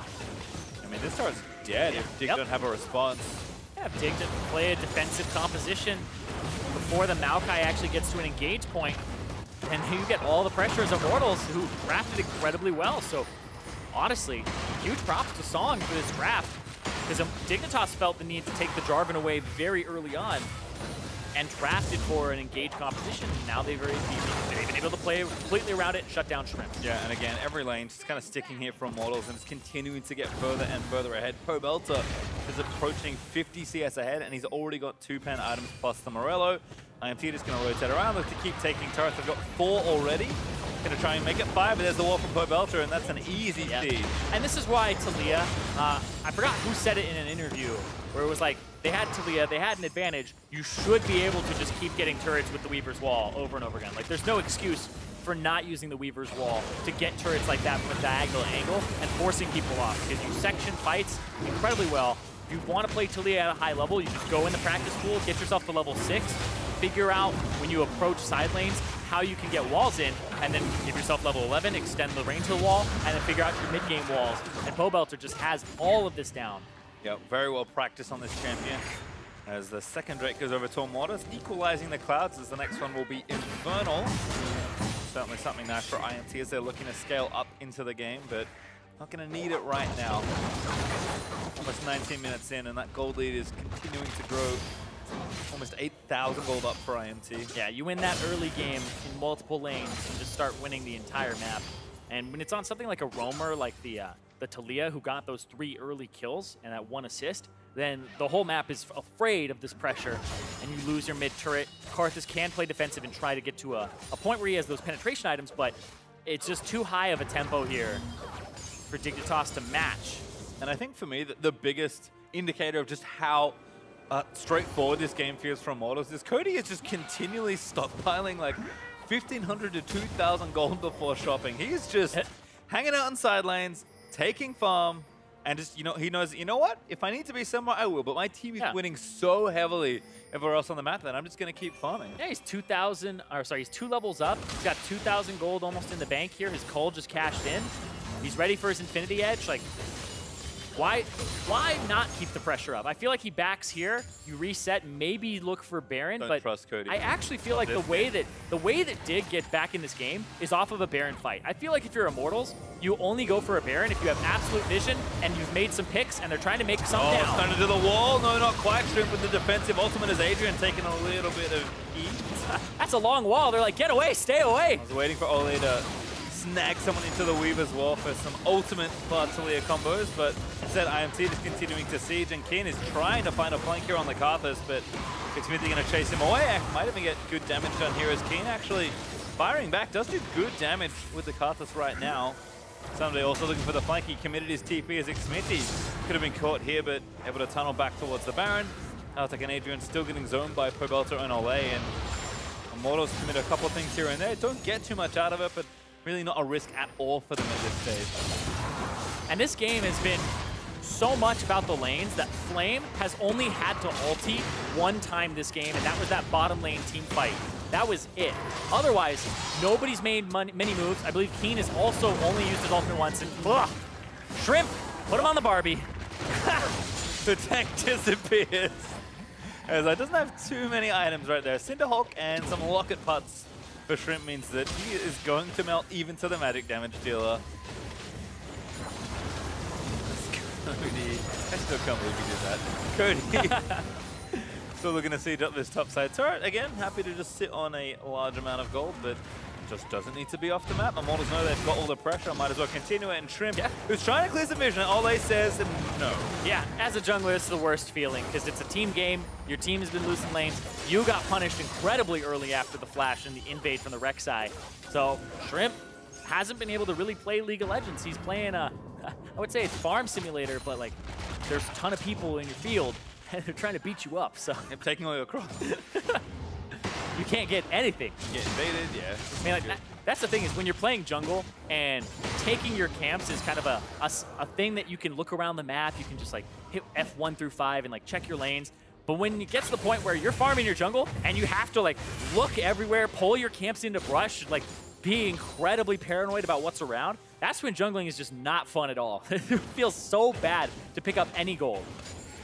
Certainly does, and IMT almost 10,000 gold ahead in this game. High roller Cody Sun has finally gone back to spend his money.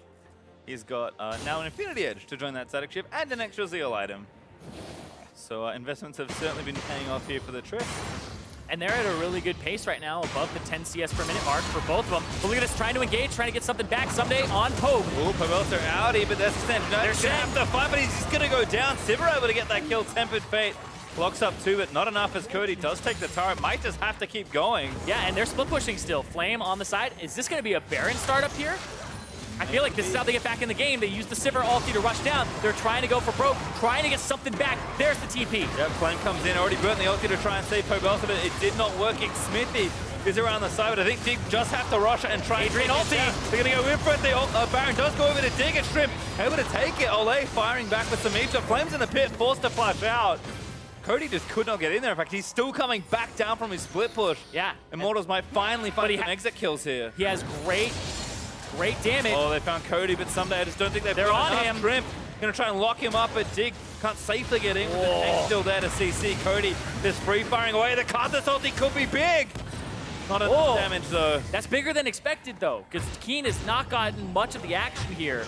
But that is Dignitas picking up a Baron, 9,000 gold down, and this is gonna relieve pressure, allow them to scale. The composition wants to scale, and this is how they're going to get a little bit back into this game here. Well, it's unlikely to be a big Baron power play, but a necessary one for Dignitas nonetheless. They needed a way to get some gold and play catch-up, and the gold from the Baron should be nice. We'll see if they can get any other work done. Infernal Drake is up in 20 seconds, and Pavelta just stole away their blue. I don't know if Dig can try and defend this, but we'll see if they try. Yeah, the Infernal Drake may actually be something you just sacrifice here. Flame has no globals. He's going to have to back and walk here now. But they do these objectives very quickly with the fact that they have a Karthus. So we'll see. Adrian, no ultimate to disengage. Shrimp does have his ulti now. They have to start it up as soon as it spawns if they want it. And then look at that, they just do it so quickly. Xmithy's in it. Oh, actually getting locked up by Shrimp. No, tunnels out before the W commander. Kane blocked up by Ole, but they're actually still fighting a Drake. They're going to try and take it and book it. Does go over to Dignitas, but there's the ulti. Pavelta taking too much damage from Someday. Kane finds him with a Skittle and takes him down. They're solo. Cody Sun might have a way in. Redemption. Gonna slow him down. A little bit of damage, but Cody can't find the reset. Dignitas get away again. And I feel like Adrian, the last 2 monsoons on this Janna have been perfect. The first one was in the Baron pit to stop the potential steal from Xmithy, exactly what he should have done. And there, it stopped the potential engage from Immortals to try and pick up these low members. Well, we talked about the scaling from Dignitas being the thing they were leaning on after Champ Select. It was so far behind that all they needed to buy for themselves was time, and they have bought some. And this right here from Someday is exactly what you want to see. We talked about Jarvan when Xmithy was playing it, where you get the flash, you can just repeat. He's going to go in onto Pobelter. Pobelter dodges, but then he just gets Cataclysm, and now it's going to be the kiddies coming in. It doesn't matter what happens, and everybody gets zoned away. Cody Sun has to spend time off on the side there, dodging the Nature's Wrath instead of hitting Altec, and Flame went for the taunt there and got monsooned away. So Dignitas, their team comp is now coming back online. And Altec's got to be careful. Oh, the turret. Good juke of the seismic shove. Turret 1 hit away, but Dignitas do not overcommit. Yeah, turret, 16 HP. That's not very much. Don't do math on stream, Pastry. I'm not gonna figure out how many hits it's gonna take. I'm just saying, it's not a whole lot of health. Dignitas looking for top side now. They're again trying to keep the pressure with the Baron that they've gotten. Only 25 seconds left with the buff, so gonna have to make it count. Yeah, gonna try to push this up top. They have that wave clear from Altec with the static shift and the Infinity Edge now, and instantly clears these out. Still, I don't think they can stay. Maybe one more wave. I don't know. Here comes Ole. Is he going to throw an ulti? Yeah, I'm thinking. Yep, they're going to try to go in. They want Pobelter. I think Pobelter cuts him off. A little too far forward. Uses the ulti. The locket might be able to save him. turret does go down. Sunday Stadium needs to take him with the ulti. Oh! Stream gonna stay alive for a little longer, but Cody finally takes it down. A two-man Tempest Fate finds two as Adrian falls down. Now Keen, the next target is Cody. He's gonna leap forward. A double kill for Pobelter. King gonna try and buy time for the rest of his team. Requiem, though, not channeled, and Someday just couldn't make it to the fight or didn't want to. Yeah, that right there. It was almost Shrimp just being in the corner and he couldn't get picked up. But then Keen and Adrian both get ultied from Olay there, and Keen did not turn on his E, so he wasn't doing any damage during that time. Unfortunate there for IMT. Now they're going to take an inhibitor here in the top lane. Dignitas was finding their way back into the game, but Immortals closing that door pretty quickly. Yeah, that Weaver's Wall from Pobelter, another big one to help them stay in it and ahead, very far ahead, and make sure that Dignitas doesn't rubber band back into this game. And now we have a bit of a moment to watch this replay. Yeah, and this was just a great setup. Smithy comes in right onto Shrimp, who doesn't have flash. And then Pobelter goes for the wall. Shrimp gets in the corner, and the root comes out on Pobelter, and it's like, almost! Threaded volley just right there, almost. And then right here, this Tempered Fate stops Adrian from channeling the heal, and Keen did not have his E on, so he wasn't dealing damage to anybody around him. And so the Karthus wasn't able to prime people for an ultimate afterwards. Well, again, Dig finds something back, but Immortals have to keep the game firmly in their control. So they're going to try and shove down a little bit more here as Pobelter is working bot side. We've got the rest of IMT here in mid. I like the pickups here from the members of Immortals. We have the Hex Drinker for Cody Sun to make sure that the Karthus ultimate does less damage and that it isn't guaranteed to take him to half HP every time. Someday back in again, but gets out pretty quickly. And Dignitas are kind of getting to the point where their comp's really scaling up. 3 items there for Altec. He needs a lot more, actually, and Sunday's kind of tanky. Oh, whoa. Oh, Someday hit his Gargoyle Stoneplate by accident there. Well, from memory, that's a 90-second cooldown, so gonna have to wait. Yeah, I feel like he was trying to use Corrupting Potion there and accidentally hit the wrong one, so he doesn't have that big Jarvan tanky teamfight item for him, because you want to go in, blow your Cataclysm, and then just stay on top of the person. But you also want to use your ulti on somebody, get their flash. Look at that. Oh, it's primed. Duke's saying they have to fight, though. Good ult there from Shrimp, actually going to keep everybody else out, but Shrimp maybe just taking too much damage. Smithy, he's going to be kept alive as Cody finally takes down the tank. Keen going in, flashing in, he's going to make it happen. Requiem going to get channeled. I don't know if he's going to get any kills here. How much damage? Not nearly enough. Cody loses nothing with that Hex Drinker, and Smithy just a bit too tanky. Yeah, Smithy has a lot of HP. He also has the most magic resist on the team now. And now Immortals get to continue. The wave clear is just Altec right now. You're going to have to rely on something like a flash engage from Flame, who's off on the side and can threaten that. But the range from the rapid fire cannon Tristana, you always have to respect it. Yeah, Minions also streaming into that top half as well. Super Minions already there. Whoa! Flame. Wow! He's gonna try and get Someday. Altec takes the away. I assume a Ricochet killed him. And Flame actually just has to get out. Dignitas still defending this turret. As Sunday's on Super Minion duty, IMT they will be able to crack it. Flame gonna tank it, needs a little bit more. They actually can't take it. Dignitas hold on to their turret. Olay got picked up there by, I believe, the Boomerang Blade, but the thing that cracked me up is Someday gets hit by the Buster Shot and goes off to the side as he uses his Flag and Drag. So it kind of looks like he makes an L shape off the... Woo! I love those things. Well, what? Oh, it's Fast Baron, Dignitas. No time to talk about anything funny. They're at it again. Take Baron. TV in from Someday. Ooh. 5K. One works out. Ulti from Shrimp. Just keeping him out of the pit for as long as possible. Keen. Can't get it in. Pobelter, though. He's going to get a kill on the Keen. The Baron does go over to Dignitas for the fight. I don't think Will Altec gets away. Dig, 3 members out the back of the pit. 2 for 0 in favor of Immortals, but the Dignitas once again get the Baron, and it's not a throw. They're gonna maybe give up the Infernal Drake, but I don't think they lose the game here. They'll have waves that are hard to push in.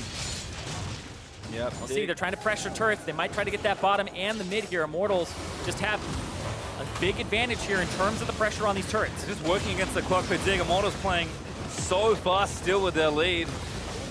They're able to take down this turret there in mid. Bot's also pretty available. Yeah, triple in hit. To keep that back out. And that inhibitor is going to fall. Top still streaming, super minions in. IMT is exactly where they want to go. Going to bail out for now as Dignitas have shown no hesitation in starting some of these fights, but Dig, I think just a little too late on some of these item timings. Too far behind after that early game as IMT going to consolidate back and take this Infernal Bridge. Yeah, and right now, IMT are sitting on so much gold. Pobelter has 2,000. Cody-san has 3.5 thousand gold. Buy something. Oh my God. I don't know if we could ever track this, but how much people back average, with? Average amount of gold Cody-san has had before shopping in this particular game would be some pretty ludicrous number. I feel like there's a point where there's a stat you can track where how much gold you spend on average per back.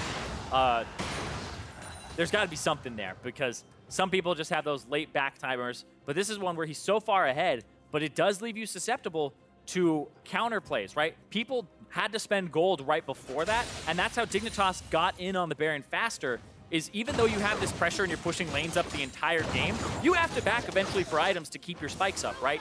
And it takes a longer time for you to get back across 3/4 of the map when you're ahead than the other team to back and go 1/4 of the way. So when you're backing from that far up, the other team had already matched items much sooner and they're able to get a tempo play on the Baron. And Dignitas have identified that, and that's really great to see from them, but Immortals still just so far ahead. Yeah, I mean, if Dig have kind of any chance back into this game, I think their moment is now. Keen just picked up Void Staff. Altec's got 4 items and their top inhib respawned. Like, Immortals can't be too aggressive here, but a nice wall again from Pobelter. Yep, trying to make that bottom turret free. Dignitas just want to try and find the angle for a fight, though.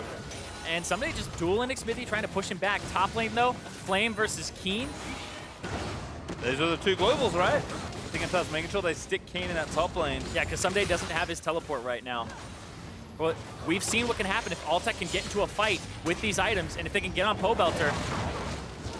Gonna find, again, the right target. Flame looking for the taunt, doesn't get it. Redemption out for Dig. They're on Pobelter. Sunday jumps on him, and he took so much damage to Root. He's gonna find it, the card that's much damage? Decent amount of damage coming out. No, the locket, great stuff there from Ole, I believe, defending the team from so much potential burst. That was double locket. That was Xmithy with a Gargoyle Snowplate, Iron Locket. He blocked 5,000 total damage with his locket so far. That's a lot. Dignitas still trying to defend, though, as IMT again. We're going to just take down these inhibs. Dignitas still being very stoic in the defense. Yeah, that Gargoyle Stoneplate plus Locket combo, you don't always get to it, but when you do against global comps or AoE comps, you block so much. The exact number is 4,828 damage was blocked there by Xmithy. See Dig again going to get cut off here. Altec on the right side of the wall. Cody's just going to try and fire some shots in. It's like, how do you reach him? You have to wait out this long duration of the wall. Like, it's just, man, people talk about Morgana bindings being long. That's a long wall. Well, Dig still actually defending their inhibs despite a negative bound power play of about 1,200 gold. I mean, I didn't expect them to get positive on that play, given how far ahead Immortals were. But the fact that we're 35 minutes in and Dignitas are still in this game, given the lead that Immortals had, and still have. I'm looking at the gold differences here. The top laners are a little bit close, but that mid lane, Altec is pretty close to Cody-san considering the late game now. He's about 1,300 down, but that mid lane, this Karthus is so far behind and has a lot of room to grow.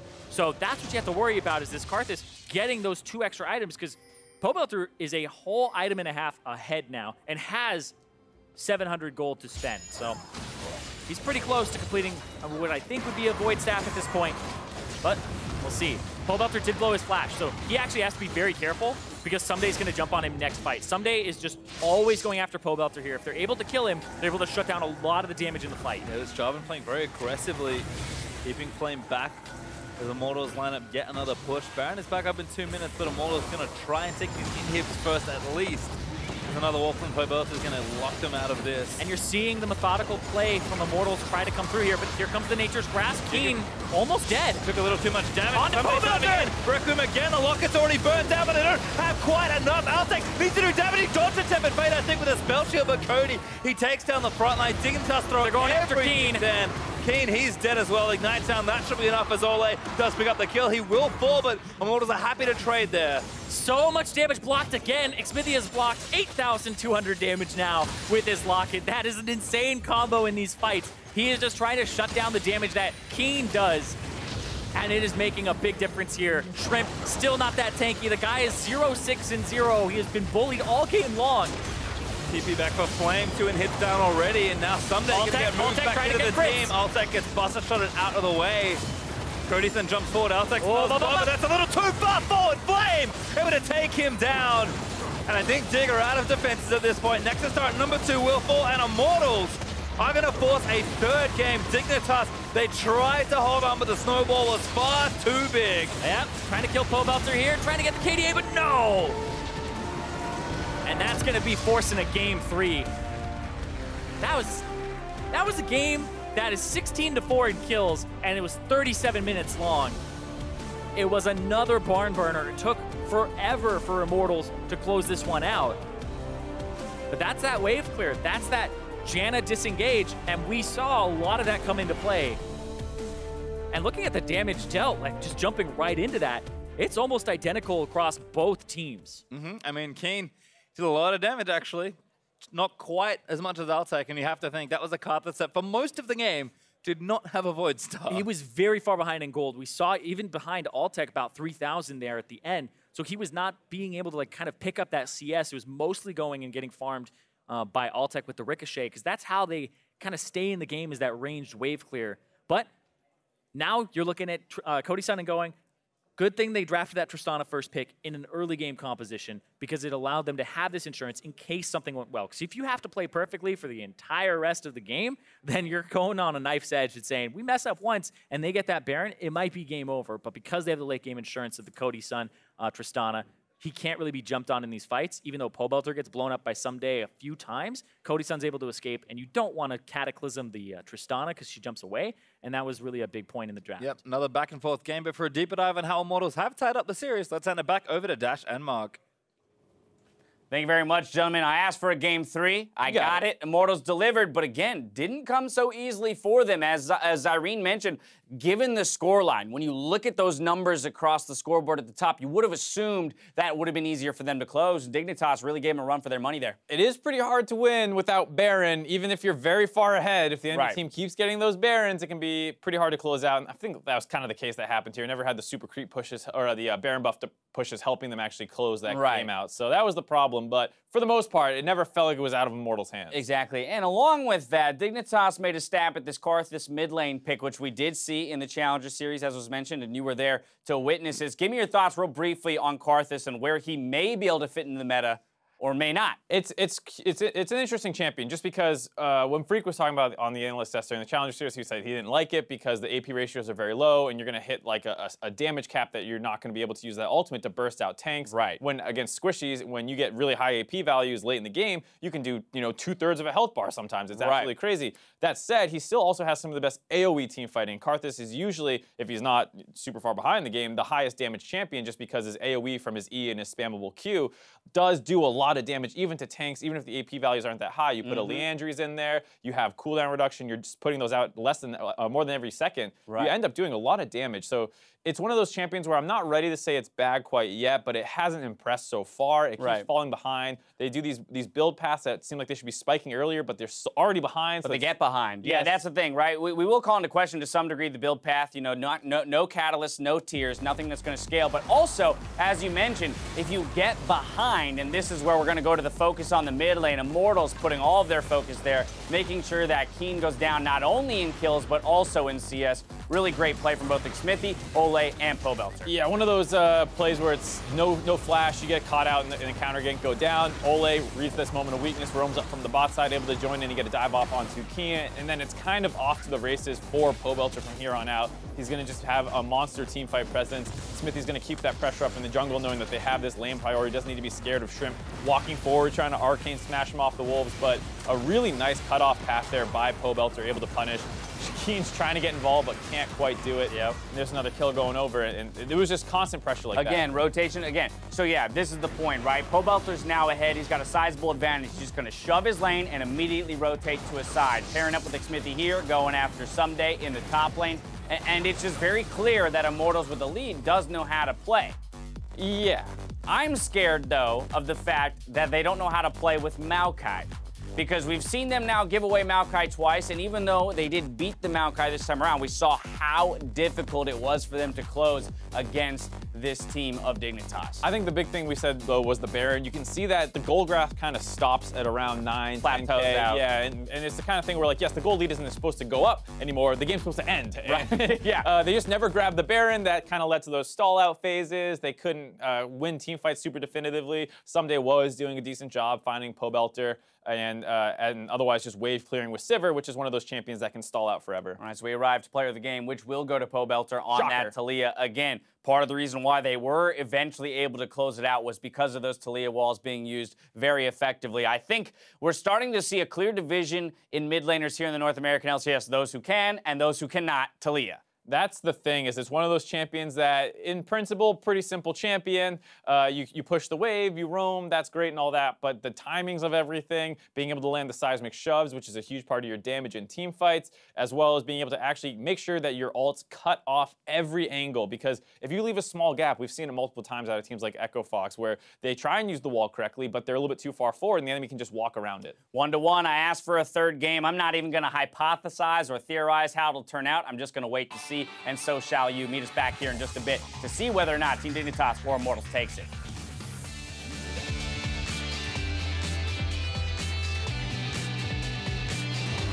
Dive time. Look at this, Ole. Ignited already.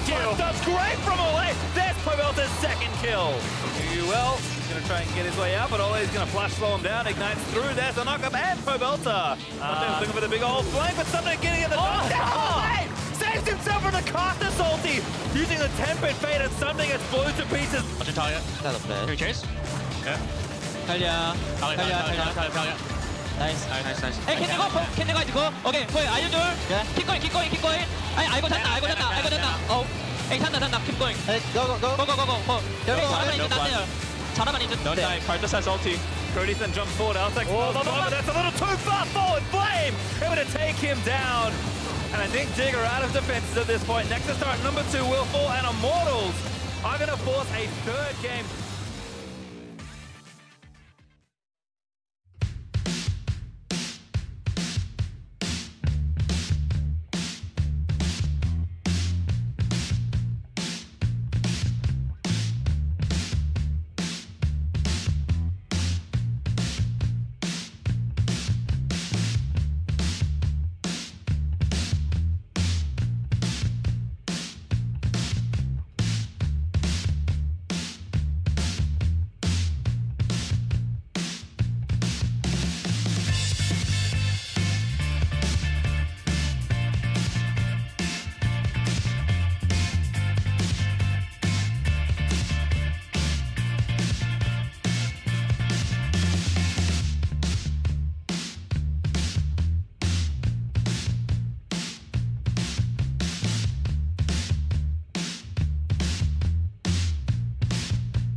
Welcome back to the North American LCS. I'm joined by Riv to talk about the unsung heroes of the game, the wind beneath the team's wings, the one who call the Uber when it's time to split the supports of the North American LCS. First things first, Riv, this is an update on your support tier list. Let's go over the criteria one more time. Important to note that this is only taking into account games through week 7, not any games from this current week of week 8. Absolutely correct. So this list, stats for supports are kind of very hard to look at. You say, oh, look, they ward a lot, but actually they have very long games. But wait, the top supports don't ward that much because they have short games. So you really can't do too much in the way of stats. Maybe look at a little proximity, but how much do they affect the team out of lane, in the lane, and then in champion picks and bans? What can they provide for the team? Are you a facilitator? Are you a game changer? Where do you fall? All right, with that out of the way, let's take a look at some of the names on this list. I'm going to shoot right to the top. Ole and Aframu, these are the two guys in the S tier, but Ole just a smidge ahead of Aframu. What separates him from that CLG player? These guys share a lot of the same attributes, a lot of the same characteristics.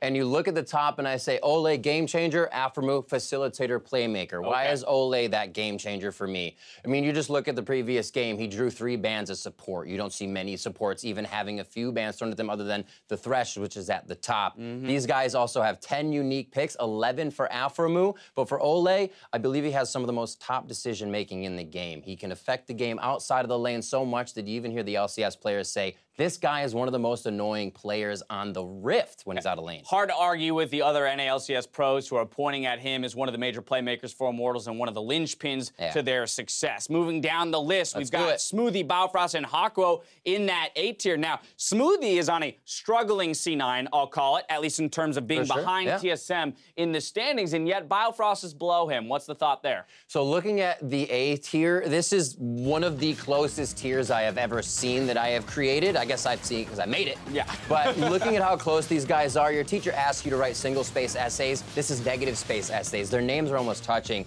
And you just look at Smoothie's confidence, play style. That's why I pick him over Biofrost. Biofrost has actually been having some amazing games coming up, and he is very likely to be shooting up the list if he continues to play like this. Yeah, I think that's a big thing, right? TSM look hot right now. If they continue to succeed, I would expect him to move up. But he's not a B-tier support anymore, so he can rejoice in that fact. A-tier for Baofrost. Hakuo, though, also sneaking onto that list in the A-tier. Talk to me a little bit about him. Absolutely. Hakuo is a bit of an enigma when you look at this guy. He can have some very big ups. Kind of mediocre downs is where it really comes into play, as the Envy is having a tough week 7 as we saw coming in, but he still shows very strong gameplay from that bottom lane. Kind of able to circumvent those problems and keep the team in the game. His highest level of play is S-tier play. Now it's about finding There's that potential. Exactly. So we got to find consistency for Hakuo. Finally, I want to talk about Adrian on Dignitas. Since he's joined the team, they've been on quite a run, but you have him in the B-tier. Why the reservation around him right now? So he's coming in very strong. We've seen him before. Is he having the Mike Young effect? We don't know. He is a veteran with a bit of experience coming back there, so maybe tempering a little bit of those things that may hurt him in the long run. But there was an absolute change. Dignitas said, we've locked in a roster.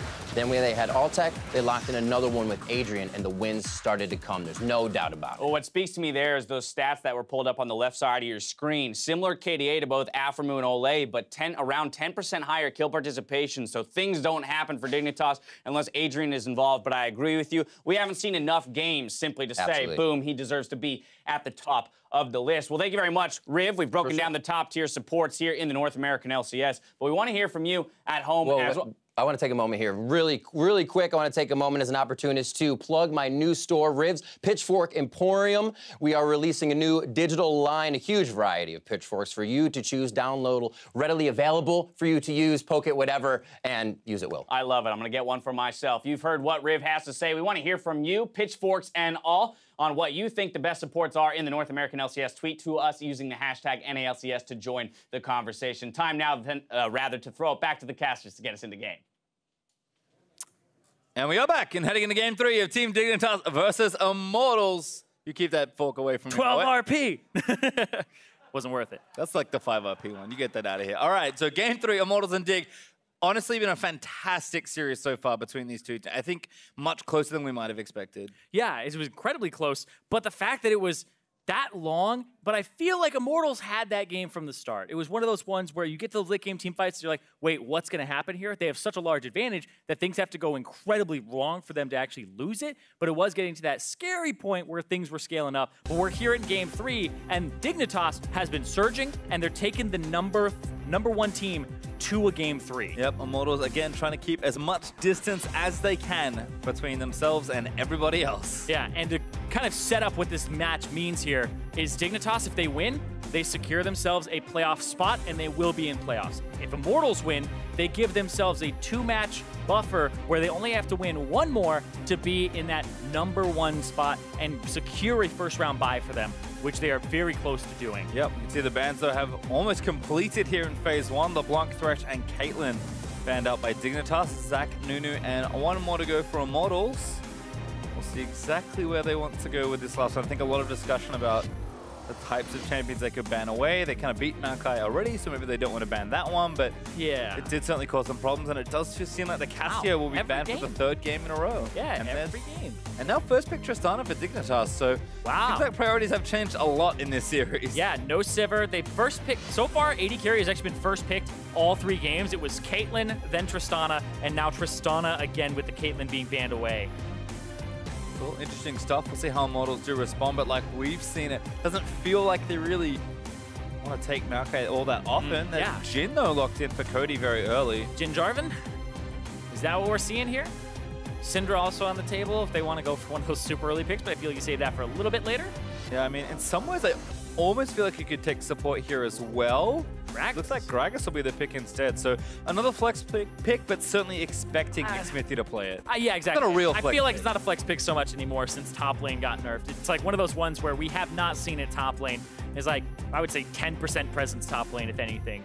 But I feel like comfort is very important here in this last match. Keen putting them on the Syndra there, which I said was a high priority for both these teams to actually lock up early.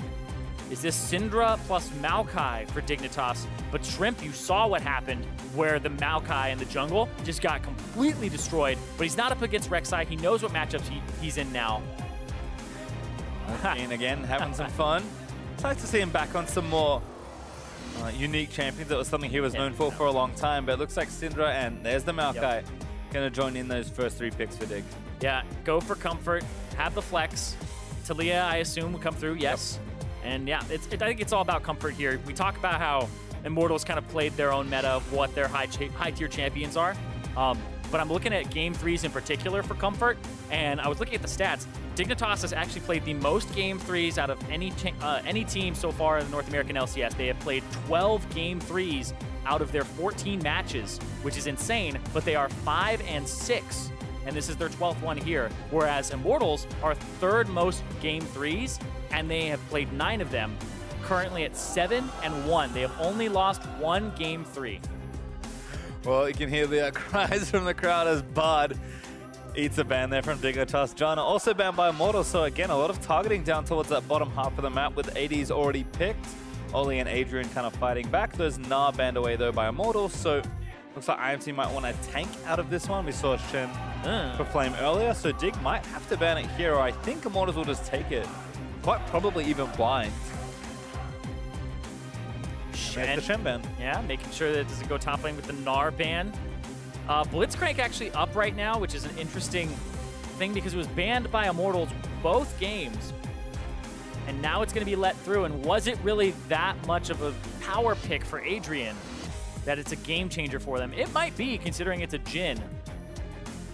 Yeah, I think a lot of discussion here about kind of where to put the counter pick, but if they feel exactly. All right, so there's Jarvan. That should be top lane though, which we haven't seen for a while from Flame, but certainly a pick that he's very comfortable on.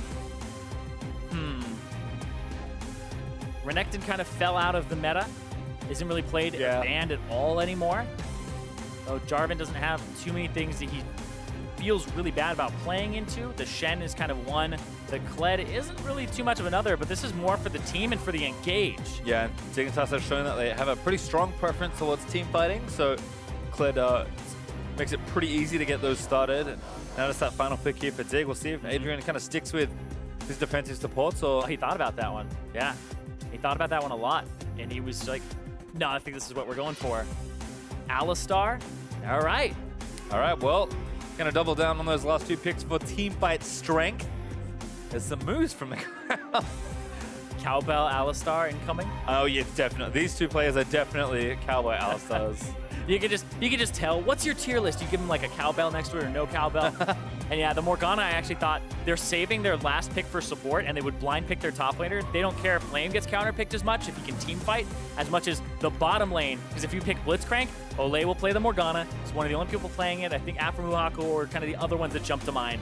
But it's definitely that pocket pick of theirs that he has played for so long. Yeah, it's kind of a nice one for Immortals, because I think if something like Janna or Karma was picked again, then Olay's like, okay, lanes are open to pick Blitzcrank here and really start making plays. Instead, still got a good skill shot CC there with the Morgana, but just respecting the playmaking power and all the CC of Alistar, Kled, Syndra, and Maokai. A lot of engaged potential from Team Dignitas. A lot. And we saw what happened to Pobelter. He was getting engaged on left and right in the last game. Having to blow his flash. You wish you had 3 flashes at that point. Fortunately, no. As you can see, the comps here for this final game between these 2. Immortals trying to hold on to a very good-looking record. Dig trying to stay up there, right in and amongst those top 4 teams. They're going to break a lot of clusters in the standings by the end of this weekend. Yep. So up to these 2 teams to see exactly where they fall as Week 8 ends. Immortals, their weekend is coming to a close after this series as well, so do you want to try and end the weekend strong? Yeah, and Immortals have only lost a single Game 3 so far this split, winning 7 others. It happens frequently where they're taken to a Game 3, but they end up clutching it in the end. And that's what this team is looking for here over Dignitas. They're trying to remain #1, whereas Dig are trying to secure playoffs. Well, we'll have to see exactly how it all shakes out, because Dig have shown kind of a lot of slow, steady, team-oriented play throughout this series. IMT fast and loose sometimes, but they win a lot of games that way. So I'm expecting quite a lot of pressure once more from Xmithy. And these are lanes that are set up where they can play aggressive, especially if the junglers can intervene. And that's the big thing about the last game is we're thinking about like the Karthus versus Taliyah matchup. It's not really Karthus favored, but then if the Maokai with a point and click comes in, the Taliyah is almost always dead. And so the Rek'Sai was tracking the Maokai all game long, even off that first invade where he got the flash out, and then you saw the Maokai try to go mid. It was the whole idea behind it.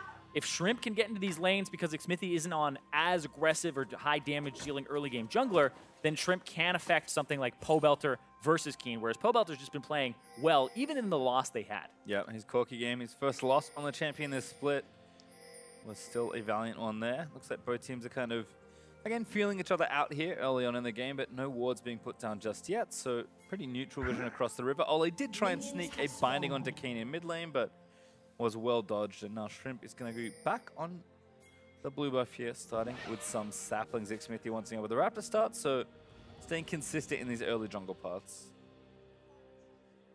Yeah, looks like a topside start to possibly affect the bottom lane. But also going to help out here, so Xmithy should get to cruise through this jungle. After that, Sunday doing the same here for Shrimp. And that should take it there. He'll be on his way. Ooh. Decent early game damage there. Olay actually takes a bit of a beating. Doesn't have Black Shield just yet. Took binding level 1, which is kind of expected. So Altek do have to respect those cooldowns. Another good binding finds damage. Yeah, the fact that it's a double range matchup into the melee matchup, this is kind of one of the reasons we saw the melee supports not get played a whole bunch earlier in the year, and people were favoring Zyra and whatnot. And then people credited Doran Shield with bringing back melee supports, but now that people are not even running it half the time, still play them because the mid-game playmaking is just so good. Yep. But you sacrifice the lane. And we saw what happened last time when the lane was in favor of Immortals. Olay got to roam and affect the whole game. Speaking of roams, great one from Pobelter, actually at level 1, pushing the lane in and getting a ward down. I think it's another binding. There's the Deadly Flourish follow-up.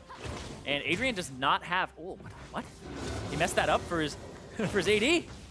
He does not have the Relic Shield. So hitting those casters, making sure that he can actually run around and get that ancient coin stuff, but he's not actually healing too much here. Just the Alistar trample. And that's it. Someday Flame doing battle now. Could bear up there by Someday, but couldn't get all 4 kits on Flame's close to level 3 here. He could actually dismount him if he waited for it, but decides not to go for it because he doesn't have vision top. Again, no need to play overly aggressive here. Can't see the jungle. So Smithy actually already backed off and got the second half of his jungle item, so very early back here. Yeah, this is the clear your whole red side, top side jungle. Get whatever jungle item you need. Sometimes it's the longsword for the more aggressive junglers, and then you get control ward, longsword, but he's actually gone for double control ward and a jungle hunter's machete. Yeah, in this bottom lane, yeah, the follow-up CC. One lands, the other one's going to land. Someday, though, trying to go mid, trying to actually throw Pole Belter off. There's the stun. It's a little early. He's going to actually force him back. Someday might still think I about actually feel it, like Keen did that too early. Yeah, maybe. I mean, Someday not wasting too much time. Just going to walk back as Adrian gets a good combo on a Cody. Black shield there, though, to shake off the rest of the damage. And another great bit of return CC and damage there from IMT. I mean, this bot lane looks insanely unfun. Yeah, for Dignitas. They picked the Tristana for the scaling. Cody-san, though, has that early damage with the Jhin and the trading with the grenade. Well, plus the Morgana. You're in for kind of a bad time here if Adrian doesn't get out. And he's running Ignite. So he's looking for some kills early to mid-game. Have to definitely track how much CS Altec is able to get right now. Pretty even. But Cody does have a CS lead right now. Other than that, looks like an early back from Kane, actually. And so from Pole Belter. Lost chapter already finished for Kane, so get those early items finished. Yeah. Dark Seal as well for Pole Belter. Also going for, I assume, Banshees first with that non-magic mantle. Yes. Clearly it has a surprising amount of versatility in early items, and against Syndra, you do need protection. Yeah, it's always kind of like what he did against the Corki as well. We saw the Hex Drinker come in just to make sure when level 6 comes through, like you'll see kind of the pro players who are playing against Syndra, when Syndra's level 5, try to get it back in and buy at least a Null Magic Mantle, maybe even a little bit more, because right before she hits 6, you need to have something. Another great route there again. Altex is taking so much damage. Cody-san 2 shots away. Grenade. Oh, Gets a heal, really smart stuff. Was waiting for it there. The bouncing grenade, actually really good to use it on Adrian there and just have it bounce over to Altec. But Pole Belter now on the bottom side with Xmithy. They know the mid lane's missing. Shrimp is actually going to be a little bit late to this. Yeah, trying to push the wave in. Altec's already gone back. It's actually back, yeah. Altec backed. Adrian's going to try to hold, yeah. Going to give it up. Xmithy down here as well, but this lane is just going to go straight to turret at this point. Altec, I think, even used jump to just get back to lane as soon as possible. And Adrian, he's going to hold the wave, but so Ole is going to harass him, make sure he can't do too much of that. Yeah. Looks like it's finally going to hit the turret, but Altec does get here pretty much in time. Doesn't lose experience either, which is really big for him. He's going to pick up a decent amount. Someday, trying to go back in, going to remount. Yep, pretty easy one there. Just gets all 4 hits of the passive and shoots Flame for the last little bit of courage. CS is nice and even in this matchup as well, so seems like Flame and Someday kind of going toe-to-toe. And it really just has been kind of another quiet early game, which has been symptomatic of the series. But definitely watch for either of these junglers to set something up, because I feel like Xmithy especially, it doesn't gank that often. It's kind of like depending on his opponents and how he's kind of feeling on the day. But when he does gank, his success rate is very high. Yeah, but he's always looking for those opportunities. I'm looking mostly at the supports, though, because like their backs have just come through. So Adrian may be able to make something happen here in the near future, but Ole is actually a few seconds faster, because we saw what happened on bottom side with the priority, where Adrian held the wave and Ole got back a little bit earlier. Ole gets to back, gets to put wards down in the jungle before Adrian does, so Adrian can't actually walk up and put wards in like the Tri-Brush or the Pixel Brush or anything like that. A lot of vision actually on that bottom side jungle for both teams, so clearly the area of interest right now makes sense with the top lane just splitting farm for the most part, and looks like Kane again is just farming up on a Syndra. No need to play too aggressive into Pole Belter, who did itemize very effectively just to make sure there wasn't too much pressure from the Syndra. Looks like Merc Treads was the first item here. He's respecting the CC. So I talked about how Maokai plus Karthus was a really good combo. He's actually taken Cleanse this game on his Talia. So the Maokai Syndra combo, if he gets rooted, he's going to be able to Cleanse Flash, doesn't instantly die to every single time he gets Twisted Advance. So I like that, and also the fact that if he doesn't have it up, he's going to have those Merc Treads. Altec trying to fire something back here, but Cody, level 6. Altec and Adrian still level 5 as Ole is getting close as well. Not quite there. Adrian will hit it a little bit sooner, I believe, because Olay roamed for longer, and Adrian got to get some solo experience after the back. Yeah, they both hit at the same time, so they actually have level 6 advantage here, just slightly. For Alistar, it's not a huge deal, but he's going to check it out, and Xmithie, everybody sees each other. Yeah, all that vision being put down early from his side students is kind of creating a pretty... They want this ward. Slow-paced early game, but the bait is there. Pobelta knows it. He's trying to flick Shrimp back in and does do so. Keen, they're going to force him out as Xmithie going straight in aggressive on the Shrimp. Shrimp low.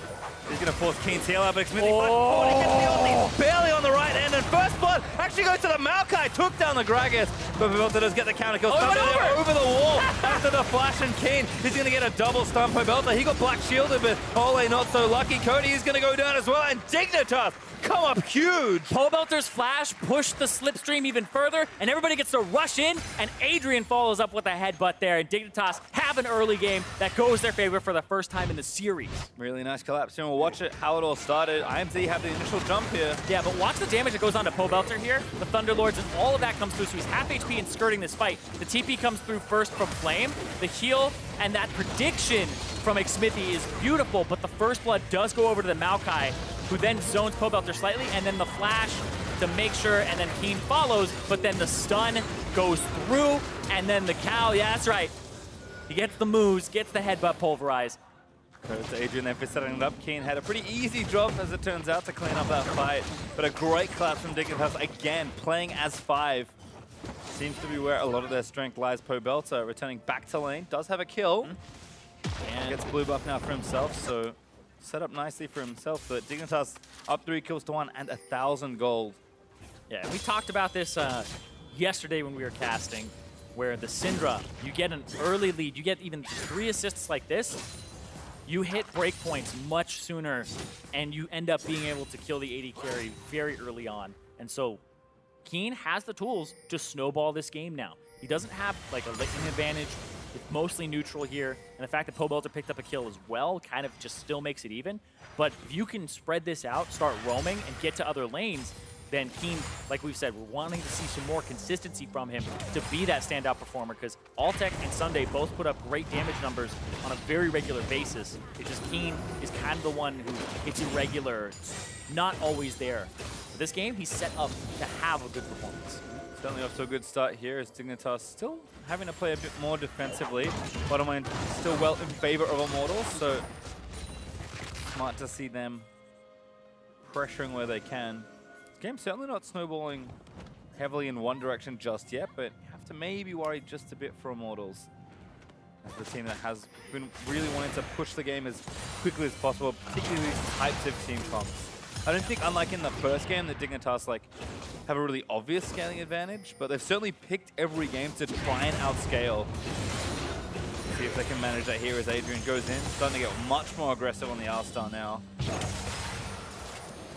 Good shot by Cody, going to get rooted up as well, but Dignitas able to leave that lane first, maybe try and get some vision as Xmithie does pop down towards the Drake area. There is a cloud on the table if the teams want to fight for it. Man, oh, he actually just killed Raggro there. Adrian's gonna take damage. I think that was Balmy Cinder as Adrian slowed down a little bit. And it looks like Kled flanking here. They're trying to get the flashless Pobelter, or at least the turret, because it's very low. But here's Xmithie on the side. They're gonna get it. Turret's going down. Really nice play there. Again, Someday roaming down to mid lane. Using that bit of priority. In fact, sacrificing some minions here as Flame is put into the turret. Sacrificing some CS. Now Flame gets the opportunity to try and make a play. If you see Keen go a little too far forward, there aren't wards on this side to actually cover his approach. Keen might be dead here if he sticks around, so he has to back up and respect the possibility. Hug on the correct side there as well. IMT even have a deep ward in the lane to try and spot where Keen is moving to or even backing from, but Keen respecting the fact that Flame is missing. Someday going to return to that lane and get the lane pushing back towards that turret, and kind of a casual looking roam there for Someday, but actually breaking mid turret like that is a huge credit to Keen for all the pressure he's been able to put out with the lead he's gotten. And on Talia, it's very rare that Immortals sit there and lose a turret and have no real response. Just a nice little play there from Dignitas to find an advantage. Yeah, and Keen backing up was big, and oh, Someday. He's invading, trying to take away whatever he can here, and it's the red buff. Xmithie backing on the bottom side. They saw him over by his blue a bit ago, and so Someday knows that this is safe to actually do. He doesn't have a blast cone to get out, so if they are a little bit more keen on this, he used the joust. Yep, trying to get away quickly. Now Flames caught him, but gonna be okay. Throws out the Q, does not hit, and successful red buff steal for Someday.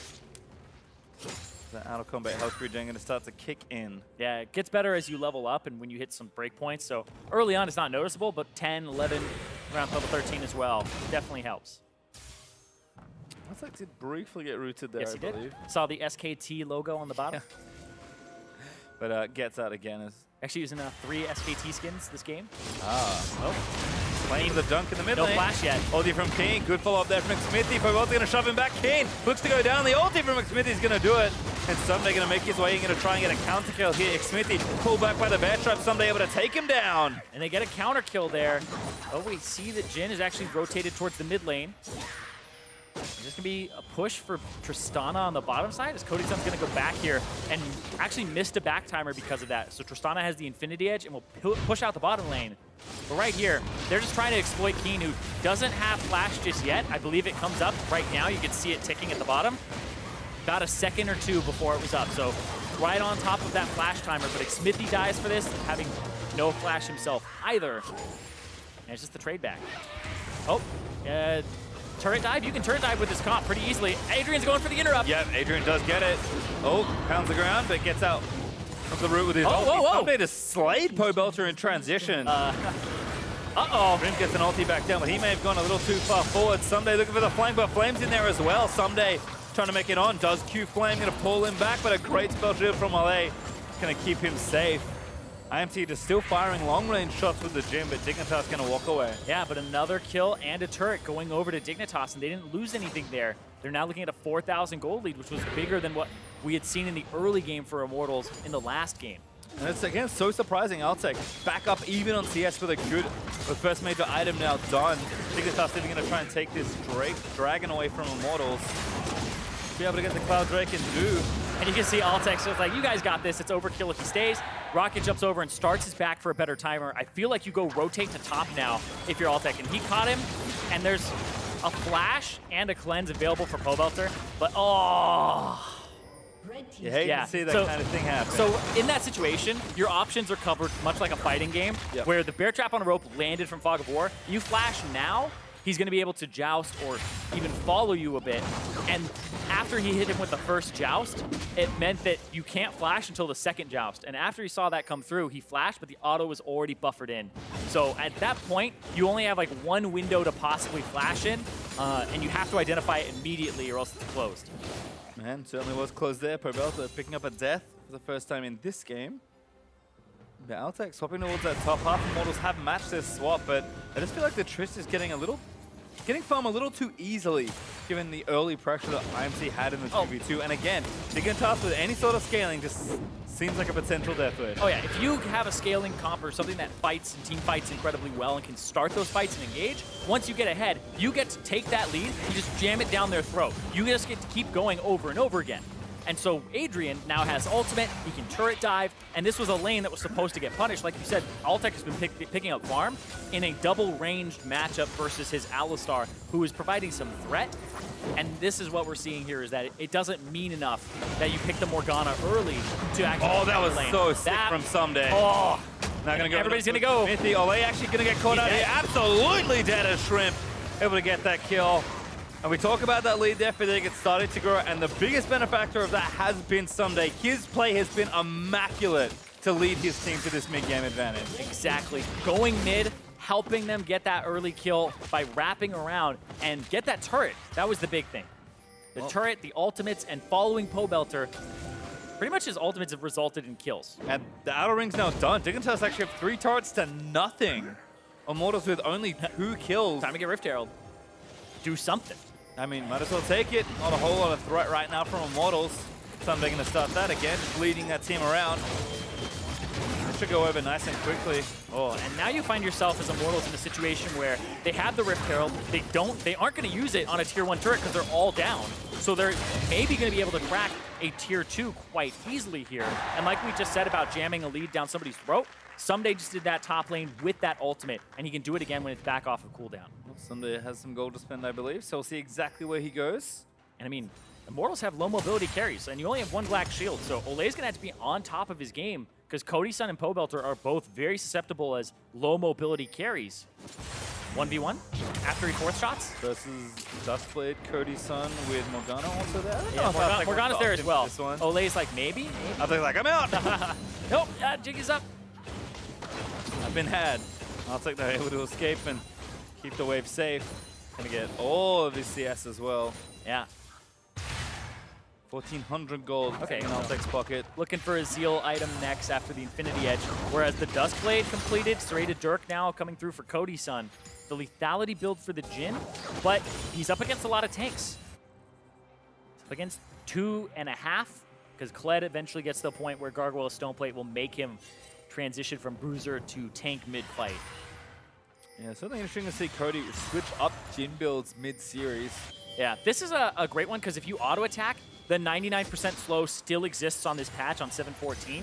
So he'll get the auto-attack, it'll slow, you hit confirm your own W as Jhin, and then the Morgana binding happens. So if you get this in lane, you get guaranteed. Whoa, Keen knocks back in, but Rift Herald spawn. Keen actually going to get knocked back again, but he burns the heal. Adrian's moving to protect him. Flame going to dive into the team, gets a great knock up one of the carries, and Keen goes down to Xmithy with a turret. Has been felled by the Rift Herald, and Someday is chasing down Flame. Where are you going? Going to try and find him the bear trap plan. Dartek moves in as a flash from Trip. Oh, he's going to root up Flame. Flame is going to go down. Altek gets the kill. And now Xmithy back in there. The Black Shield's nice to prevent that bear trap from yanking him back towards the team, and Sunday's just trying to get out. He's been dismounted, flashes just before that final shot. I mean, you're slow when you're walking away. He's gonna get rooted. Finds Sunday, could be the kill here. Lot of gold on the table. Olay gotta let it go. Get it now. Pobelter flash forward. W's on the Shrimp. IMT coming alive. But he's gonna try and get the kills, and Adrian just can't do anything. Shrimp W's to the Wolf to try and leave, but Olay, the sniper, Baron's yet another binding. Yeah, I think that's Baron for Immortals. They'll try to push towards it. They have Xmithy who can tank it. That's exactly what they needed to get back in the game. Altek alive, but he's the only one in position right now to try and contest Flame. He's going to TP in Immortals. They want to take it. They do it quite slowly, though, because their damage, it's kind of gated right now. Pobelter doesn't have any mana. This is mostly Cody Sun's damage. This is going to take forever. You're going to have 3 people here, possibly 4 from Dignitas. They need to place a ward, get Someday in there. Immortals all in the back of the pit. They're going to get stunned. This is bad for IMT. Who's going to get it? Back Adrian. Big 3-man knock up on the other side. Keen takes down Olay. They just don't care. They're going to take the kill. There's a triple kill for Keen. Cody also going to get chased down. Flame barely lives. But Someday takes the nice kill on Cody. Dignitas claim the Baron for Immortals. That was disastrous. That's a dig Baron. Pod champ, baby. They take it. They turn the game around, and they stay in the lead. Just extended there, really. Immortals, a desperate-looking Baron, but not calculated well at all. Dignitas just took the gift, left on their doorstep. You talked about how the Talia builds are flexible. He went from Merc Treads into the Banshee's Veil. He doesn't have mana regen. He's looking for something like a Morello, anything, but he doesn't have damage output here because he has no mana, and Keen walks up. We talked about the Syndra getting those early advantages. Everybody's in the back of the pit. The firing squad is lined up, and Keen walks away with a triple there, and they get everybody but Flame, and they get the Baron. Immortals, the #1 team, got desperate. Yep, and that was Dignitas taking the Baron with Shrimp just casually walking back. He was dead, I'm pretty sure, when that was all happening. So a great defense there from Dignitas, and that desperate Baron call costing Immortals. We talk about how gutsy they are around objectives. Well, that was one step too far. Dignitas almost 10,000 gold ahead as they take their second Drake of the game and keep going with this Baron. Yeah, and they have a decent amount of scaling too. The fact that they got caught, look at that damage, he is dead. These carries doing so much work. Someday keep going, but can't quite find the angle onto Olay. Turret's gonna fall though. Dignitas, sorry, looking to crack this bottom inhibitor turret. They're gonna keep pushing. They have that Baron, it's 22 minutes in. Pobelter has 1.5 items right now. He doesn't have the wave clear. Not a whole lot right now. Adrian gonna stun up Xmithy, but just zoning the rest of the team out of the way. Xmithy? Dignitas gonna take it. Trying to clear minions. Too far forward, gets yanked back, but should be okay. Adrian did pop the ultimate, but Dignitas get the prize they wanted. Bottom inhibitor falls at 22.5 minutes. And this looks grim for the #1 team in the NALCS because Dignitas, with that early advantage, they were able to make a mistake, get punished for it, and because they were so far ahead and the right people survived and they played it correctly, Dignitas were able to come back and not have that be something that was horrific for the game, but instead ended up being positive because IMT misjudged it. Yeah, massive windfall there for Dignitas, who were already significantly ahead in the game. And now I think everything's just happening so quickly. 3 items done for King. We talked about the Syndra snowball. Flash that from Altec wants to get out from under it. Smithy. But Adrian's like, all right, they do so much damage though. There's Syndra. Oh, it's really spell movement up for long enough. Someday able to get that kill. Altec getting sniped down by Cody with the last bullet. Is he going to hit Flame? Just has to try something, but Someday able to grab the double kill. Yeah, and now it's just that snowball is rolling downhill. There's so much momentum behind this Kled. Someday has been a monster in this game. His ultimates have been fantastic. His TP flank behind the Baron pit was so good to help them section it off and make sure there was no escape route for IMT. Dignitas are 12,000 gold ahead. Yep, 24 minutes. And this is going to be that second inhibitor turret, that second inhibitor going down. Dignitas, I'm saying this is basically everything but the final touches on this game. They are being rewarded very heavily for the bold calls. It's going to be one hell of a Baron power play, let me tell you. As Arctic's going to go back and likely buy that 3rd item. He was ready to go on Chris, not yet actually. He goes for that no magic mantle, so opting for a bit of defense. I imagine that'll be a QSS, which is a smart purchase, given all the CC. Dignitas just trying to make sure that nothing bad can happen. All they really have to do is cover any windows Immortals have back into the game. Yeah, they have Baron off the table. There's no Drake coming up next, and it's basically the Cloud Drake. You don't really have to play around that. 2 inhibitors down. They don't have enough magic damage or damage in general to actually clear out these 2 super minion just funneled waves. And now you get to force numbers advantage in top side. As soon as you see somebody clearing that bottom wave, you get to use your Kled ultimate, and this is what the pick is for, is having that AoE, speed up the team, get everybody in there. It's been a big pick this game. Well, Baron power play, almost 6,000 gold there for Dignitas. We're going to try and siege the final few turrets here, protecting this inhibitor in top lane, but super minions are already creeping towards that Nexus turret in the bottom right. Flame's getting desperate. He's looking for a flank, and Altec found him. He does so much damage, though. Altec, he's scaled up. He doesn't matter. Altec's going in, gonna hop back in once again. Flame forced to flash. Altec trying to find him. Just needs the red buff. There's static shift. Someday's gonna find him. Doesn't matter. The ult, he's able to track him down. Flame, no flash, goes down to Someday.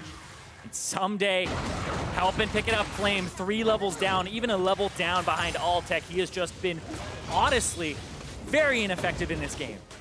Dignitas, we've seen in game 1 and 2, they were behind and still made a big fight of the series, and now went ahead, showing that they can snowball with the best of them here. Looking to try and close this one out. The ultimate out there from Shrimp, just zoning everyone out from IMT. That turret's gonna die. In fact, Adrian straight in. His found point belt to the cleanse, not gonna help you there. Altec knocked in, but it's still so much damage. Ulti almost solos that Cody. Stung gonna throw the W in, but it's not quite enough. Smithy goes down to Someday. It's just a rampage here for Dig in the base. Cody firing shots from the fountain, hoping against hope that something changes. But Keen still living for a little while longer. A shutdown for Smithy, but Flame's gonna fall. They gets rid of it. The Nexus is open. Dignitas maybe a little too far forward. He's trying to finish it now. He's trying to do everything. He got them ahead. He kept them ahead. And now he's gonna end the game. Dignitas, topple Immortals. Game over for IMT. Dig take it, and they will be in playoffs, and they have secured their spot. And in what fashion as well, an incredible series between these two teams, back and forth, except in that final game. Dignitas with a lead. It showed that they are a very threatening team. It went back, and then it almost went forth in that Baron play. But it was Immortals with the pressure that was applied to them early. Keen got ahead, was able to affect Pobelter's build, and then everybody else kind of didn't have the damage necessary for it. And I gotta say, we're checking up on, the ceiling for Dignitas. They just took down the #1 team.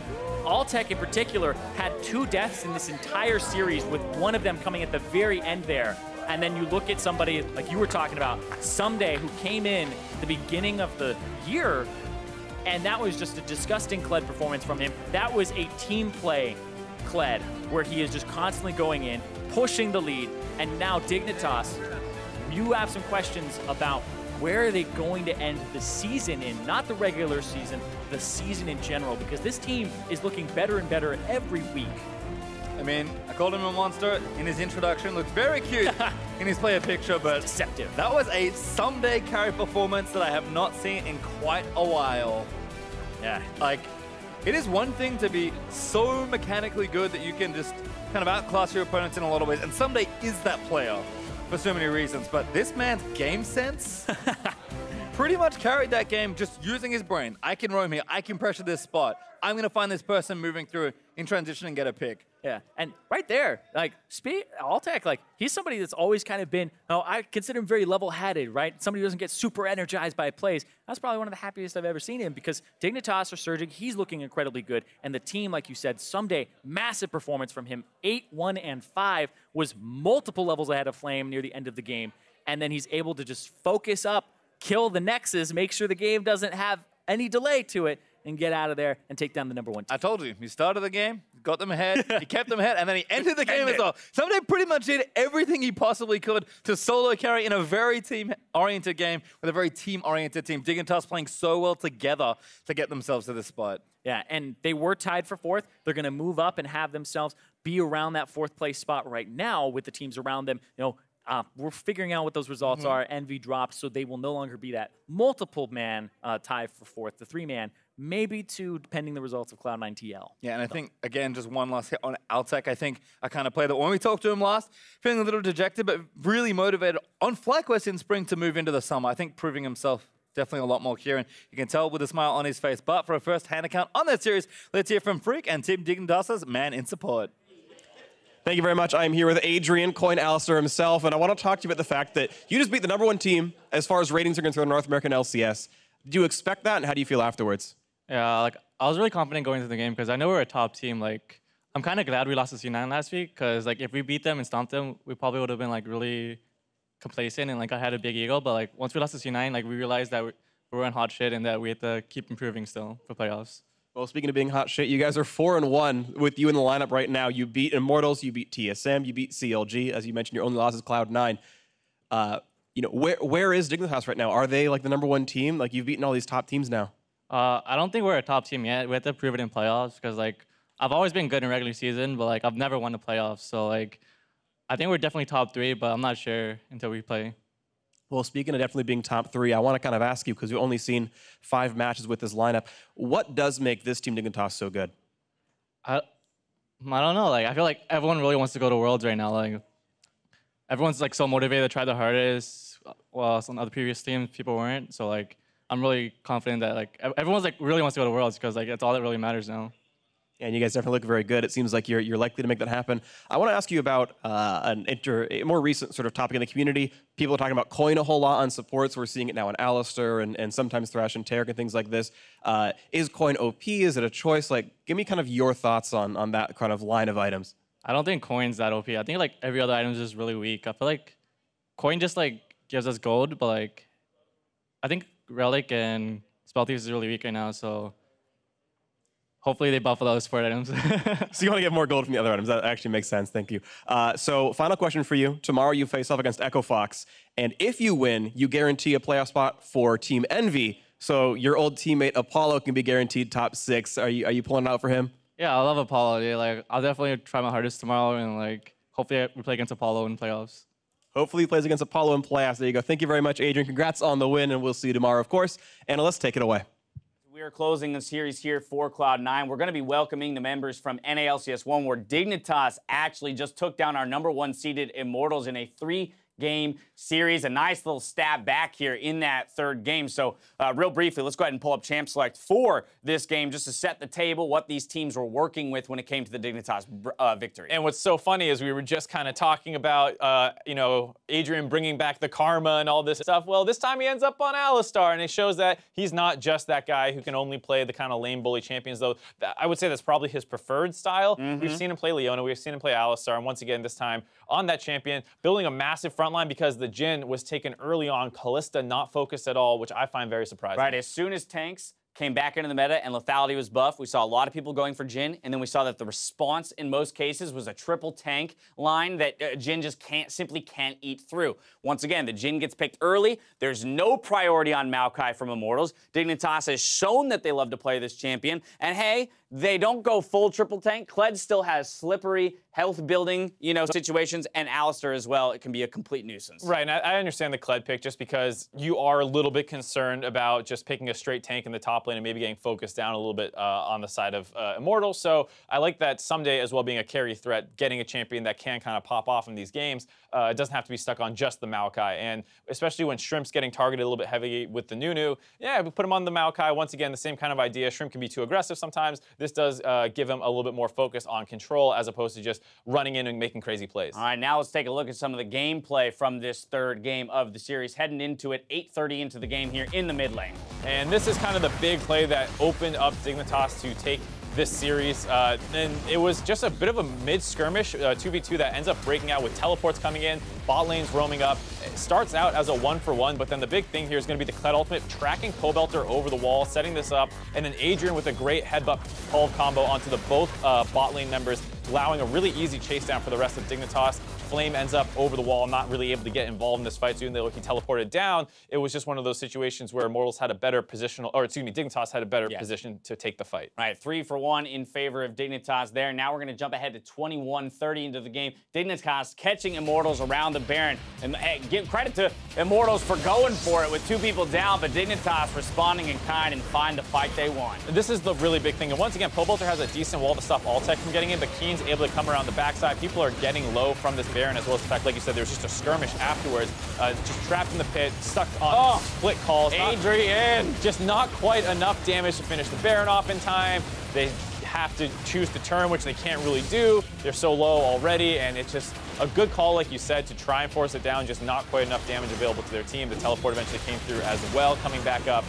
And Dignitas punishes, gets the 4-for-0, gets the Baron, and you're going to see on the goal graph really where that spikes and takes over the entire game. I like the call from Immortals. I like the call from Dignitas better to contest. They get the 3-4-man pulverized there in order to make sure that the damage comes through. Zero them out to get the Baron themselves. And then once again, smooth sailing for Dignitas as that gold graph just continues to ascend in their favor. And overall, I think this is another example of just Adrian showing his diverse champ pool and the overall diverse champ pool of the bot lane, taking things like Karma early in the series, pivoting when he sees the Jhin, saying, nope, we want to try and get a big, beefy front line. The Alistar, the pick, perfect for that. Now, let me ask you this. Is this Dignitas overperforming? Or I wouldn't even call it overperforming. Is this Dignitas performing well, or is this Immortals performing poorly? I still think just watching Immortals draft since 7-14, I'm just not sold on them. There's almost none of the same priority picks you see out of other champions. The Jhin taking extremely early on, despite the fact that Kalista is a great champion. I know Tristana has a good matchup into it. I know they took Tristana first, but at the same time, you can just take this Kalista and brute force plays down around the bot lane,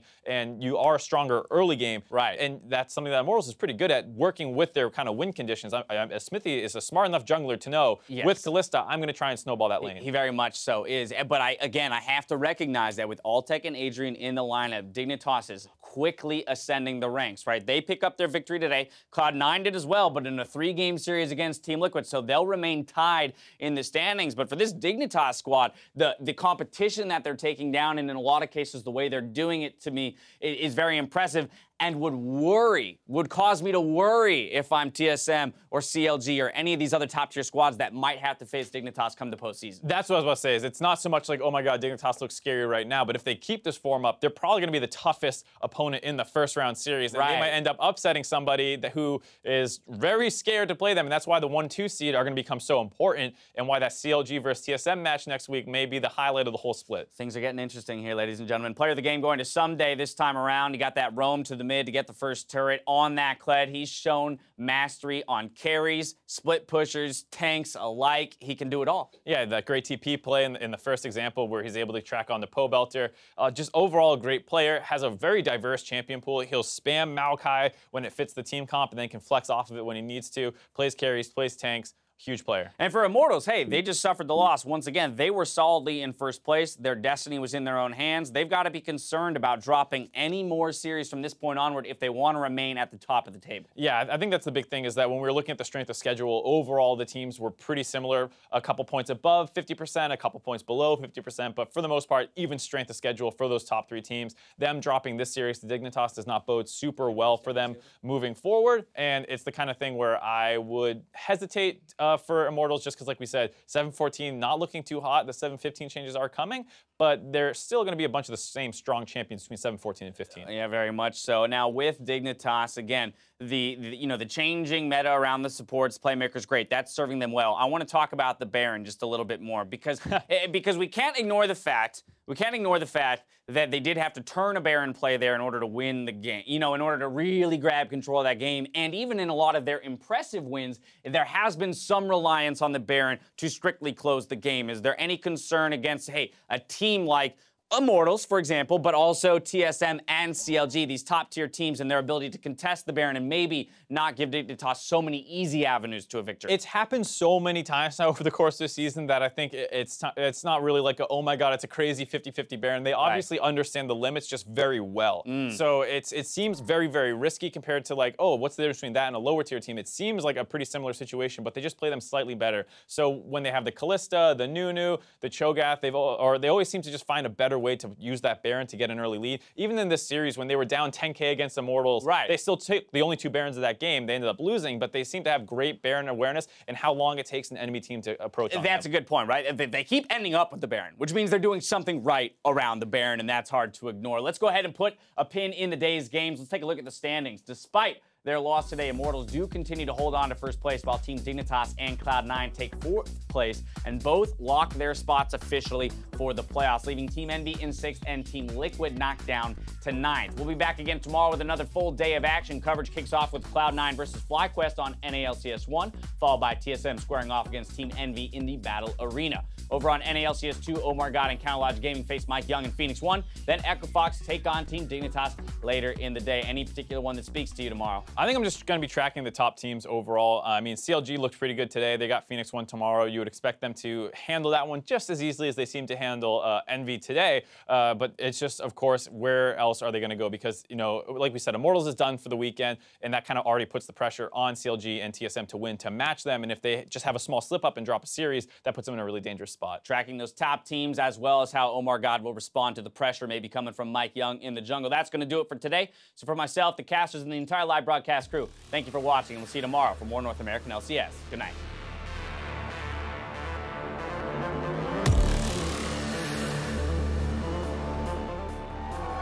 We're loading up for our first series of the day. It's FlyQuest versus TSM. 2 more shots to go. 1 more. There's the kill coming in. First blood for FlyQuest in the bot lane. Thresh. Play on Kevin. I'm on chill. Nice one. Keep going. Keep going. The front line is there. Look at the first damage. Oh, that huge Megadar and a Haas for a double kill already. The third coming through. The front pushing forward as well. Orianna gonna drop Turtle God as well. There's no carries left. Elimination gonna drop. TSM gonna make it 2-0. Gonna improve to 11 match wins. Jarvan's coming. Jarvan up here. You can go Elise. Go. I don't do that. Go. I mean, Cho. I bound Cho. Oh, alley-oop to take down the enemy team. Lyra and Sarah both out of the picture. Aquo dies as the 3rd man on Envy to drop. Make it 4. Only Niski remaining, and he's not going to be there for long. You know, I've gotten like 20 quadra kills. Oh, 20, let me see. 2. 1 too many zeros. I've got so many quadra kills, you're trolling. I got quadras for days. Yes, King. Yes, Trevor. Slay. I saw both guys. I go to Piglet on the bottom side, coming out with results, and the rest of the squad from Team Liquid here. 2-member knock up. That's going to be right on a golden glue. He goes down. Oh, I'm ghosting for Braum. I'm chasing. Up to you, Justin. Up to you. Nice. I've son. Closer. You can Baron, push her. Let's go Baron after. Where's the smite? Xmithy's almost there. Flame, that's my question. He's not going to be there. They need to kill us before going. Xmithy, no! Not going to get a shrimp able to smite that away. Look at this, Ole. Ignited already. That's great from Ole. There's Pobelta's 2nd kill. Pobelta, he got black shielded, but Ole not so lucky. Cody is going to go down as well, and Dignitas come up huge. They're going to get stunned. This is bad for IMT. Who's going to get it? Back Adrian. Big 3-man knock up on the other side. King takes down Ole. They just don't care. They're going to take the kill. There's a triple kill for King. They get their food. The Nexus is open. Dignitas maybe a little too far forward. He's trying to finish it now. He's trying to do everything. He got them ahead. He kept them ahead. And now he's going to end the game. Dignitas topple Immortals. 2, 3.